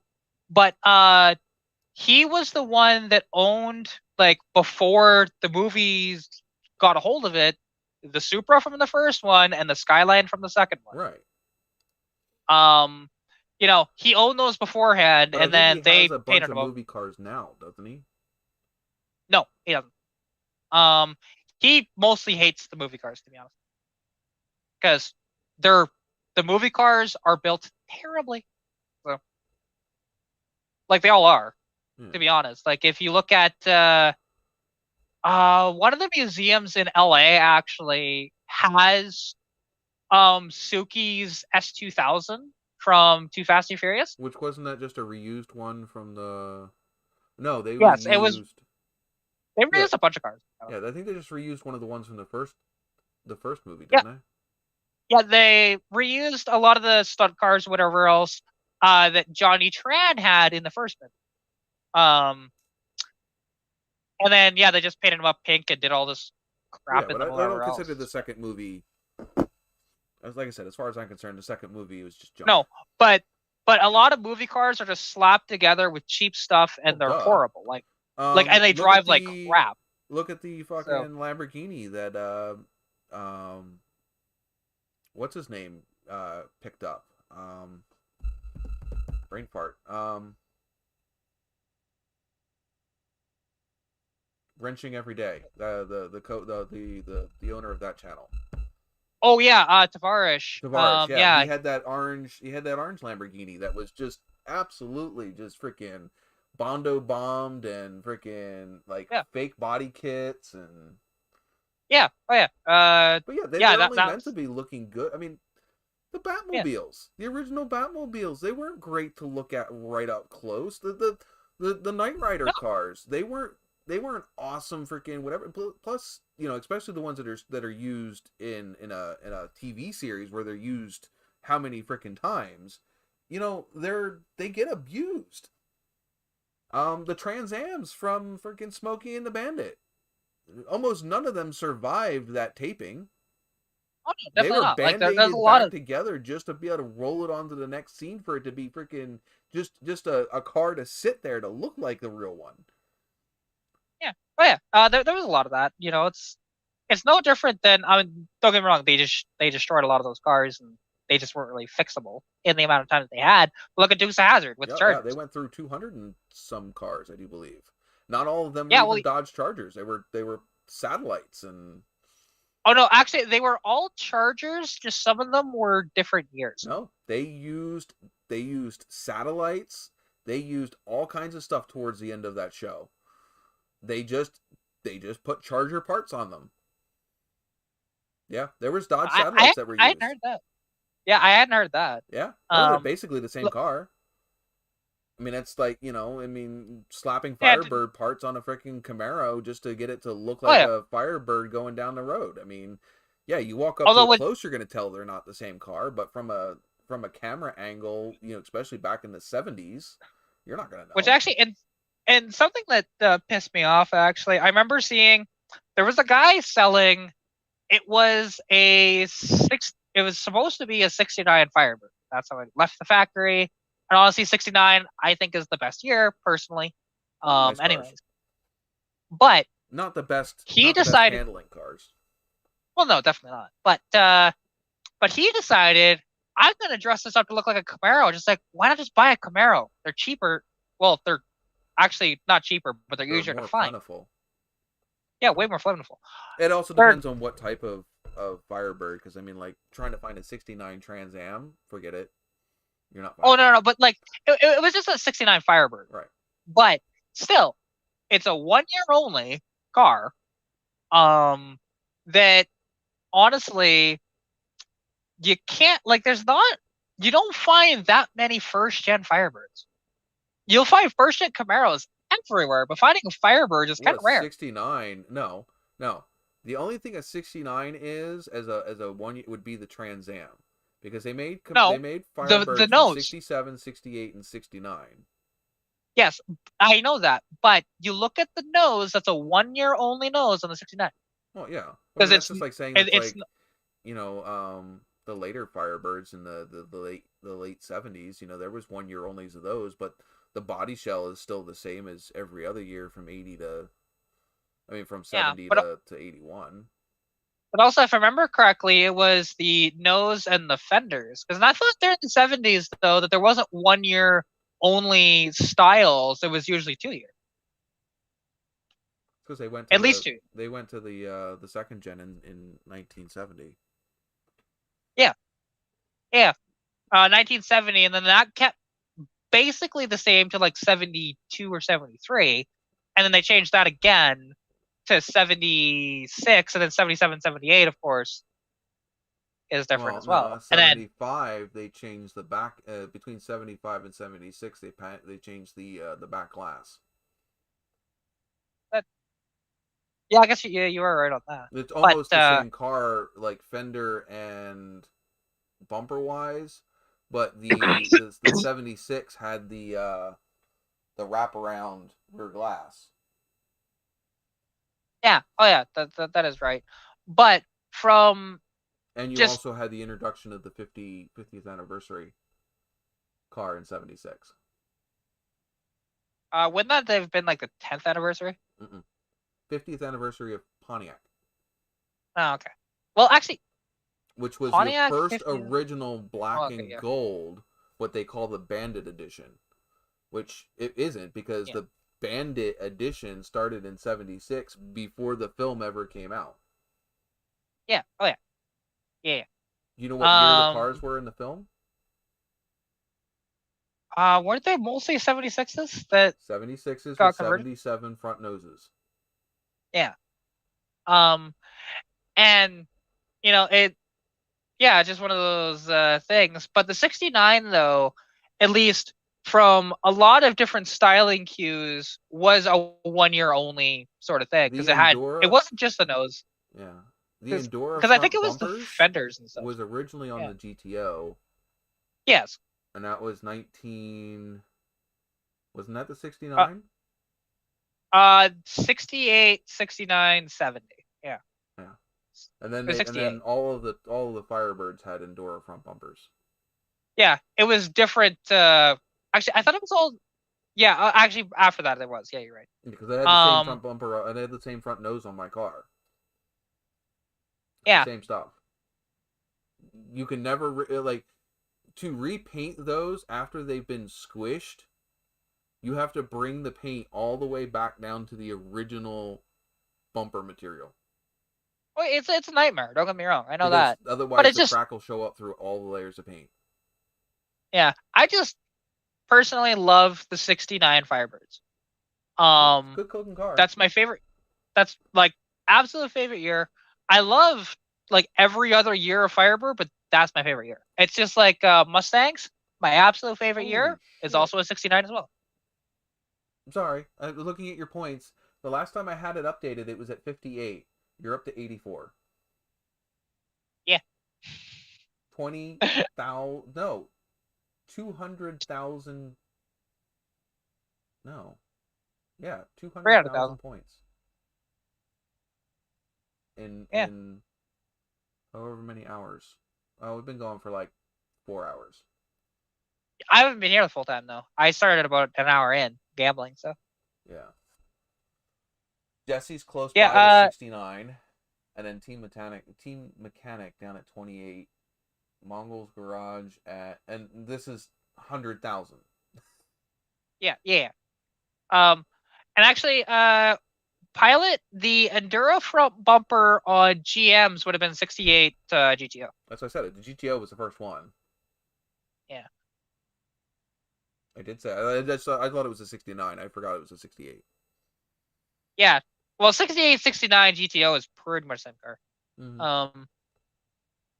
There was obviously some changes between the years. I just don't know what exactly what they are. Like the graphics package and shit like that. Ram Air 3 well, for versus judges. Ram Air 4. Yeah, but well, that's the graphics package is only different on the judges though. The Judge is the only one I do believe that had the Endura bumper. The regular GTOs had a metal bumper. No, you're thinking of the Le Mans. The Le Mans had the metal bumper. The GTO doesn't matter if it is a judge or not. It had the Enduro as well. All right, I'll take your word for it. Yeah, and actually, because what was cool is, although kind of sad in a way, but it was neat seeing it.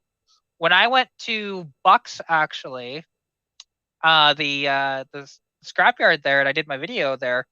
There was a 1970. It was a GTO because it had the Enduro front bumper on it. And it's like, what is that doing here? Why is that in the junkyard? Because it's like so. Yeah, somebody should have saved it. To be honest, there was a lot gone off of it, but it's just like should have been saved. But a lot of these cars ended up in junkyards before anybody realized that they were something worth saving. Oh yeah, but no, this is. But this is a modern junkyard, not something classic though, where nobody cared, right? Like that's a car that's worth money now, even as a shell. That thing's probably still worth $2,000, and somebody sold it to the junkyard for probably $200. I have seen so many cars that are like, why is this car here at my junkyard that I go to? Yeah. What, smash the Endura bumper with a sledgehammer? I've had a whole car backed into the front bumper of my TA, and other than the fact of all the spidering in the paint, you can't necessarily tell that somebody backed into my car.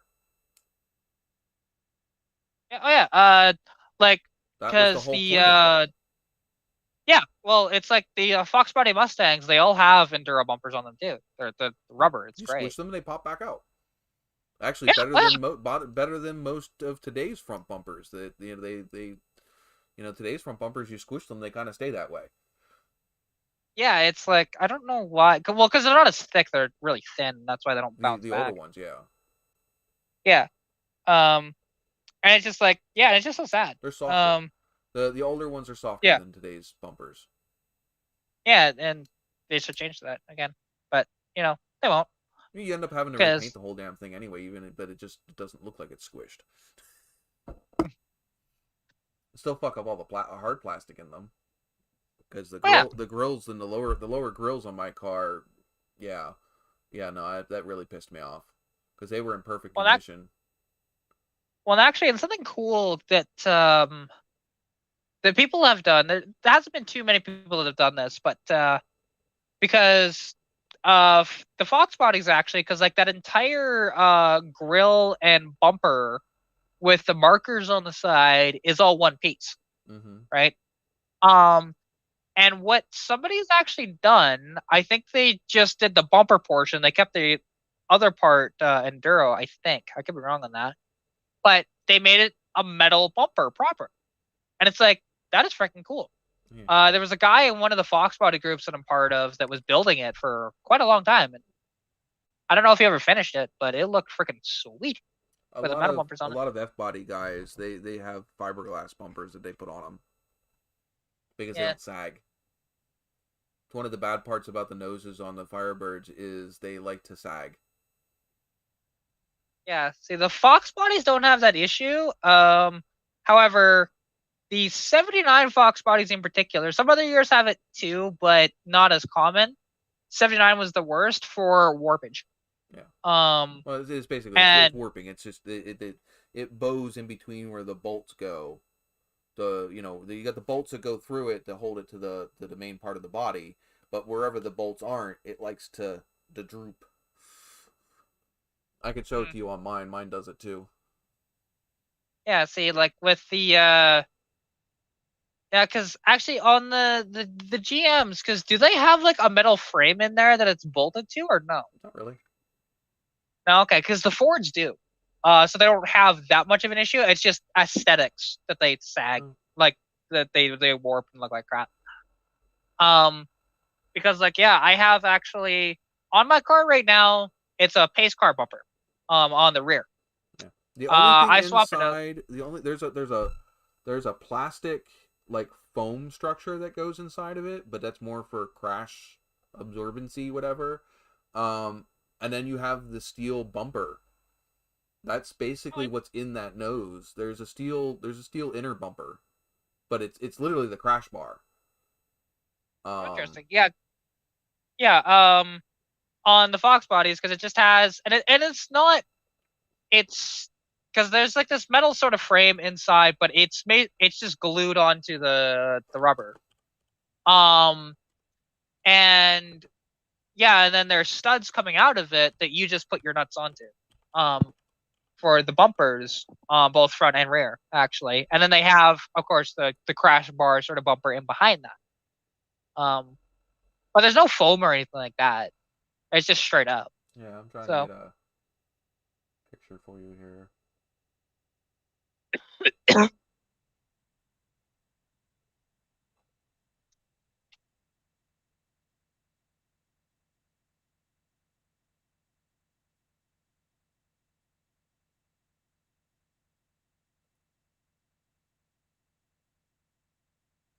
The inner structure.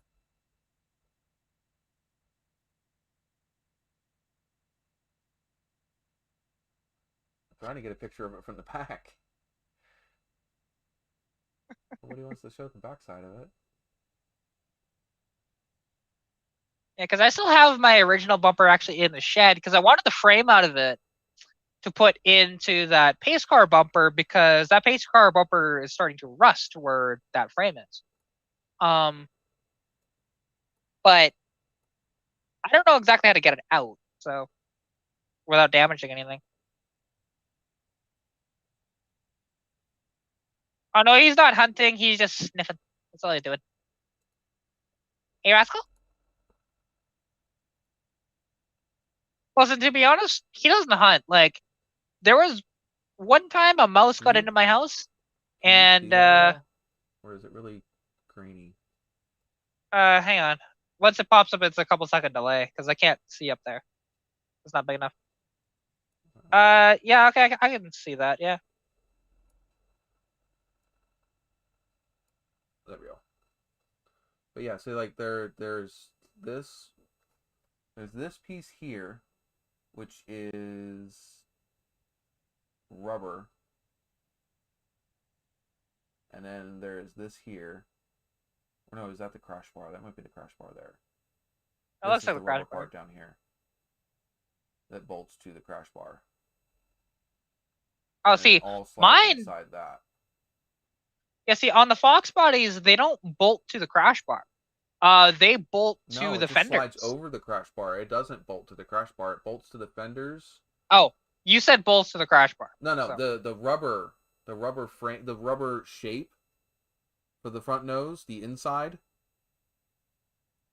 bolts to the crash bar. The nose slides over top of all of that. Oh, yeah, see, that's and bolts to the fenders. Well, like the entire thing is one piece on the Fox bodies.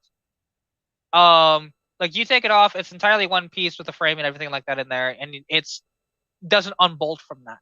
Yeah, as you can see, there's lots of pieces. Yeah, it's a lot more than what's in the Fox bodies. Like, no wonder that these things were And like I as said, even complicated as like they I was were. telling last week, I was telling how like there's a whole bunch of different little panels that direct airflow. Yeah, there's a lot of little tiny pieces that are in behind this piece here that help direct the airflow in underneath of this hood. Yeah, because like where the airflow actually divulges into, because it's within the inner fender itself on the Fox bodies, but I think it comes up from the front bumper area and just gets diverted in, not through like any tubing or anything like that, but just does it naturally.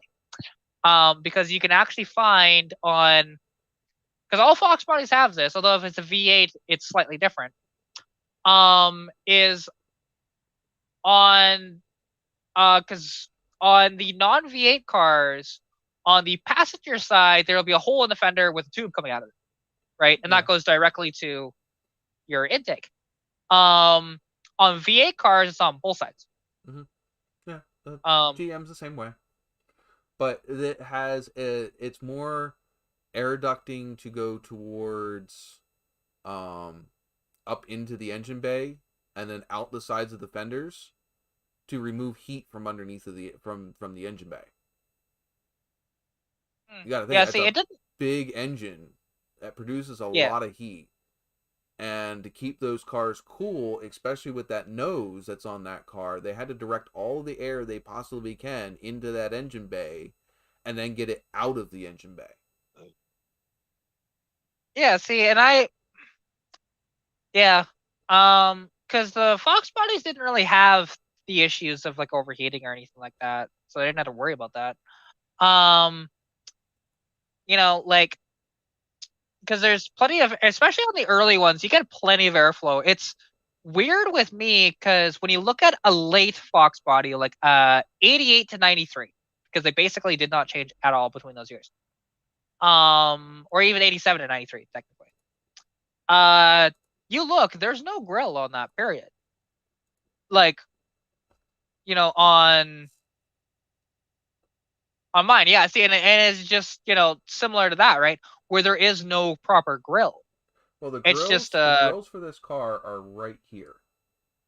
They're on either side of this license plate under here. That and then under here. See this here directs the air up into the radiator. That's what this is for. It pulls the air, it keeps the air from going underneath of the car, and it pulls it up into the radiator. Because the radiator is right above this. Okay. Yeah, see, because I'm not sure how it works on the later Fox bodies. Because I haven't really delved that much into the fixed headlight or the not the 4i Fox bodies. Which the 4i was 79 to 86. Then they did that similar to the Thunderbird headlights, but they weren't Thunderbird headlights. Where they were a 3-piece design, but it's all looks like one piece from a distance. So, and they had, like I said, no grill just like that. So, and there's no grills like even on the underneath or anything like that. So I'm not sure how it divulges air into the engine bay. No idea, but they did that for aerodynamic reasons. I'm sure, but it was just like, yeah, but that's why I like mine with the big egg crate grill on it that mine has. Because a bunch of air can come in freely. There's nothing blocking it. Well, that's why they have like the Trans Ams. They have that vent on the sides, right behind the front wheels. Yeah, it's actually functional. It's to pull the hot air out of the engine bay. If you stand next to those vents when the car is running, after it's warmed up, you can literally feel the heat coming out of those vents in the side of the fenders. Yeah, I'm pretty sure that the Civic is the same way with that. Because it has, and it's always had a heat or like louvers on the hood of any first gen Civic. They're just slightly different depending on which year it is. And they're like full louvers that go straight through, right? And they're, I'm assuming it's for heat extraction. My guess. Because I am pretty sure that that car is not producing anywhere near the heat of the Trans Am, though. no, probably not. But still, because if you look at it, I mean, let's see. I can send you a picture on. I'll just throw it on your Instagram here. See if I can find you. It's been a while. Anyway. You probably still heard the sneeze anyway, didn't you? No, I didn't. No, you probably Oh wait, didn't, that's but right. I muted the mic in the StreamYard. And I'm like, wait a minute, crap. The mic for the live stream isn't through StreamYard. It's the mic that's sitting here that Streamlabs is using. So they probably still heard the sneeze anyway. Oh well. I saved you from hearing it, but not everybody watching the live stream. Fail. Right? Actually, I yeah, would have because had to mute it in let's both see. places. Okay, save to phone. Because if you, it's a little harder to see from that picture. I gotta go from my Apparently, actual Team Facebook Mechanic can't profile. believe we're still on. We have been on till like 2 o'clock in the morning sometimes. Yeah, it's not unusual for us to For be up you, though, it's not that late. big of a deal because technically 2 o'clock in the morning for me is still like, what, only like 11 o'clock at night for you? It's 11 right now, so it's Well, midnight. it's 1 o'clock here, so it would be midnight. My 2 o'clock in the morning is your midnight right now. Yeah. Until daylight savings. So I don't know. Do you guys do daylight savings? Yes, we do. Okay. There's a motion to try and get rid of it, but because it is dumb. Let's see. I need a good picture of the hood of the Civic. Yeah, it's 102 here for me. Which It's I only do have 11:02 to here. go to bed at some point because I have to be up at 9 to take my kid to his godparents. Then I can make my my job my interview I have tomorrow morning. Ah, okay. What are you still doing up? This is like these bars and stuff that have restaurants in them that like kids are allowed to be there till like 11 o'clock at night, and then after that, anybody who's under the age of 21 or whatever is not allowed to be in the bar anymore. Yeah, that's not a thing up here. Yeah, I've never that seen stuff that up here. There's like like anybody who's a minor is not allowed in the bar after a certain time of night. Where is the original pictures of the Civic? God, I gotta scroll away. That's okay. Taking a lot Did of you realize pictures. how far I had to scroll back to find pictures of my freaking Nova and TA today? There we go. Found the because this is the picture of the new hood. I'll just screenshot that. Make it easier. Just hold it up to the freaking camera. I can do that too. Get Rascal. This is the same thing I'm gonna do. Yeah, that's fair. Yeah, okay, I'll just do that. I'll just make you big. Yeah, there you go. Now you're big. All right, so you can see actually on the if you can see it properly, move that. You can see on the corners potentially up there of the extractor. I'm not sure if you can see that or not. You got to hold it closer to the screen so that way you're not getting the white from the white balance from the light is knocking it out.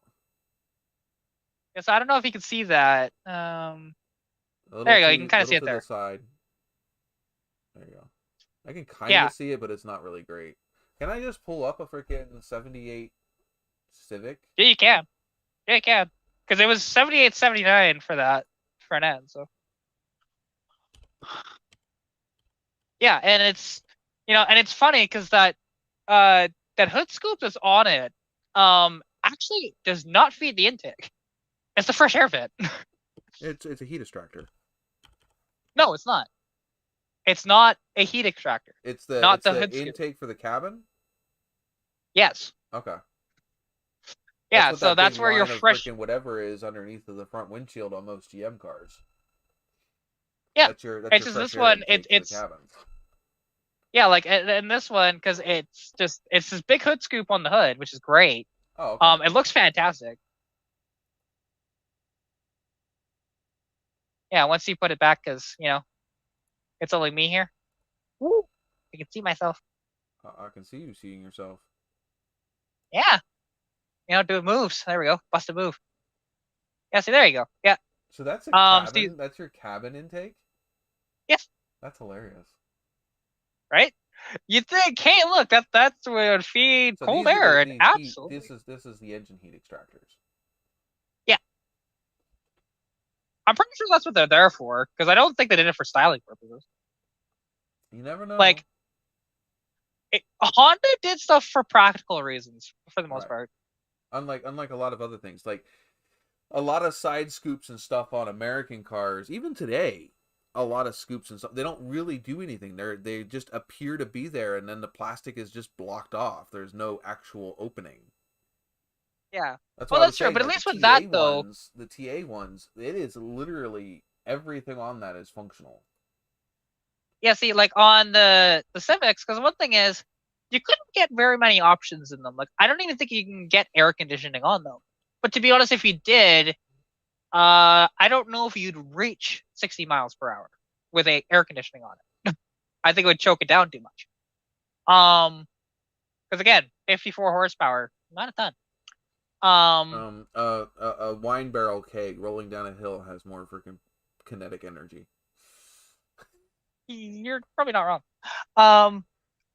And yeah, and it's just like, and the thing is, that car from the factory had 12-inch wheels on it. God damn, it's smaller than the steering wheel in my car. Right? Like, that's the funny part. And this whole thing, it's such a cool little thing. And everything has a practical reason on that car. That's why I'm thinking those are heat extractors, because they had them on earlier cars, but they weren't as pronounced as the 78, 79s. They were much smaller. Did they go with a bigger engine in 78, 79? No. They had the same engines throughout the entire run. Changed the grill? They changed the grill, they changed the hood. Did the grill get smaller? No. No. So I gotta think, why go with the bigger thing? Well, there had to have been a... I mean, my only guess is because, but mind you, the rad in that thing is not very big. Like, it doesn't go across the entire thing. It's only that wide. Right, but the heat, the extractors in the hood aren't for cooling the engine through the radiator. It's to remove heat out of the engine bay. To reduce the temperature of the air going into the engine. Yeah. Oh yeah. But everything on the Hondas have a practical reason for being there. Pretty much, it's pretty cool actually. Because and like what they thought of too, and how they did stuff. Because like on my car, for fresh air, I have a pull tab actually. For it comes out of my vents or down below, and it can do both. If you Nova has that right. because it doesn't have AC. It has pull vents down at the lower kick panels, so it has a metal pull that you pull that opens up the vents in the kick panels that comes from the air in front of the windshield. Yeah. Oh yeah. It is the same way on the Fox bodies that way too. But the AC cars didn't have that. Yeah, the AC cars didn't either. Although, well, actually, no, they technically did up to a certain year. I think it was 85 or 86. Ours, the Novas, if you had AC, those were blocked off and tend to have been used for speakers. There literally was no vent there in the AC cars at all. Yeah, see, in the AC cars, because the thing is, if you look at any of the HVAC controls from an AC car, you'll have all your stuff, and then it'll say vent, which I'm pretty sure that's actually fresh air vent. Up until 86, they had that. 87, they changed it. But they didn't have that on the Novas, when you put it to vent, it wouldn't turn the AC on. It would use the same vents as the AC. It would just have fresh air from outside instead of closed cabin. Yeah, and I think that's how it is on those too. And it just comes down below. I don't think it comes through the vents themselves. I don't think. And yeah, but anyway, so that's how the Fox body is. But with the Civic, that is always open. There's no way of actually closing it other than the actual vent itself. It just spins freely, like it does the full revolutions, and it doesn't really stop. So if you just turn it to where it's blocked off, no air comes in. So it's just like it's a different way, a much simpler way of building it, and much cheaper too. So it's an interesting way of doing it, with a Honda. I hate the Kias that we have. Unless you hit the little button for that just like circulates the cabin air. If you turn the air conditioning or the heater all the way off, like the fans are all the way off, and you're just driving, if you don't have that closed air's cabin button pushed, you will still either get cool or hot air through the vents because of the air pushing of the air pushing into the system from the outside of the car. But anyway, I think that we need to end the live stream because I'm fading and I gotta get up early. And I think that I will wish all of you guys out there in YouTube land a good week. And me, and possibly Kat, and possibly Joseph will meet you guys next week. So, you want to say good night, Kat? Yeah. Could that have been any more awkward? Yes, get better, Kat, as Jesse says. Definitely. Thank you. Hopefully, it seems like as the days are going by tomorrow, hopefully, by any luck, it seems like it, to be honest. So, and I'm only coughing more tonight because I don't have a drink to try and. And you're talking like a freaking. Yeah. Like a That's what I teenager do. on a freaking landline. Well, here's the thing, though. I actually have an issue with my throat and stuff like that at times. You can't do that, Jesse. Depends on how quickly I shut the live stream down, though. Yeah, because the thing is, like, I'll have an issue where if I talk too much, it'll actually start to get my throat sore. So I need to drink something. Tea and honey. Yeah, I know. But all right, let's let Kat stop talking and go get some tea and honey, and we will see you guys later. All right, thank you. Yeah. See y'all. Bye.